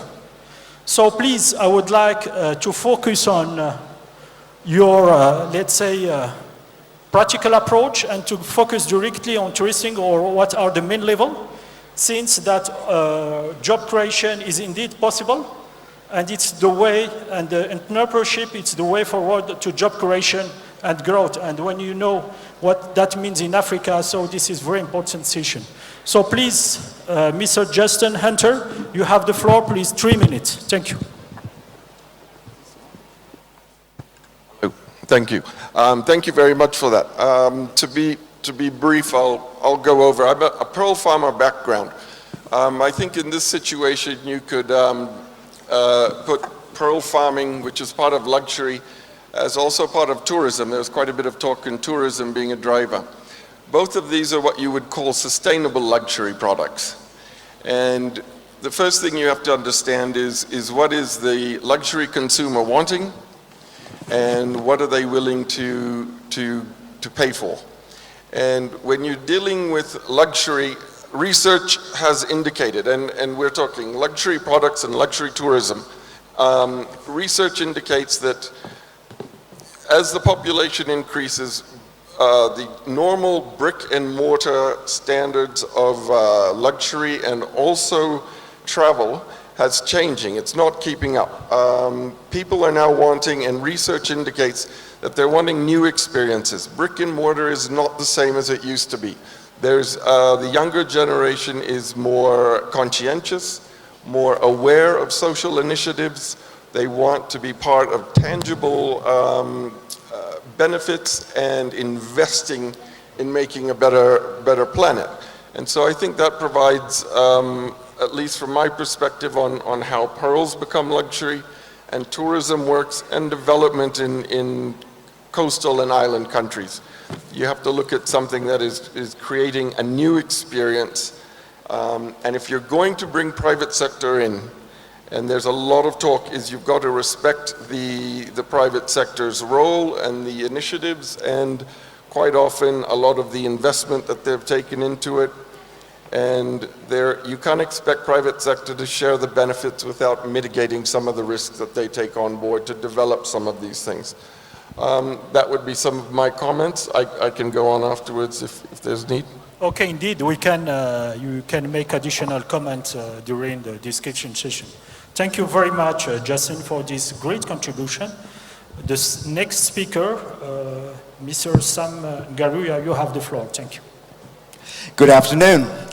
I have some slides I'd like to share with you. My name is Sam Garuya from Malindi, from right here in Kenya, and we, the name of our company is Regeneration Africa. We convert your waste into valuable products.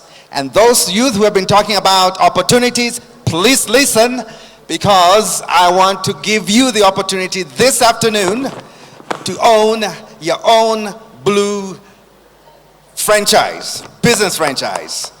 So you don't have to leave here without an idea of what you can do. So if I can get the slides going, I'll start talking real quick. Plastic waste is a major issue, we all know that, especially along the coast.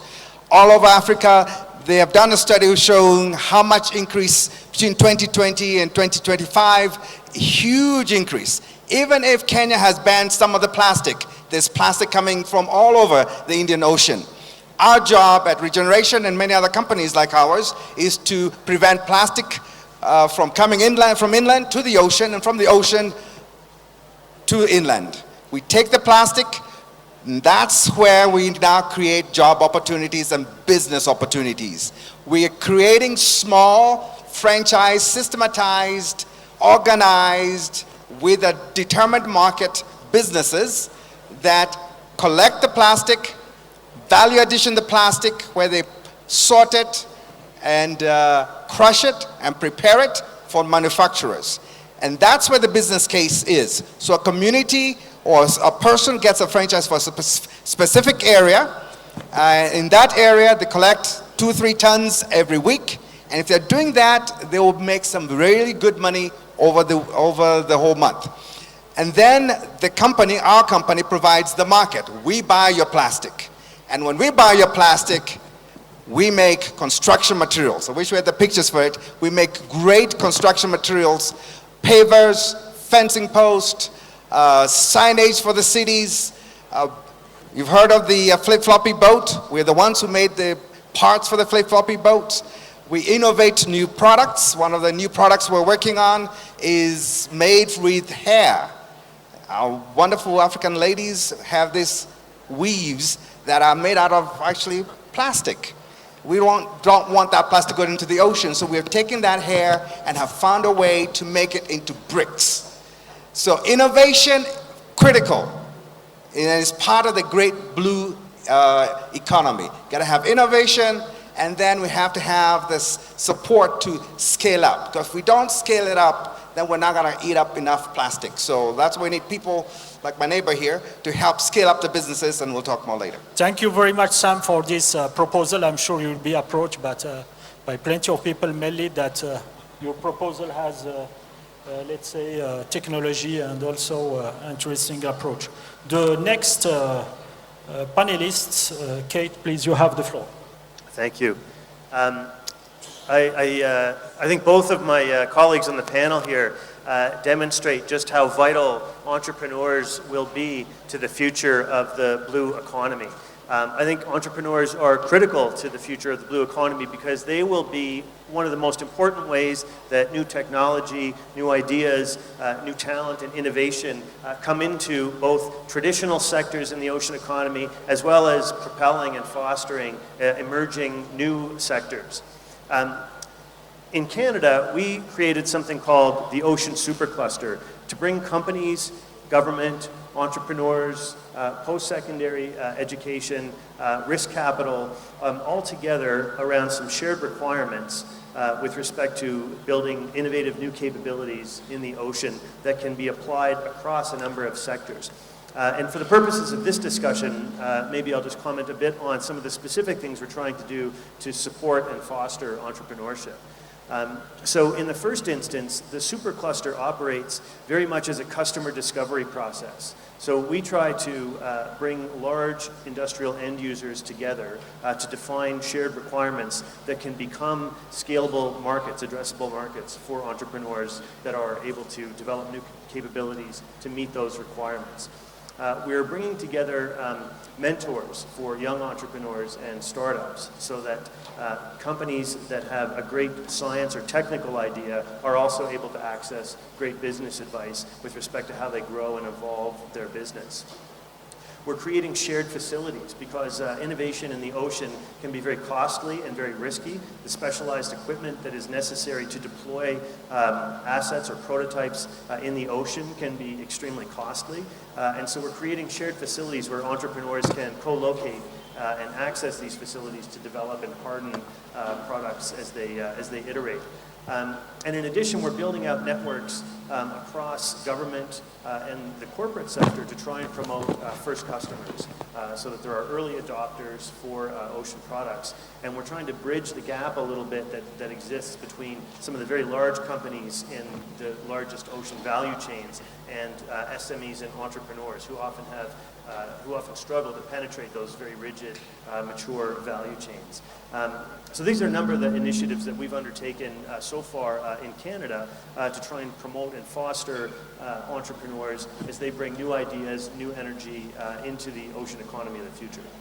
Thank you very much, Matej, for this contribution. I believe that innovation and technology are very important for blue economy and also in Africa, and also the approach that you shared, since there is a risk in the ocean and supercluster could be also a good idea. So thank you for sharing your experiences. And now we are going to open the floor for a discussion. We will take 3-4 questions. Our panelists will reply. And after we are going to take only one question. So the floor is open. We have here 3, please. The gentleman here, yes, take the floor.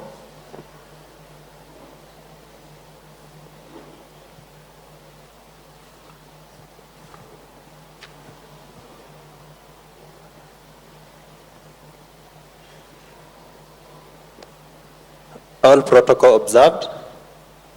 My name is Bright Wekesa, and my question is directed to Mr. Ngaruya. Thank you. You are doing a very good job, and I just want to know, because you talked about the issue of franchising, and I'd want to know the procedure that will be involved to acquire maybe your brand name, because I know in Kenya we have a lot of youth who are involved in collection of the plastic, but they sell at a very low price. So perhaps with a brand name and being given the skills, they could fetch some money from it. Thank you. Thank you. We have, yes, intervention. Yes, sorry. Yes, the gentleman there. Please be brief and go directly to the point. Thank you. My name is Mwangi Kevin. I'm an entrepreneur. And I wanted to ask a quick question on job creation. We've realized that in countries like outside in Europe, usually make money from exporting waste to other countries.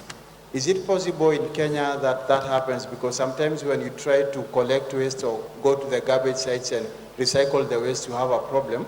Or probably there are some cartels or some people who will chase you away from there.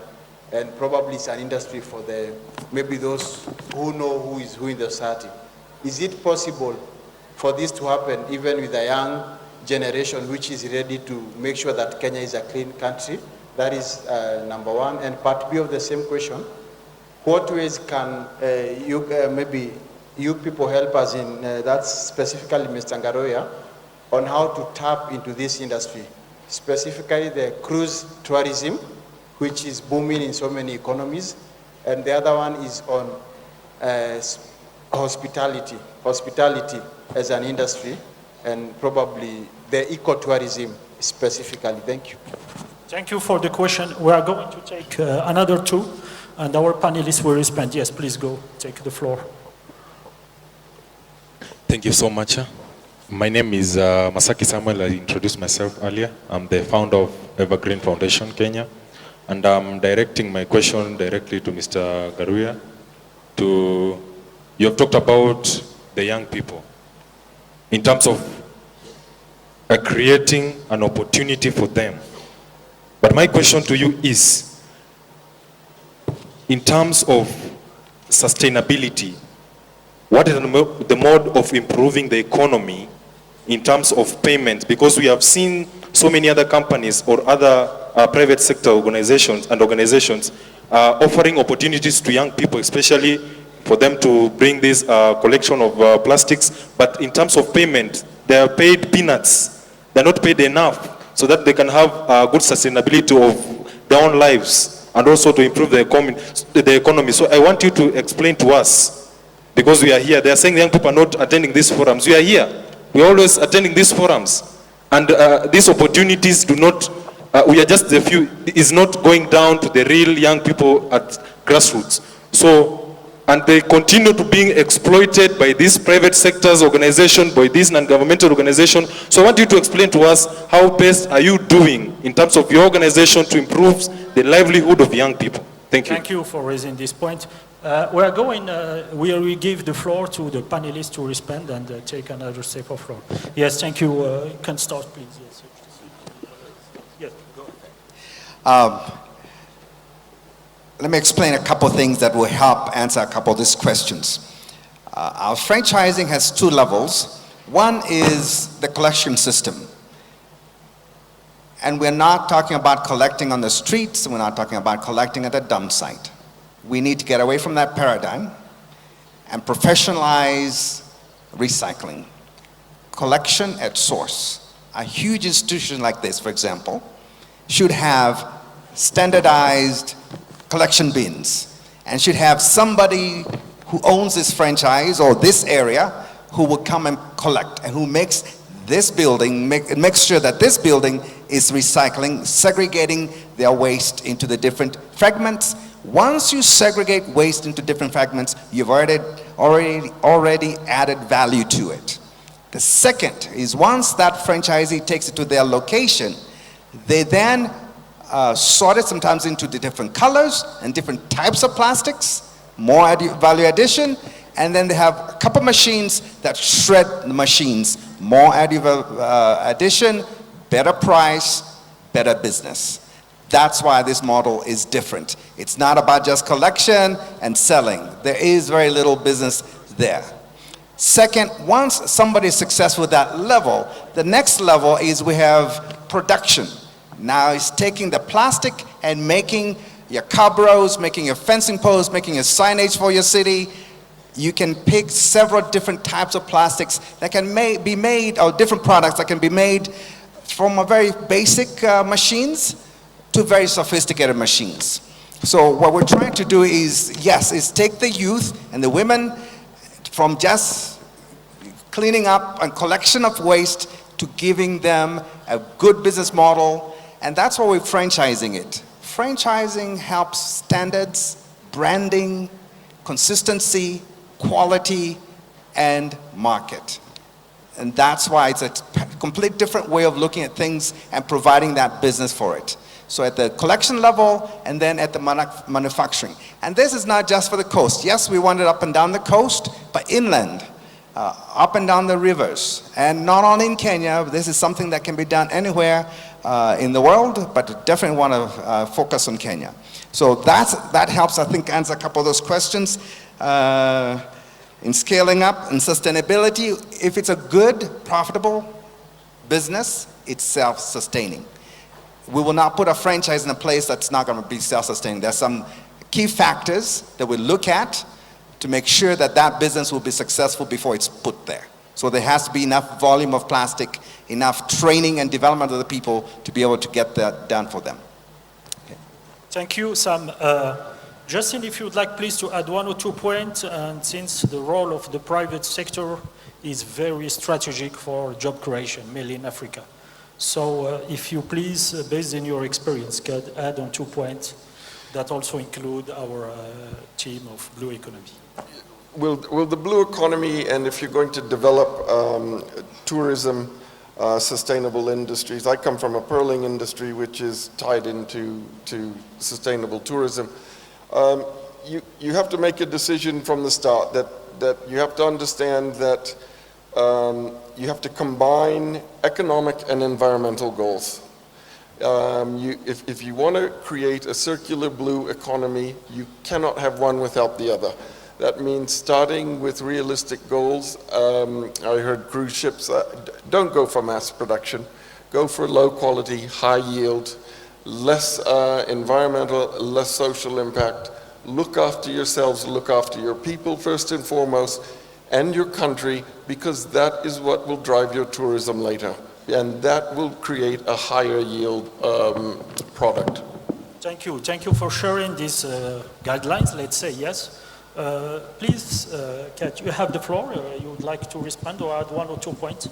Sure, I'll maybe just pick up on the point about both youth employment and the energy and the attitudes of youth today. And certainly in North America, young companies are the primary drivers of employment growth. So not simply small companies, but actually young companies between the ages of sort of 1 and 5 years old. And this really, I think, points to the importance of supporting startup entrepreneurs, supporting the private sector to be able to create and capture new value, not only as a contribution to the economy, but also as a very important driver for employment. I think in the context of the ocean economy, it's absolutely true that the attitudes that were described around the importance of sustainability are disrupting all kinds of value chains and driving all kinds of change across a range of different verticals in the ocean economy. And we're seeing this driving innovation in very good ways, investment in very good ways. Justin, I think you put it very, very well, in that the innovation is really about how you are blending sustainability and profitability in ocean enterprise today. Thank you very much. We are going to take another step of question. We're on 2, or the last one. Yes, the last one, please, and we'll have to close up. Please, yes, the gentleman.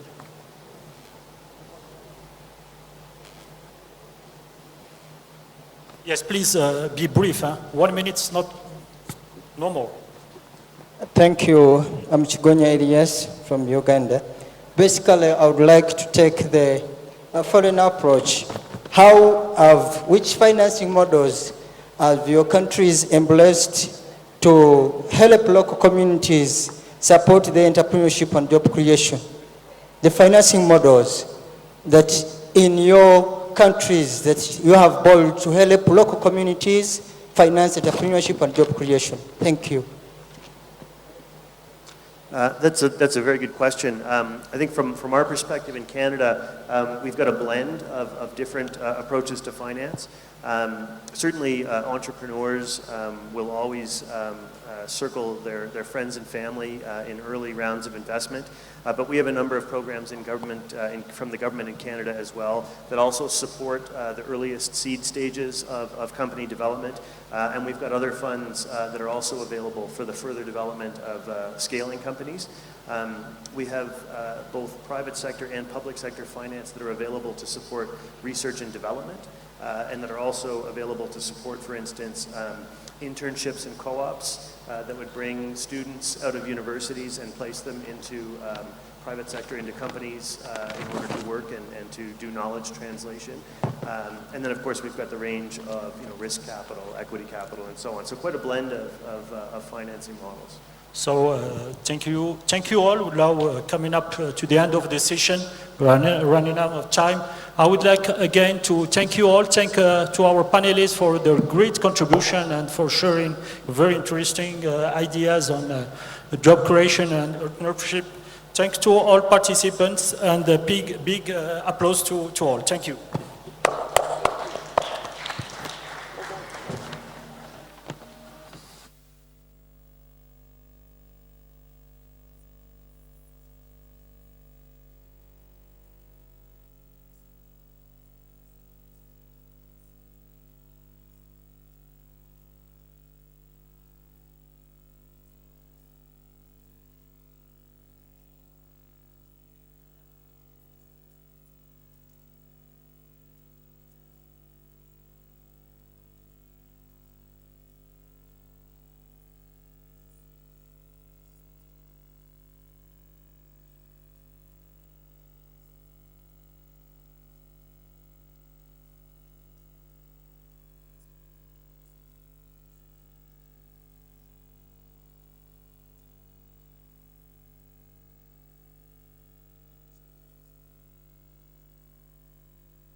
Excellencies, ladies and gentlemen, our next panel discussion will tackle innovative technology. The moderator for this session is Ms. Cariz Gomez Maricruz, a leading expert on tourism industry and development and its socioeconomic impact on territories and communities, and is a specialist in tourism management and improvement of competitiveness. Ms. Cariz Gomez Maricruz will have the following panelists: Mr. Federico Mazza, Senior Analyst, Climate Finance, Climate Policy Initiative, and Mr. Giancarlo Vinacci, Genova City Deputy Mayor from Italy. Welcome, ladies and gentlemen. Welcome, ladies and gentlemen.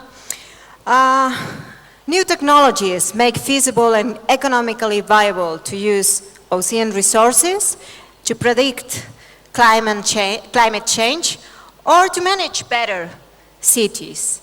To discuss about these three topics, we have here two experts, Mr. Federico Mazza and Mr. Giancarlo Vinacci.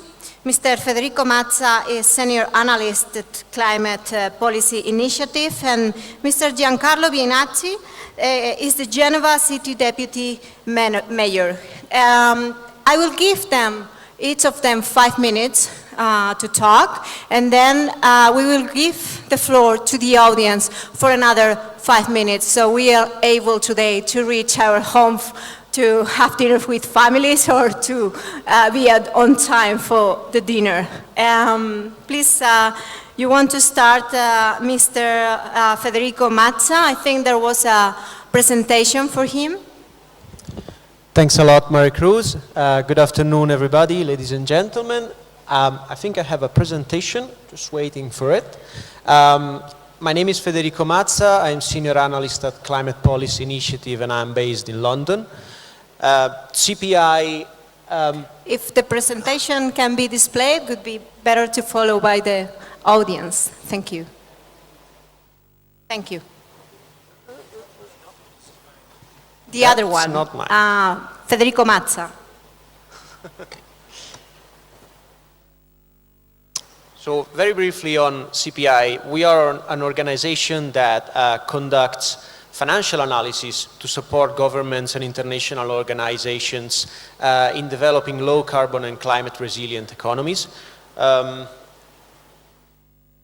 Today I wanted to talk about the newly launched blue carbon stream of the Global Innovation Lab for Climate Finance, which hopefully will appear on my back. Maybe presentation is not there. Okay, well, maybe it will appear. Okay, so we are all aware that in order to achieve the SDGs and the financial commitments under the Paris Agreement, there will need to be a rapid scale-up of investments in low-carbon and climate-resilient pathways globally, and most of these will need to come from the private sector. To support this goal, the lab was launched in 2014 as a cross-sector partnership that acts as an accelerator. The lab identifies, develop and launch ideas from innovators around the world to unlock private investment in key sectors like energy access, climate resilient, and for the first time this year on blue carbon in coastal and marine ecosystems. The lab is supported by a number of donors and foundations and relies on a network of 27 member organizations in the global lab, plus another 30 or more in the country labs that we have in India and Brazil. These members select, support, and in many cases also invest capital directly into innovative pilot instruments that are being supported by the lab. Climate Policy Initiative serves as the secretariat and analytical provider of the lab. In 4 years, the lab has launched 35 climate mitigation and adaptation ideas in emerging and developing countries that together have mobilized $1.3 billion in public and private investment.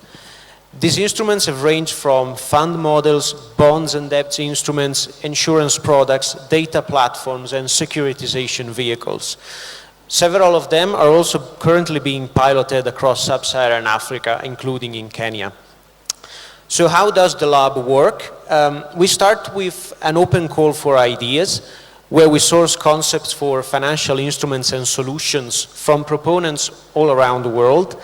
Successful proponents in these years have ranged from small startups and entrepreneurs all the way to large institutions like multilateral development banks. Our member network selects the most promising ideas to move forward, and then CPI provides analytical support to refine, stress test, and develop a strong investment case in collaboration with expert working groups that are made of lab members and external experts.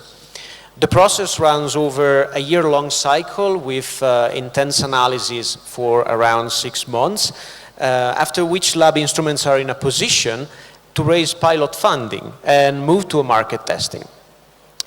The call for ideas for the next cycle has just opened. It's open right now, and it will accept submissions until the 19th of December. To be selected, these ideas must meet 4 criteria. So they need to be innovative, they need to be actionable, catalytic, so they have potential to attract private capital, and also they need to be financially sustainable.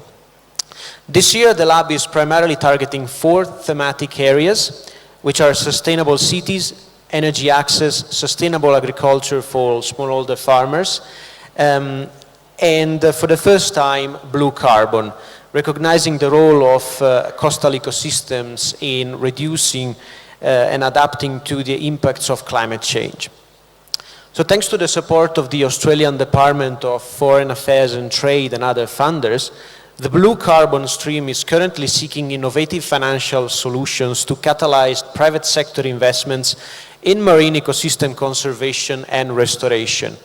The aim is to ultimately create new viable markets for blue carbon investments in developing countries that today have been funded almost exclusively by limited public or philanthropic investment.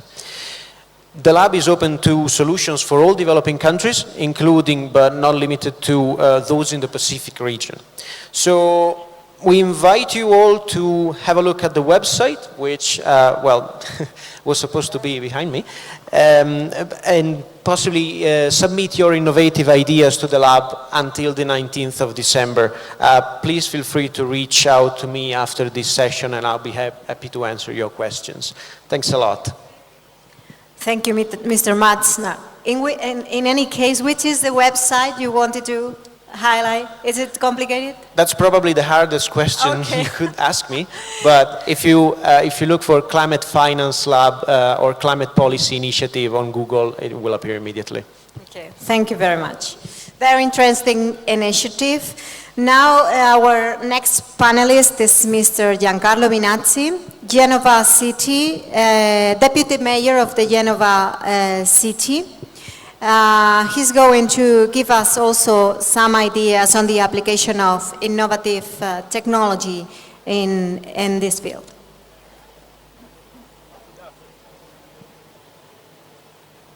Good afternoon, everybody, and thanks for the opportunity to bring a witness to this important World Conference. The time is really little, but I will make my best to illustrate as Genoa, the greatest port of Mediterranean Sea, is attempt to the development of the blue economy of the future. I am here because we can do something together, and I am here because we are very careful about pollution. Next, please. No. This one is okay. Oh, Genoa, owner of the biggest naval fleet, was the first center in the world of maritime traffic. Next. And from the 13th century and the 16th century has consolidated its presence with possession and protectorate in all the ports of Mediterranean, encouraging trade between the different continents. Next, please. In the 20th century, Genoa consolidated its role building the first modern infrastructures, developing professionalism, and allowing the growth of the blue economy. Blue economy in Italy, a member of the G8, it's about 150 billions of dollars. Genoa just starting the renovation of the waterfront to make it more attractive, and is updating the entire logistic of the port and retroport. Genoa today is this, the next one, please. The next. But is not all. The next. Genoa is the natural arrival point for the new Silk Road. Genoa is the terminal of the most important European corridor, the corridor Genoa-Rotterdam, the yellow corridor. The next, please. Transit from Genoa instead from Rotterdam means, for example, saving 5 days of navigation or saving 18% of sea freight, with a saving of $600 for each TEU or containers for the handling. The next. After the island, Italy is the country with the most coast in the world, and there are almost 200,000 of the company committed in the blue economy sector. We have mapped all the activities related to the blue economy are over 600, and only 3 cities in the town, including Genoa, have all these. Genoa, the last, please. Genoa today, with its 4 ports, that can handle to 10 million TEU or containers, and with the airport in the middle of the ports, with the peaks in the middle, in the airport, is a great opportunity for investor and business in respect of clean development of all blue economy. We are already replacing the old cranes with the totally electrical cranes because our attention to pollution, people and territory is our priority. Thanks. Thank you very much for your inspiring presentation. I would like to go straight to give the floor to the audience, and especially I would like to ask you if there is any woman who wants to ask any questions, since we haven't seen many today asking for. Is there anyone? No? Then questions are open. Any questions you want to formulate to our panelists today? Otherwise, I will proceed. No one? Okay, then I have a couple of questions for you. For example, Mr. Matza, you have given us an idea about your innovation lab. It was a short explanation, but I would like to know if this lab has already developed or supported innovative ideas in Kenya. Yes. So over its first 4 years of operations, the lab has supported, endorsed 12 instruments that are currently being developed or piloted in Africa. In Kenya in particular, the lab has recently supported a Kenyan smallholder forestry company called Komaza in implementing the smallholder forestry vehicle, which is the only investment mechanism that enables private investors to invest in smallholder forestry in Kenya, while also reducing the capital costs for forestry companies that provide technical support and market links to smallholders. This fills a crucial gap in Africa where extremely limited investment is occurring in forestry, and it also improves the results through a strong cooperation model between an operating company and its farmers, and reduces transactions costs for private investors. We have also worked with the Dutch government for the preparation of the water financing facility, which is a financing mechanism to mobilize large-scale domestic finance from institutional investors through the local bond market for water sector projects. And the Dutch government has committed 10 million euro in funding for the water financing facility, and a first national facility is moving forward in Kenya and is expected to issue the first bond at the beginning of 2019. Thank you very much. Now, if there is no questions for the audience, I proceed with another one. No? Okay. Mr. Binazzi.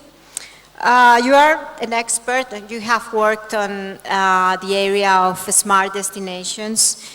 We need technology to understand the data, and at the same time we need data to understand or to know what technology to develop. What is the role which data play in this field when you talk about the smart destinations, when you develop these smart destinations like Jens? Yes, we have an association, Smart City, and with our Smart City we are develop electrical infrastructures. We are sure that in a few years all the big ships are electrical when they are in the port. We are very determined to have no pollution, acoustic pollution, weather pollution. And also we work every day with our university for the clean of the sea and the fish, all the people in the sea.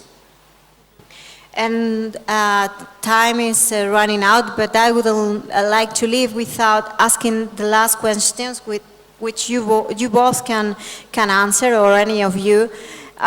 We have one representative from the government, from the public sector, and one representative from the private sector. Which will be the trends in innovative technology by 2013? Which is, do you think there is going to be a technology which is going to revolute the conservancy, the sustainability, the cities, the climate prediction? Do you think there is going to be any specific technology which we must highlight? I can see something. We are also working in the new space economy. Space economy is a new branch of economy. Next summer we will have in Italy the first forum, the European forum, and with the space economy technology we can have a monitorage of all the climate, the land, the sea is very important. I don't know now what is the potential of space economy, but is a reality, is okay. And our government has put in this business $4.5 billion. And well, in terms of innovation in the financial sector, a lot is happening. I said that the lab has worked and has supported 35 mitigation and adaptation ideas for innovative financial concepts, but every year we have received hundreds of submissions. Each of them that was somehow like innovative and catalytic with a lot of potential to unlock private capital towards some sectors or some countries that were deemed too risky and it was not simply flowing before. And now we see certain markets that are receiving a lot of, a lot more has to be done, but still receiving some finance. Thank you very much for your contribution to you both. I would like to ask to the audience to give an applause to the panelists. Thanks for your contribution and sharing your ideas today with us.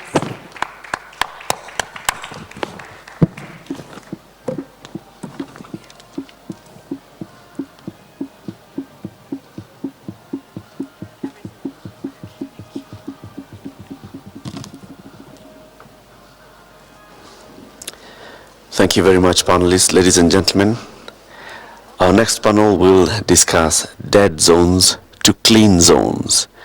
Dead zones to clean zones.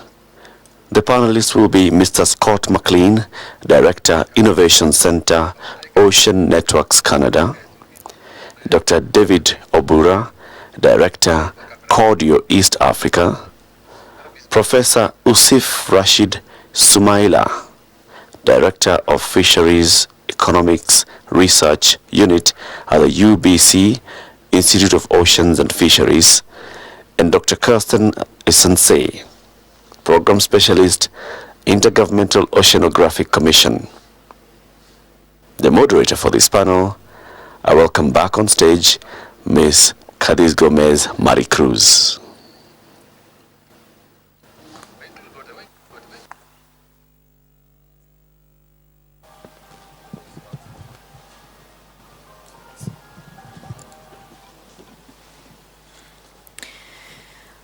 Welcome again.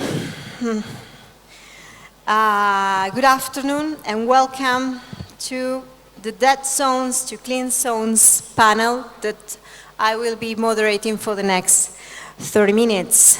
We always say that the oceans are full of life, but across the globe there are actually huge dead zones where fish and other wildlife cannot live.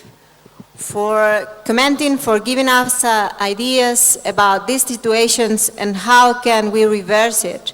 We have here several experts. If you don't mind, we will start 3 minutes for each speaker. I will start by Scott McLean. Scott McLean is the Director of Innovative at Ocean Network Canada. Please proceed, Mr. Scott. Okay, thank you very much. Hopefully there's a video there we can queue up. First of all, I'd just like to thank the government of Kenya for inviting me here to speak with you today about dead zones and clean zones. And is there the video, maybe? Closer?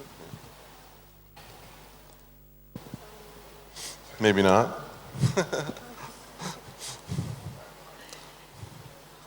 Yes, no. 2 minutes gone. Sorry about that.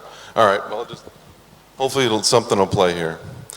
So the world's oceans are getting choked as climate change, agricultural runoff, and human waste have fueled a tenfold increase in the number of oxygen-poor regions or dead zones worldwide. This trend will continue, and by the end of the century, the area of the ocean not suitable for marine life will have increased by more than 50%. This will likely encompass an area larger than the land masses of Africa and Europe combined. This problem has the potential to devastate a vast majority of your nation's coastal waters. So I'm here today to give you a call to action. Our coastal communities need our help, and this room might be the most influential group of decision makers for ocean-based communities. There's no other group of people in the world who can make a bigger difference to the marine protected areas or clean zones as the communities they serve as you. I'm here from Ocean Networks Canada. We're a world-leading nonprofit organization that monitors, installs, and operates a national network of deep ocean and coastal monitoring sites in all 3 of Canada's oceans. This network is helping Canada advance our national target for the Convention on Biological Diversity Goals for Marine Protected Areas. We at Ocean Networks Canada believe that unlocking the solution of the most devastating future problems for your coastal communities starts with the monitoring of your thriving ocean clean zones and your oxygen-deprived dead zones. To manage, you must monitor.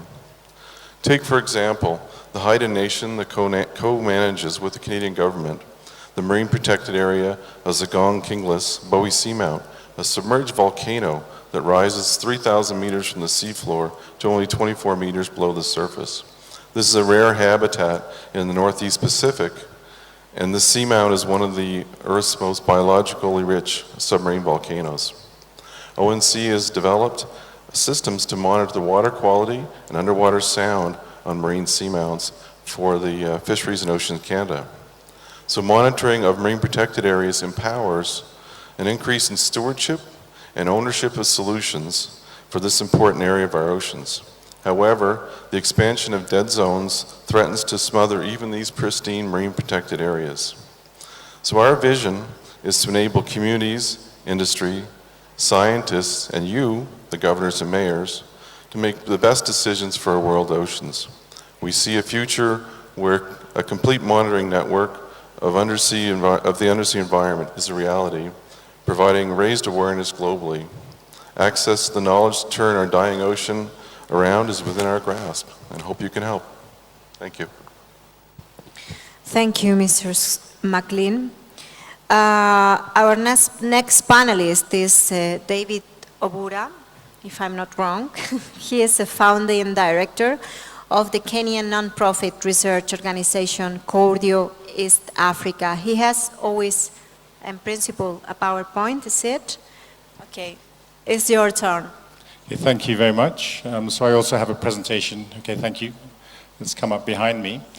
Now for this event, focusing on local governance and this topic, from dead zones to clean zones, I had to think carefully about what point to make. Normally when we talk about dead zones in the sea, we think of these low oxygen zones, as my colleague has just presented to you, so that saves me a little bit of time. And from this map behind me, this is a map that shows the distribution of some of the dead zones, but notably with a focus on Africa in my context, they are largely absent from African coastlines. Next slide, please. Now, I live by the sea here in Kenya and work on coral reefs in this region. And I probably have one of the best jobs in the world for what I see every day, from work or from home.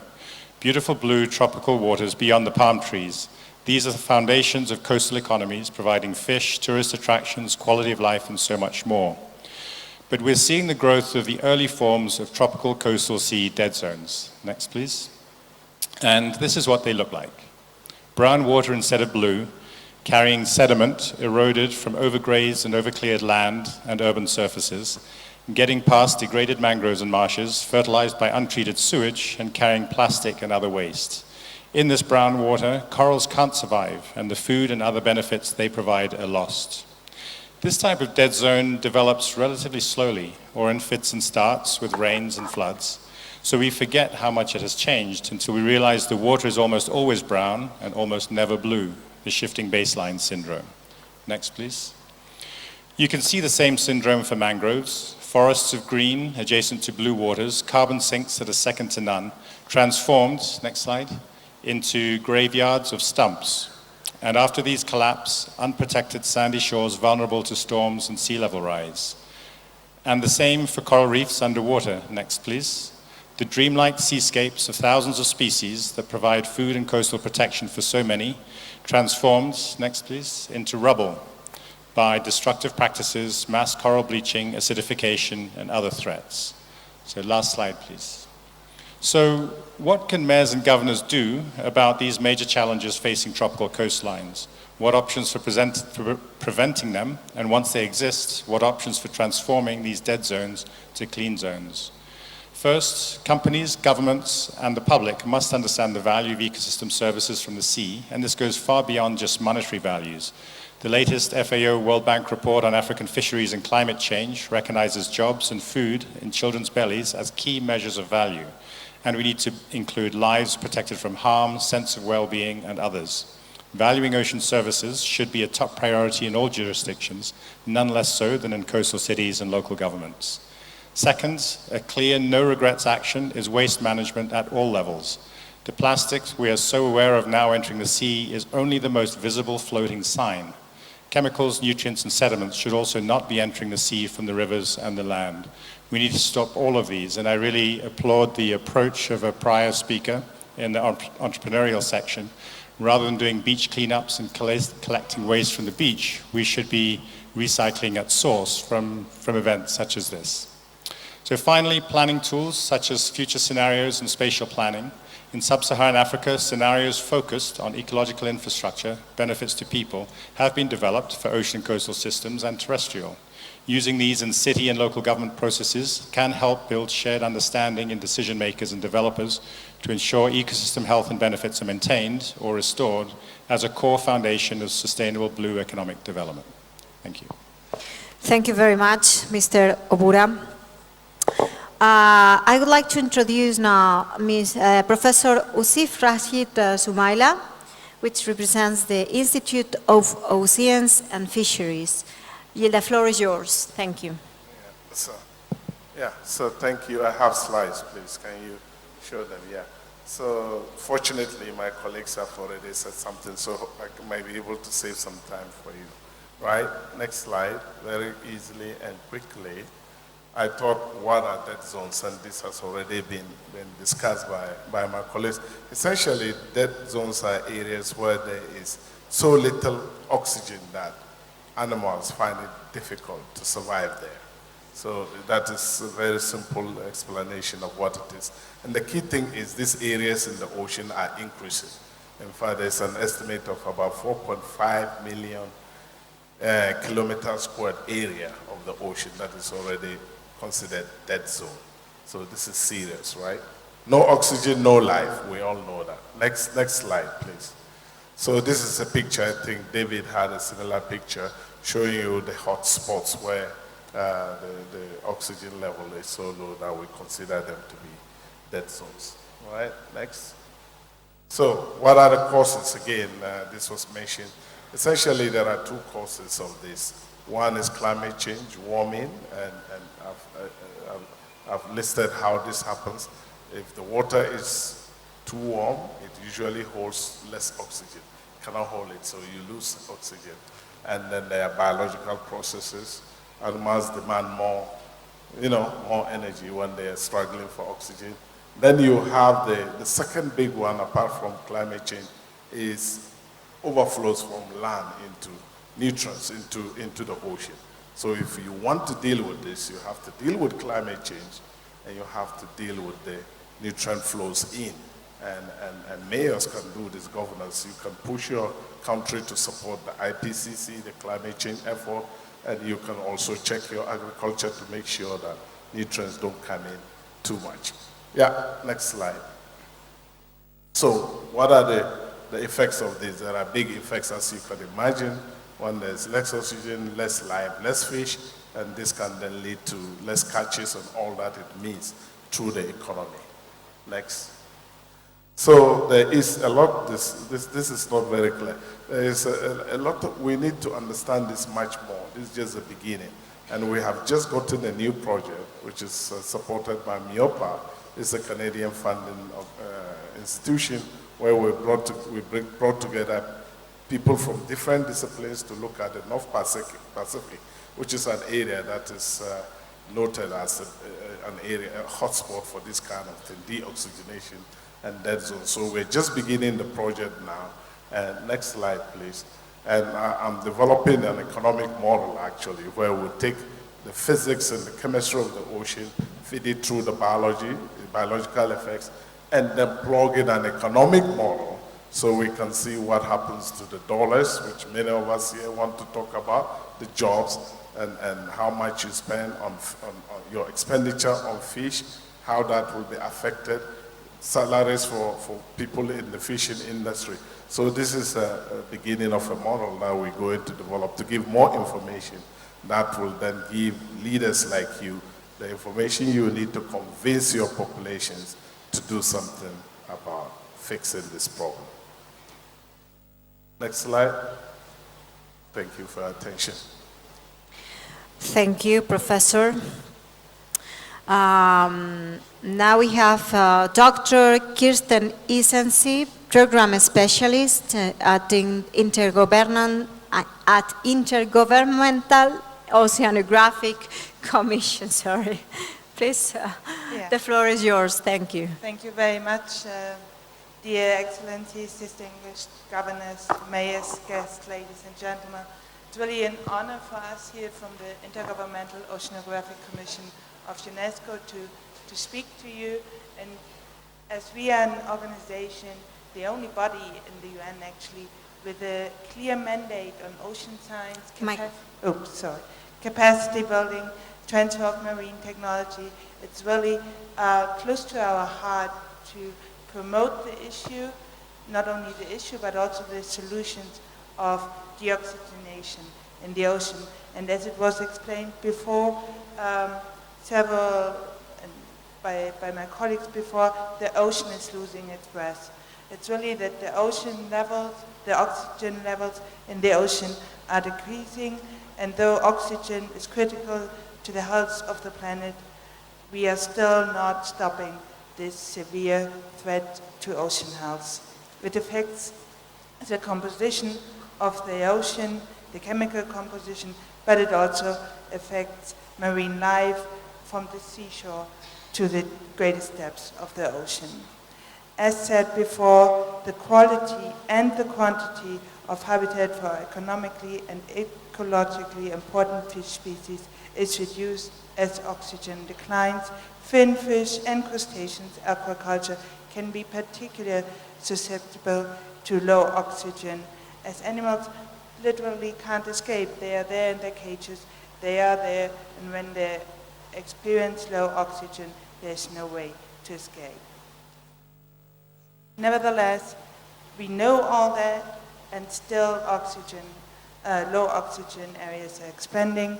We are still, now we saw since the 1960s that, as my colleague said before, 4.5 million square meters of low oxygen areas. It has increased by that area, but what does it mean? It's 9 times the area of Kenya, and this worldwide. This is really a dramatic, and it makes it easier to relate sometimes, having a good comparison.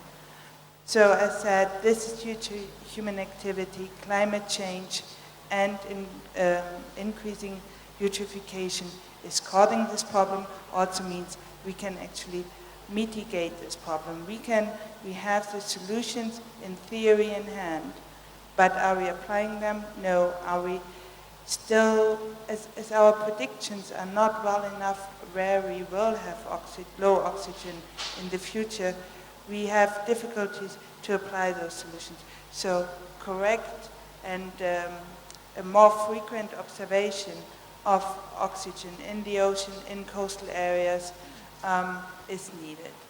We at the Intergovernmental Oceanographic Commission of UNESCO, with our mandate in ocean science and ocean observation, are trying within the work of our Global Ocean Oxygen Observing Network and the Global Ocean Observing Network and the Global Ocean Oxygen Network to support our member states to increase the knowledge about the mechanisms affected by low oxygen and how to mitigate and adapt them.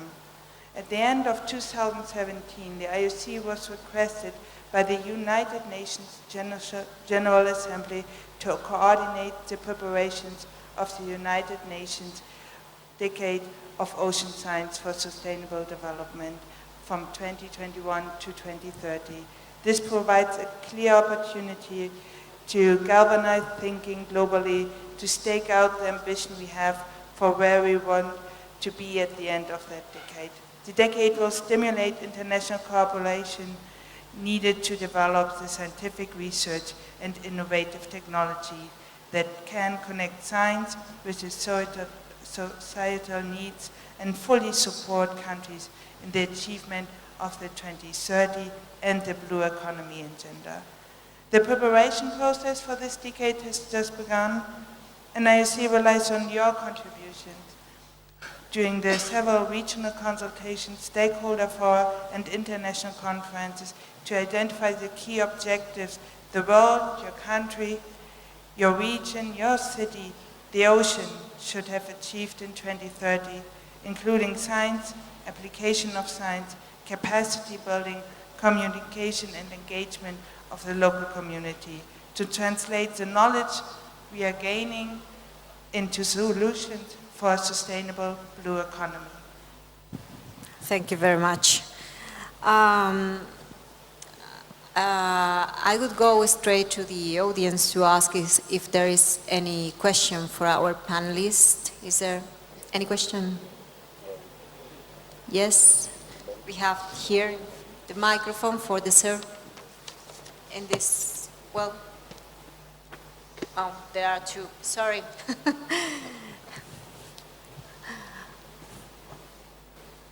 Please say your name, please, and whom is the question aimed at? Okay, my name is Munywa Wayaki. I'm a director on the board of Postal Corporation of Kenya. Because the Postal Corporation of Kenya is an enabler and a sustainer of various ways of employing youth. My first question was, when we talk about dead zones, can we resuscitate dead zones? Because once you describe them as dead, and I haven't heard anybody say that there's a way or there are initiatives in place to resuscitate dead zones. That has caused me a bit of concern. The other question that I have, because I've heard there's Mr. McLean, I think, you're into innovation. Now, the water systems are variously integrated because we can't talk about the coastal waters without talking about our rivers upstream.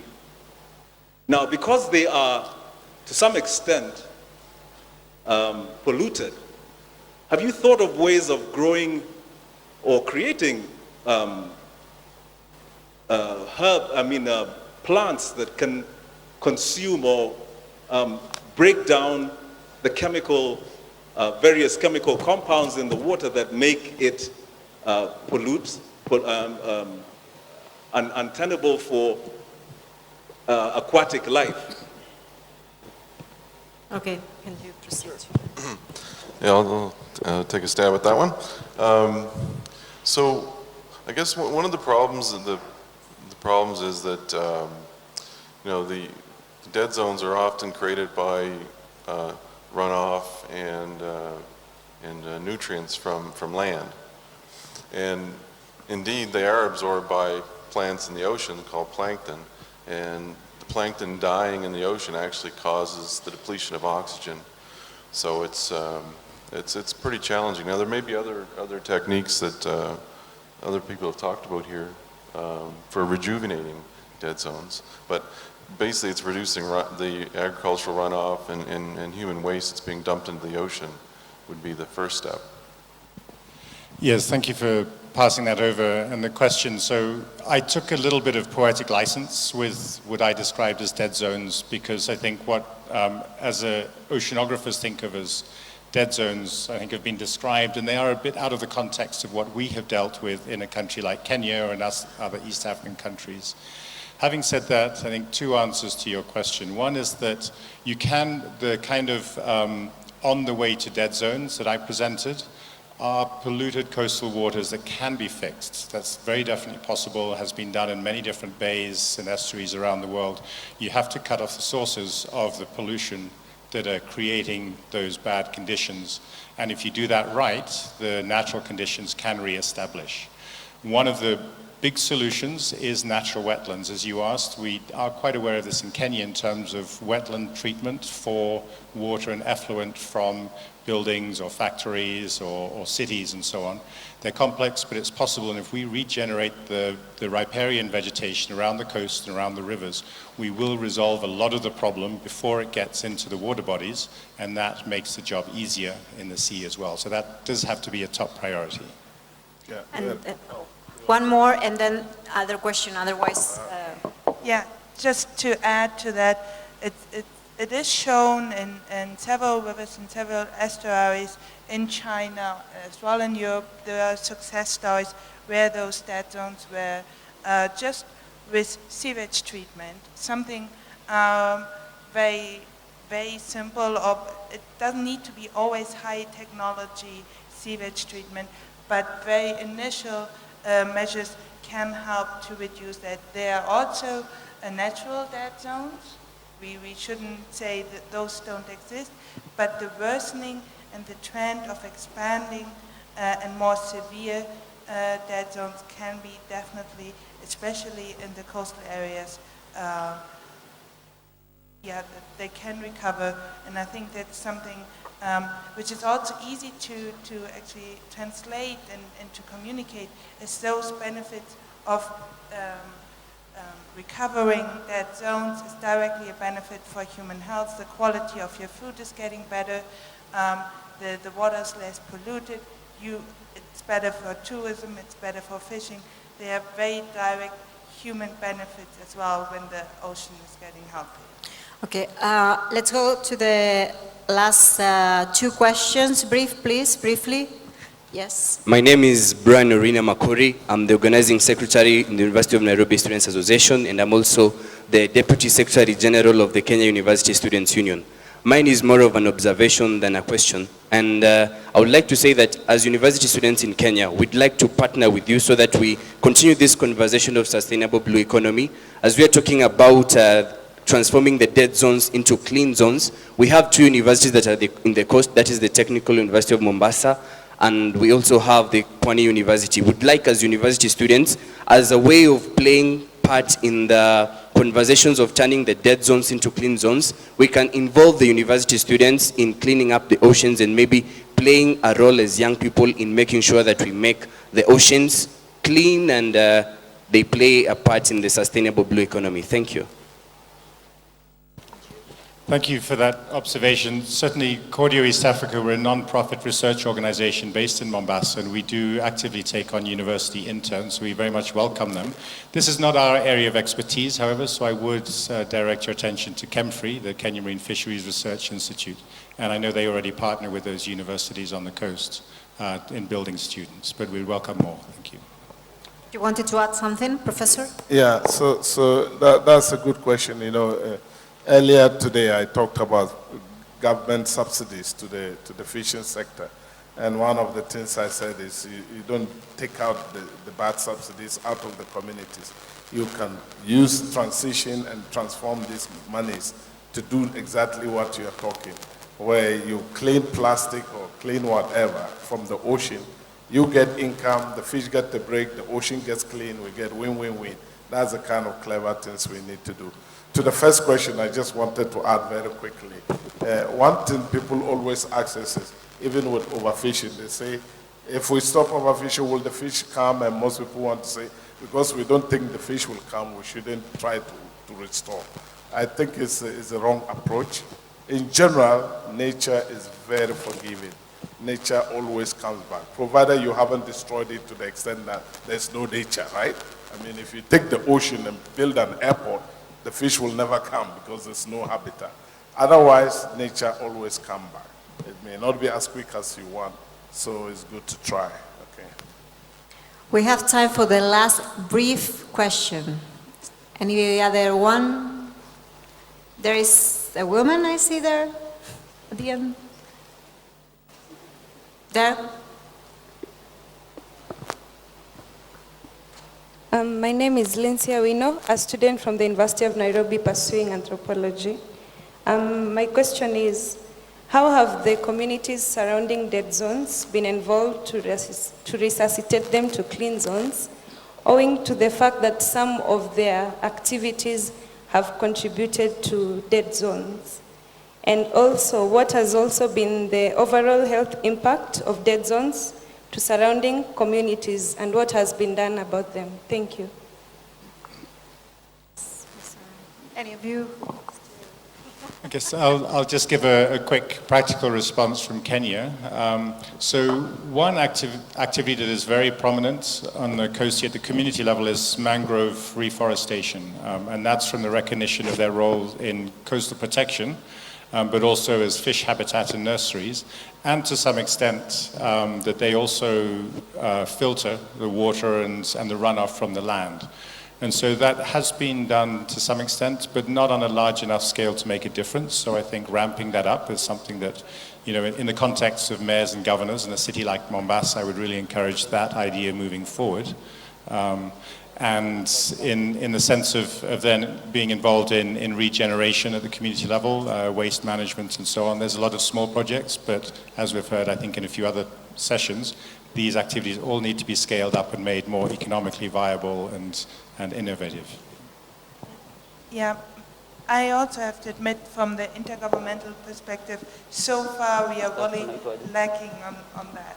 And I really encourage everybody to make this decade for ocean science, of ocean science for sustainable development their decade, and really also ask for those activities, make those pledges that those issues are included and that more science and more active solutions are included in the next decade, and that science finds its application at the local level and at the regional level, and that it doesn't stop at higher levels or just at very local, isolated projects.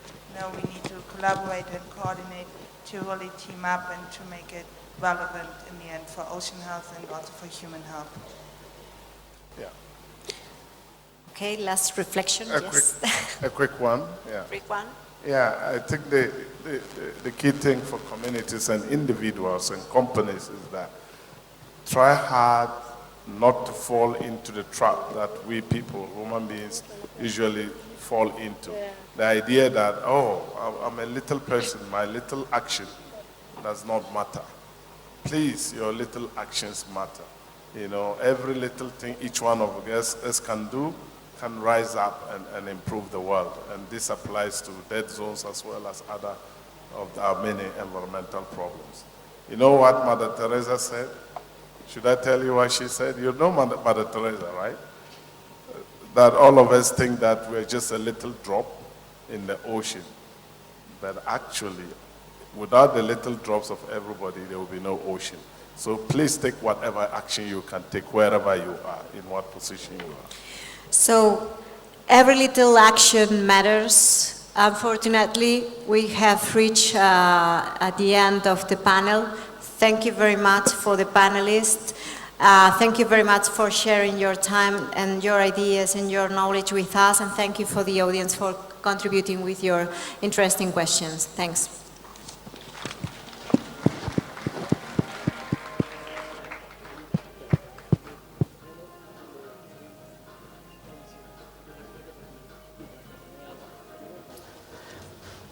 Thank you very much, Ms. Marie-Cruz and your panel. Ladies and gentlemen, distinguished guests, may I remind you that we have many side events taking place during the Sustainable Blue Economy Conference. Please also take some time to visit a fantastic arts and crafts fair known as Maasai Market near the main gate of this convention center. Excellencies, ladies and gentlemen, we now proceed into the final panel discussion of this afternoon. It will be discussing governance and implementation, the relationship between local and national governments. To moderate this session, is Mark J. Spalding, President of the Ocean Foundation and an expert on international environmental policy and law. Prior to that, he was the Director of the Environmental Law and Civil Society Program. The panelists are Dr. Peter Nuttall, Scientific and Technical Advisor, Micronesian Center for Sustainable Transport, University of the South Pacific, Fiji, and Governor Josephat Nanok, the Chairman of the Council of Governors of Kenya, also Governor of Turkana County in Kenya. Welcome. Thank you very much, and I realize this is the last panel of the day, but we will share with you some ideas about this relationship between the different levels of government.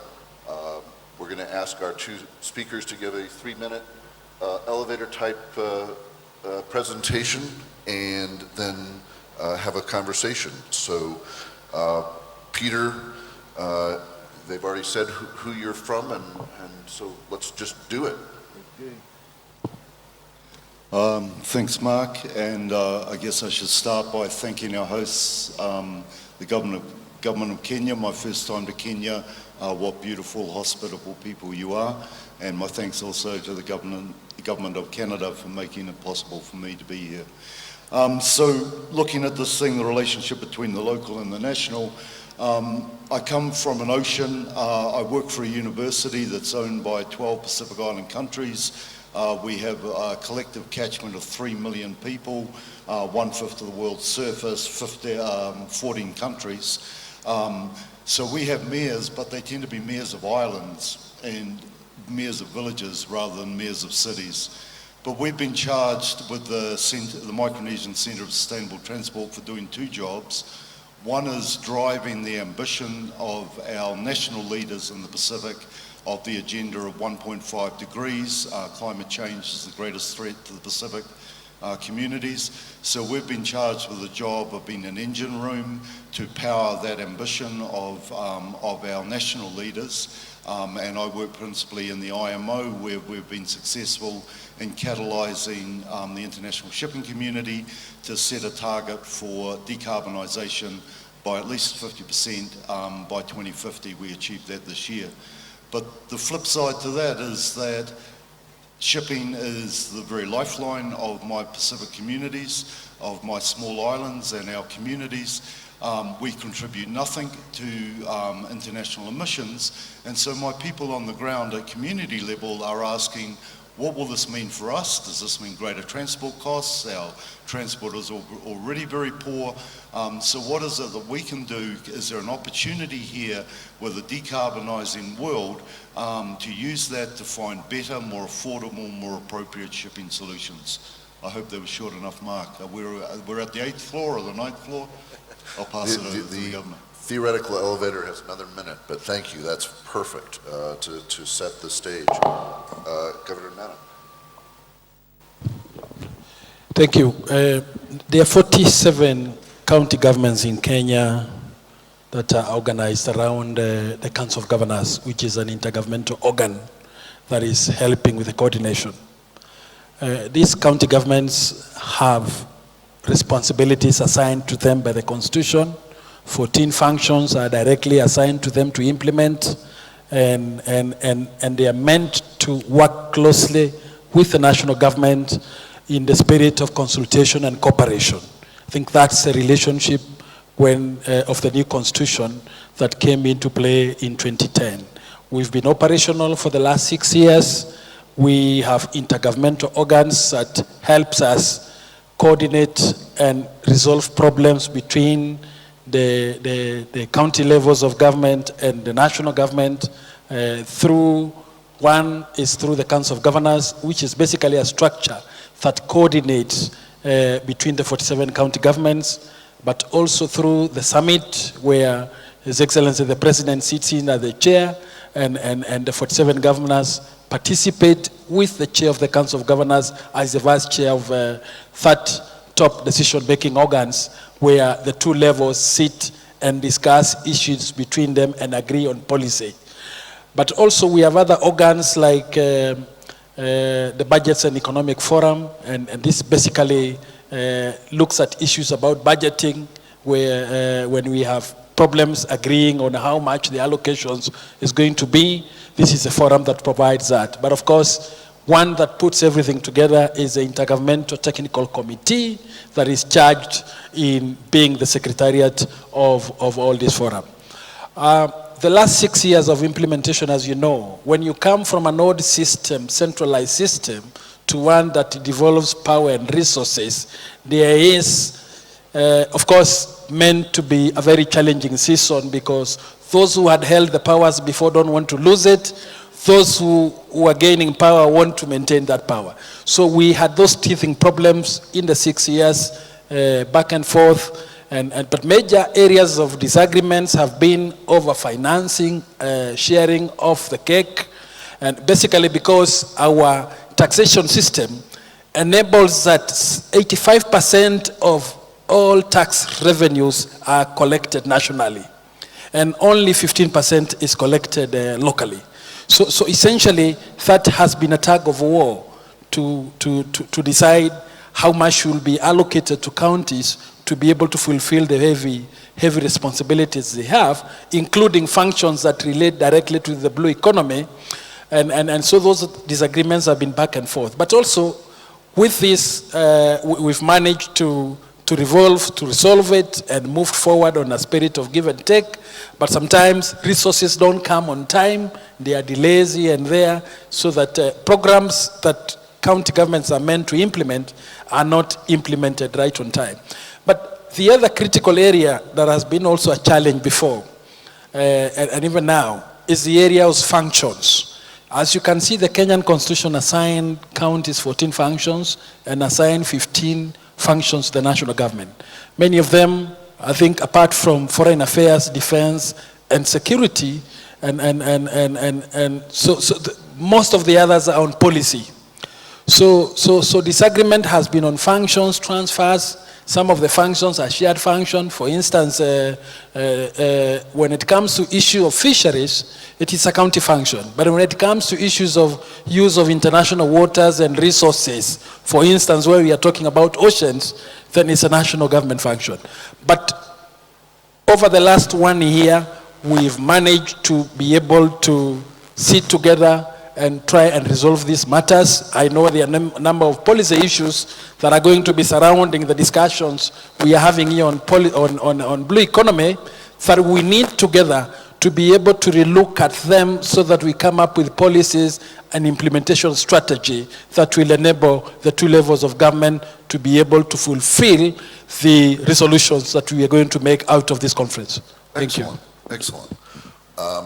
And then obviously, I'm from the United States, where we have our different levels of government and are not consultative with the federal government, and are very challenging to each other in many instances, and follow the finances the same way. If there's money to be had, that's where the fight is going to be, and the allocation of grants to states and things like that happen in our system as well.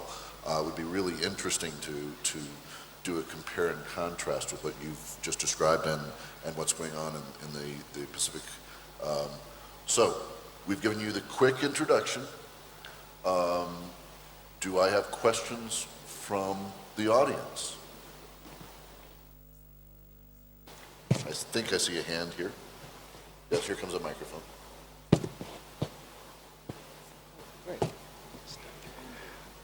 Thank you. My name is William Odhiambo-Ramogi. I'm from Mombasa County, in the Republic of Kenya. And it's a great pleasure to address that panel where Governor Nanok is sitting. Mine is more of a contribution. I've been studying a little bit of maritime economics, and on the issue of internal container depots.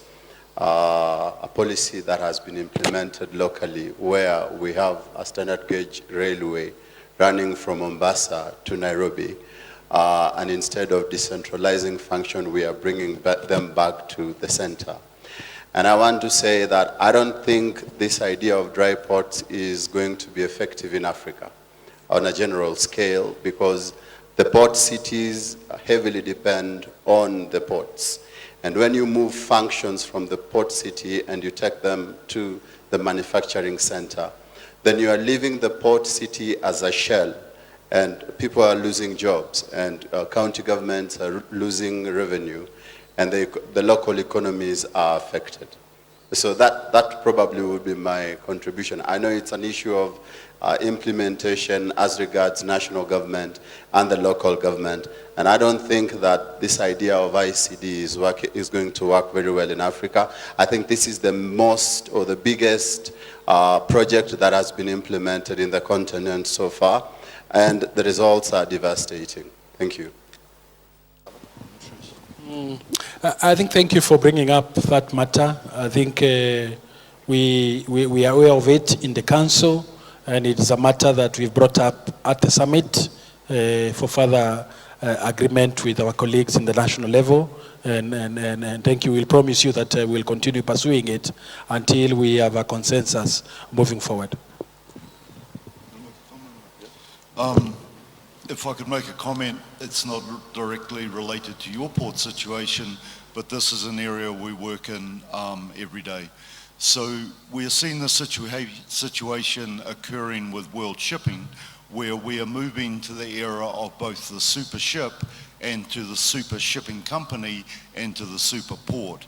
And for countries like mine, we're at the very, very, very end of a transport infrastructure logistics chain. We don't require great super ports. We don't have great flow through of economies, but we have a growing concern that the decarbonisation of shipping agenda is going to lead to ever increasing scale. And so, for example, in LDCs and SIDS, we primarily use ships that are less than 10,000 tonne. Our ships move only 4% of world cargo, but they contribute 25% of world emissions. They tend to be the older ships, the more broken ships, and we are seeing, even within our ocean states, a greater and greater concentration around port habitat, where populations have been sucked into those areas to the depopulation of the outer areas. And in the US model, we of course have multiple levels in which you would have a port which has its own authority, that's within a city which has its own authority, which is within a state which has its own authority, and then is all subject to federal air quality regulations and the like, dividing the different kinds of policies that are appropriate for the federal structure. And so learning from these different models and understanding what can possibly work in different circumstances is critical, particularly as rapid change is happening. Another question. My name is Sonia from Southeastern Kenya University. My question is to the Excellency Governor. You'll find that most counties are landlocked, not accessible to the ocean, but you find most of the things which affect our oceans come from up country, like erosion, pollution.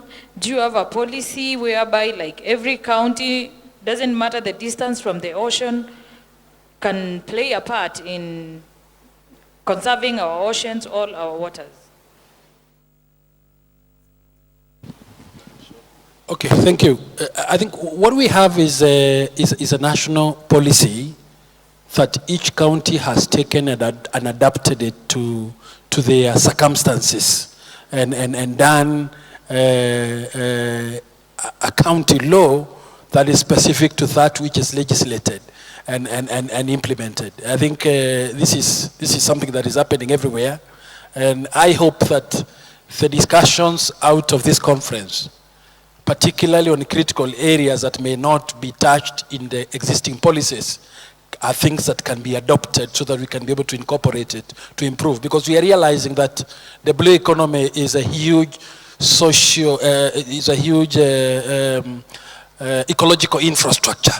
It is not just the ocean, it is the rivers, it is the lakes, it is the forests. It is how we use our land, it's land use. So all that interconnectivity will enable government county governments and national government to be able to review again its legislations on policies to be able to adapt to laws that will enable us be able to conserve if we have to utilize these resources for our benefit, but we also need to make sure that they are conserved. Another question, yes. Here in front. Thank you. My name is Rebecca Wafula, Trans Nzoia County, Kenya. I'm currently wearing the shoes of those from the local communities. To Governor Nanok, what are some of the ways you are going to ensure that these local communities, not at the county level, at the local level, are going to receive this information, and what are some of the ways you are going to make sure it's going to be implemented? Thank you.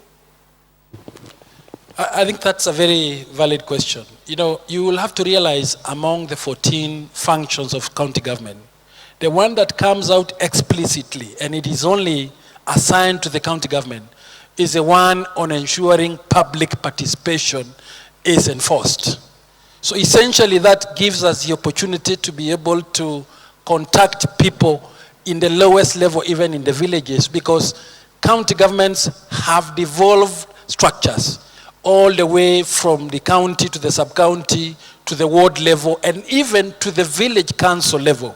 So those are the engagement points that our officers out there engage the public and be able to provide information about government, but also get the feedback that informs our budgeting, that informs our county integrated development plans, that informs all the laws that we make at the county level. I guess it's a little bit out of my field, but the only point I would make is that a blue economy is going to have to be a dispersed economy. It's going to have to be, if we use the analogy that was used earlier about every drop of water, every wave hits a beach, and unless we are looking after the needs of every community on every beach, we are not going to achieve a sustainable blue economy. All right, now we'll go in front. Thank you very much, Mark, and the team of discussants here. My name is Francis Kimemia. I'm a governor from Nyandarua County, about 50 kilometers from here, all the way to 200 kilometers. That covers the region I'm governor for. But when I look at the topic here seems to help us to make sure that this does not become a white elephant. It's not a talking shop. That after this event, then so what?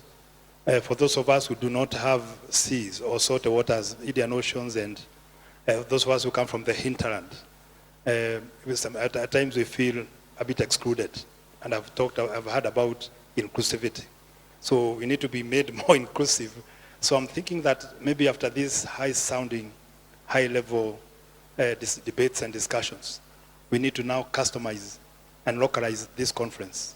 Maybe after the exit of the high-level speakers, then as Kenya, as Uganda, as maybe other countries that have problems like us, we then need to sit down and have domesticated conferences and look at the entire blue economies of our counties. Look at our rivers, where the Governor Nanok comes from, the shared resources. Lake Turkana is in his county.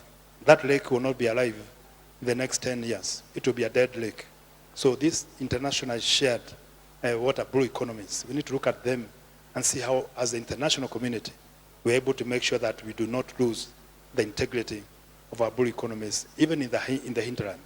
I come from a county where, in a region where I have the only lake that exists in the central Kenya region exists in my county. Only maybe about 10% of Kenyans know about that lake. Yet it feeds almost 14 counties, all the way to Somalia, then to the Indian Ocean. Even mapping the blue economy, the potential of the blue economies in the countries, we do not know. These are very new phenomenon in our regions, especially those of us who do not have the sea. I mean the Indian Oceans and so on.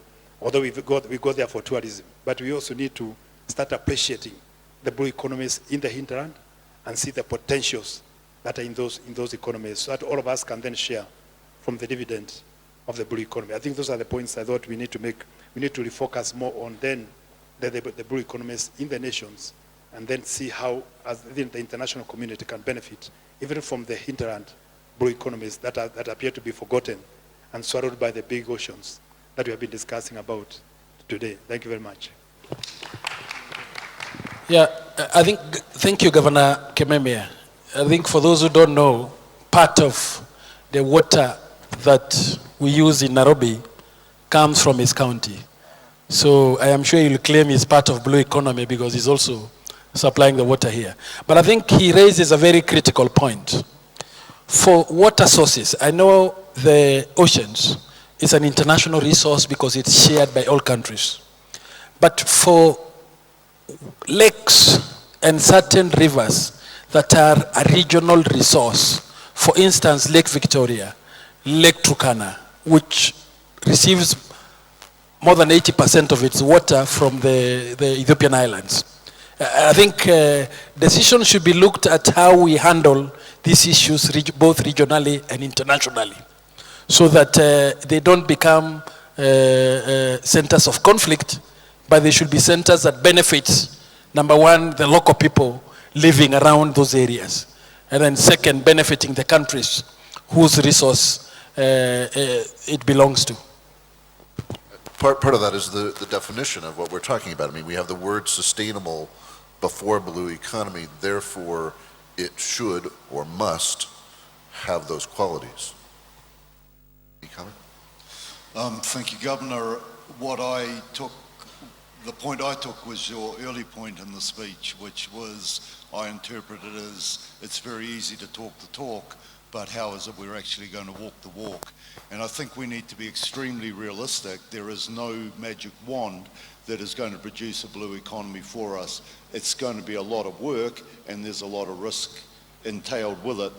But I just wanted to make the point, my centre was the brainchild of a man called Tony de Brum.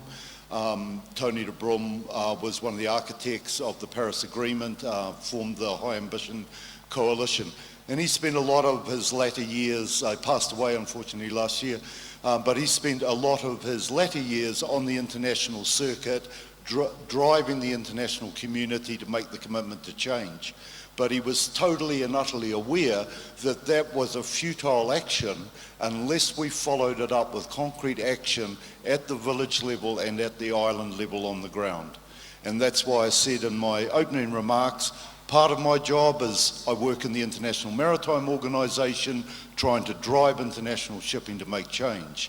But the most rewarding part of my job is trying to develop new low-carbon shipping solutions to connect my tiny little communities at home.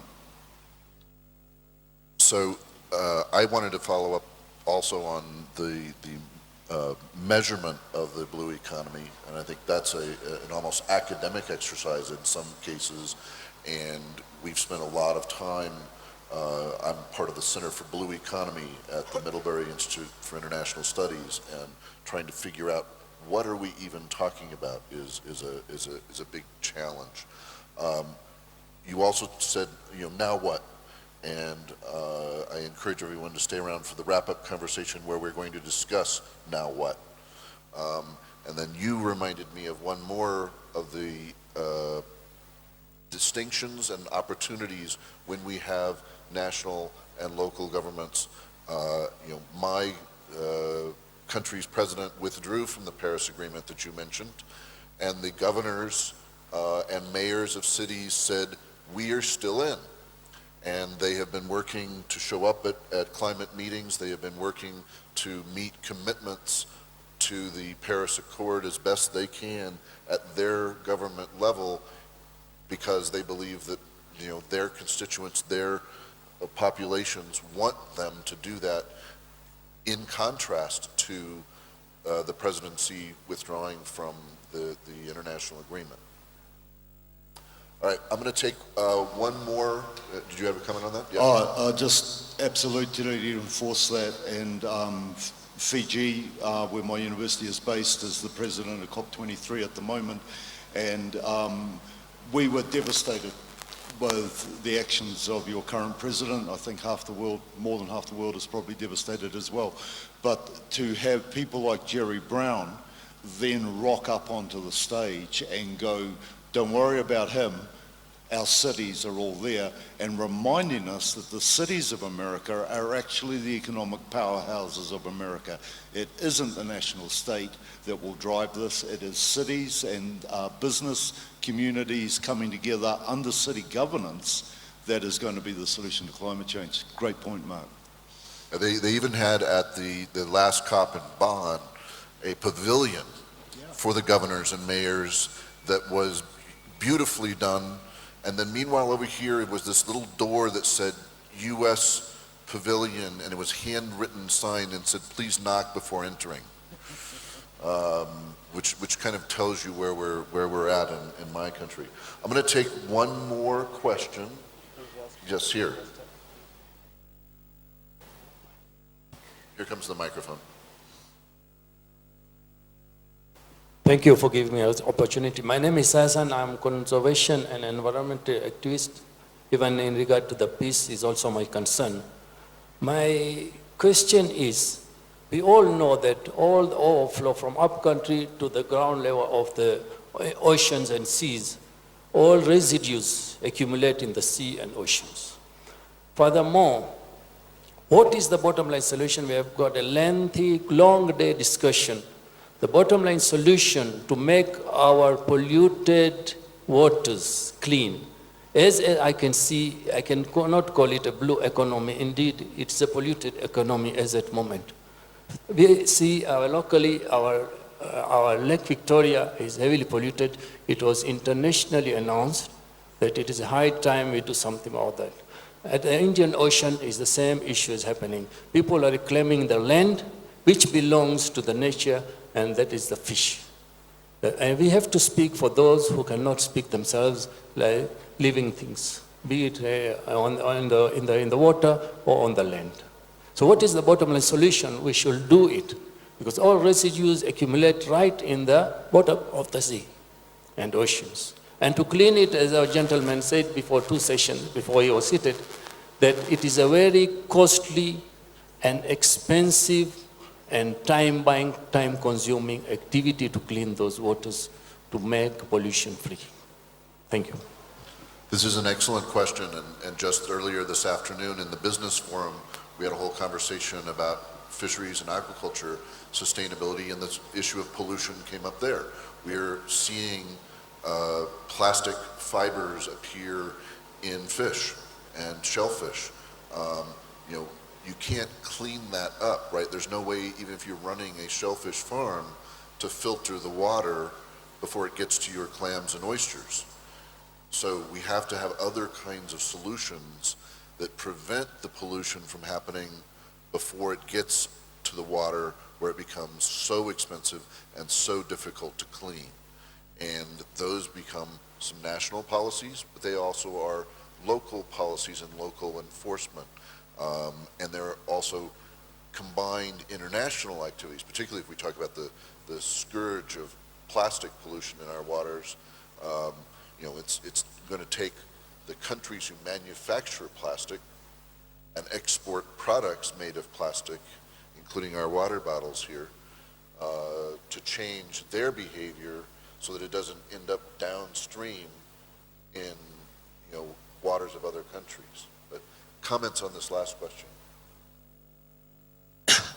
I think that's a very valid statement and comment, and I share the same sentiments.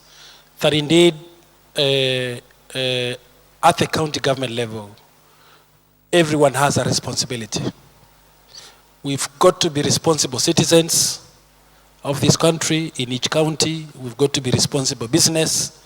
We've got to be responsible. Everyone who is involved in agriculture, involved in the constructions business, involved in any kind of business they're doing, we've got to be responsible to be able to cut down the amount of pollution we ourselves are causing. Because this pollution, a lot of this waste is coming from households, it's coming from businesses. And of course, as county governments also, we need to make and enforce legislation. Legislation that makes sure that we punish those who do not follow and who do not take care of their own generated pollution. And I think something also interesting like plastics, I think there should be a responsibility for companies that are selling their produce with plastics to be able to make sure that they have incorporated an element of making sure those plastics are removed once the commodity has been consumed. I think we need to put in more policies on the county, but also at the national level, so that that enforcement is put in place. In urban places and cities, if you have a plot bordering a river, I think it will be good, other than just leaving government with the responsibility of cleaning that expensive, if you want a view of the river, then pay for that section of the river you are bordering, so that if each of us who are bordering the river can conserve, and then government comes in and also adds money on top of it, then we'll have a clean river and we'll have a clean lake. And I think it's just an effort of all of us doing what we are supposed to do to conserve our environment for ourselves and for the future generations. I couldn't agree more, Governor. You know, I come from a region of tiny islands scattered across the world's greatest ocean, and by the time it gets to us, it's just too late. The old adage of think global and act local has never been more true, but we see the plastic, we see the pollution. By the time it arrives at our island shores, it's too late. If we don't stop it at source, it's going to be too late. My islands, my countries sit at the very cutting edge of climate change. It's often, you know, the myth is that my countries will sink and drown. The reality is that we will be driven off those islands because of our loss of food security. Most of my countries are almost entirely dependent on fish for protein source. So once coral goes through ocean warming, through acidification, through pollution, and the fish go, that's it.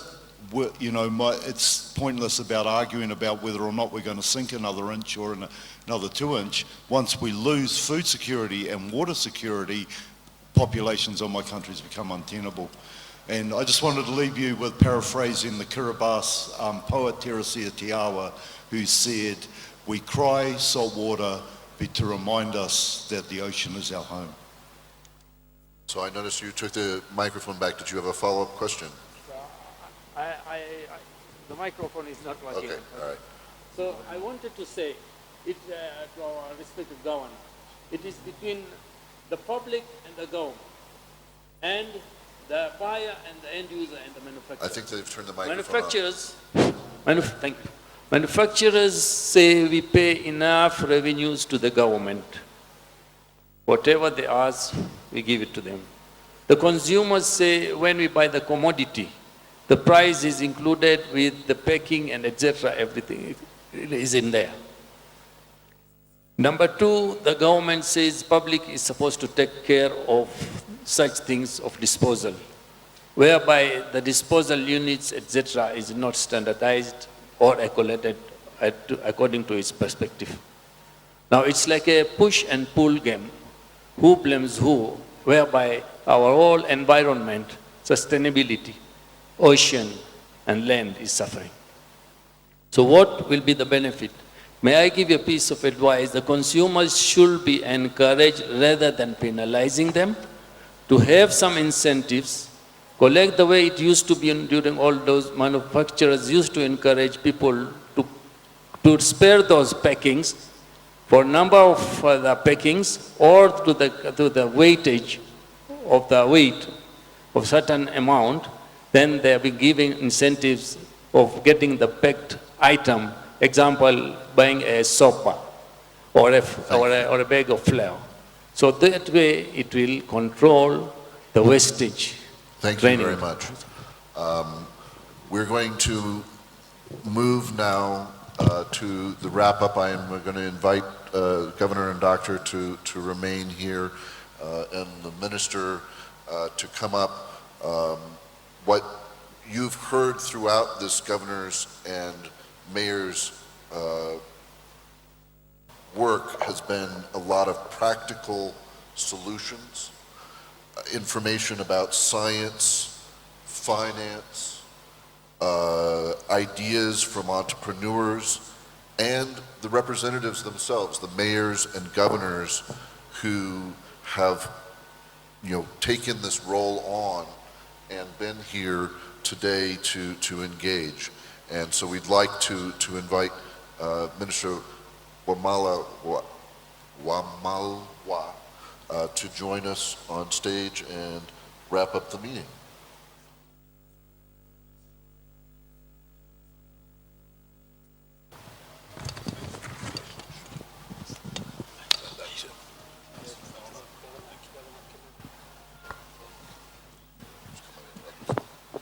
Thank you very much, ladies and gentlemen, excellencies. This is a wonderful and auspicious occasion wherein we are launching the Governors and Mayors Global Forum, the SBE 1000. Many of you may wonder why we are launching yet another forum for governors and mayors. Allow me to reiterate a few reasons why this is a very important part of the convention. And as we launch this, I just want to thank the panelists for the very robust discussions that they have had, and all those who have been here the whole day, and to also thank Governor Kimemia for raising a very critical issue about water and possible conflicts that Governor Nanok replied very, very ably. I think it was Boutros Ghali who once said that the Third World War will be fought over water. So as we are talking about the blue economy, about the waters of our rivers, of our lakes and our oceans, I think we must also be able to address the potential of that conflict over these resources during the course of this convention. So for the purposes of launching this Governors and Mayors Forum, it is worth noting that many forums held are either held for national governments exclusively or exclusively held for governors and mayors. This makes our event very unique in many ways. Not only did the discussions center around practical solutions to everyday challenges, but the interactions also gives a light on the partnerships that we need to build across all levels of government. The hosting of this convention was a recognition of the fact that the policies which are developed and the commitments that have been made during this conference and other international conferences are implemented at the local level, are implemented in our counties, in our municipalities, in our cities and towns. It was therefore a successful attempt at including all levels of government in having ownership of the process and the implementation of the policies.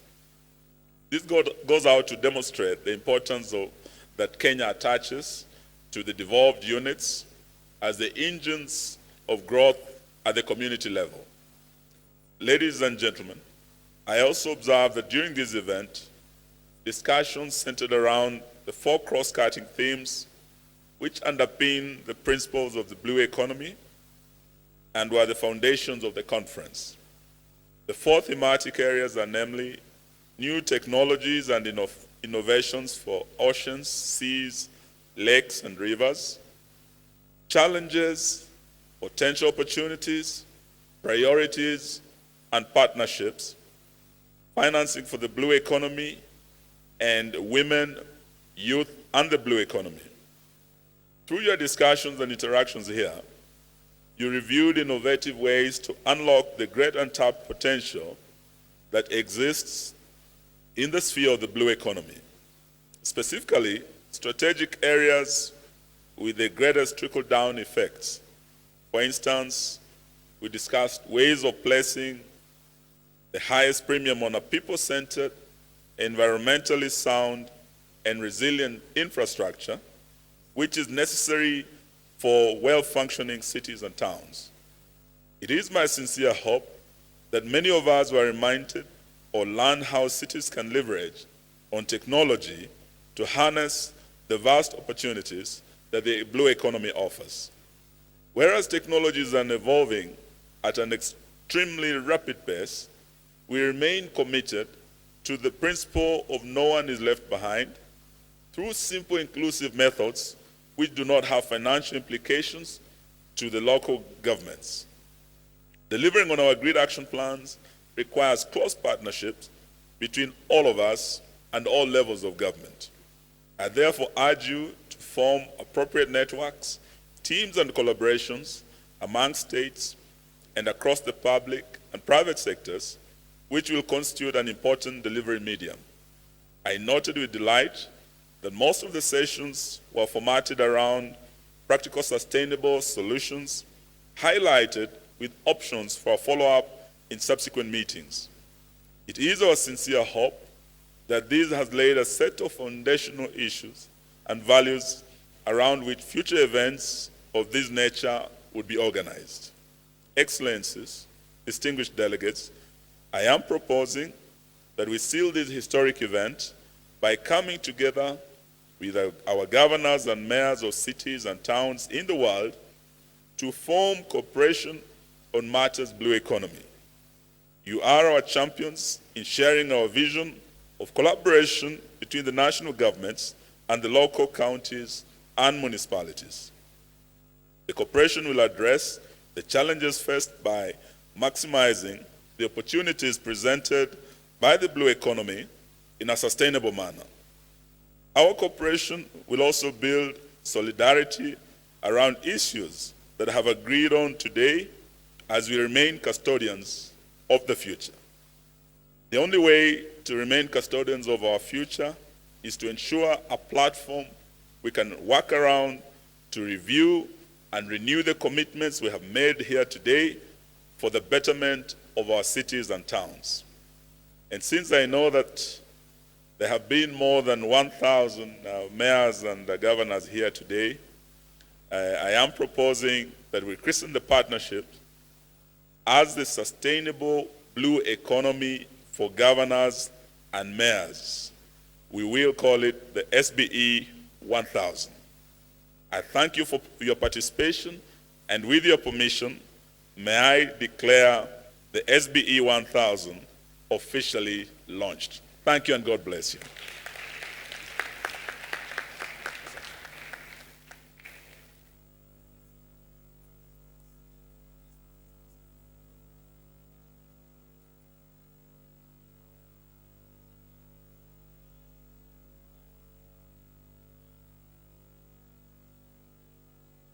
Thank you very much to the Honorable Minister, Cabinet Secretary for Devolution and Arid and Semi-Arid Lands, the Honorable Eugene Wamalwa. Thank you very much too for our final panelists this evening. We wish to thank all excellencies, honorable ministers, your worship mayors, distinguished speakers, delegates, ladies and gentlemen. We have now come to the end of today's session on Governors and Mayors Convention. We wish to thank the speakers, the moderators, the panelists, and all participants for the engaging discussions. You are invited for dinner at the Safari Park Hotel from 7 p.m. Transport to the hotel for those with invitation cards will be provided from the parking lot of this convention center from 6:30 p.m. We wish to remind you that tomorrow's program will begin at 9 a.m. and we would like to invite all of you back here. Thank you once again, excellencies, ladies and gentlemen. Good evening.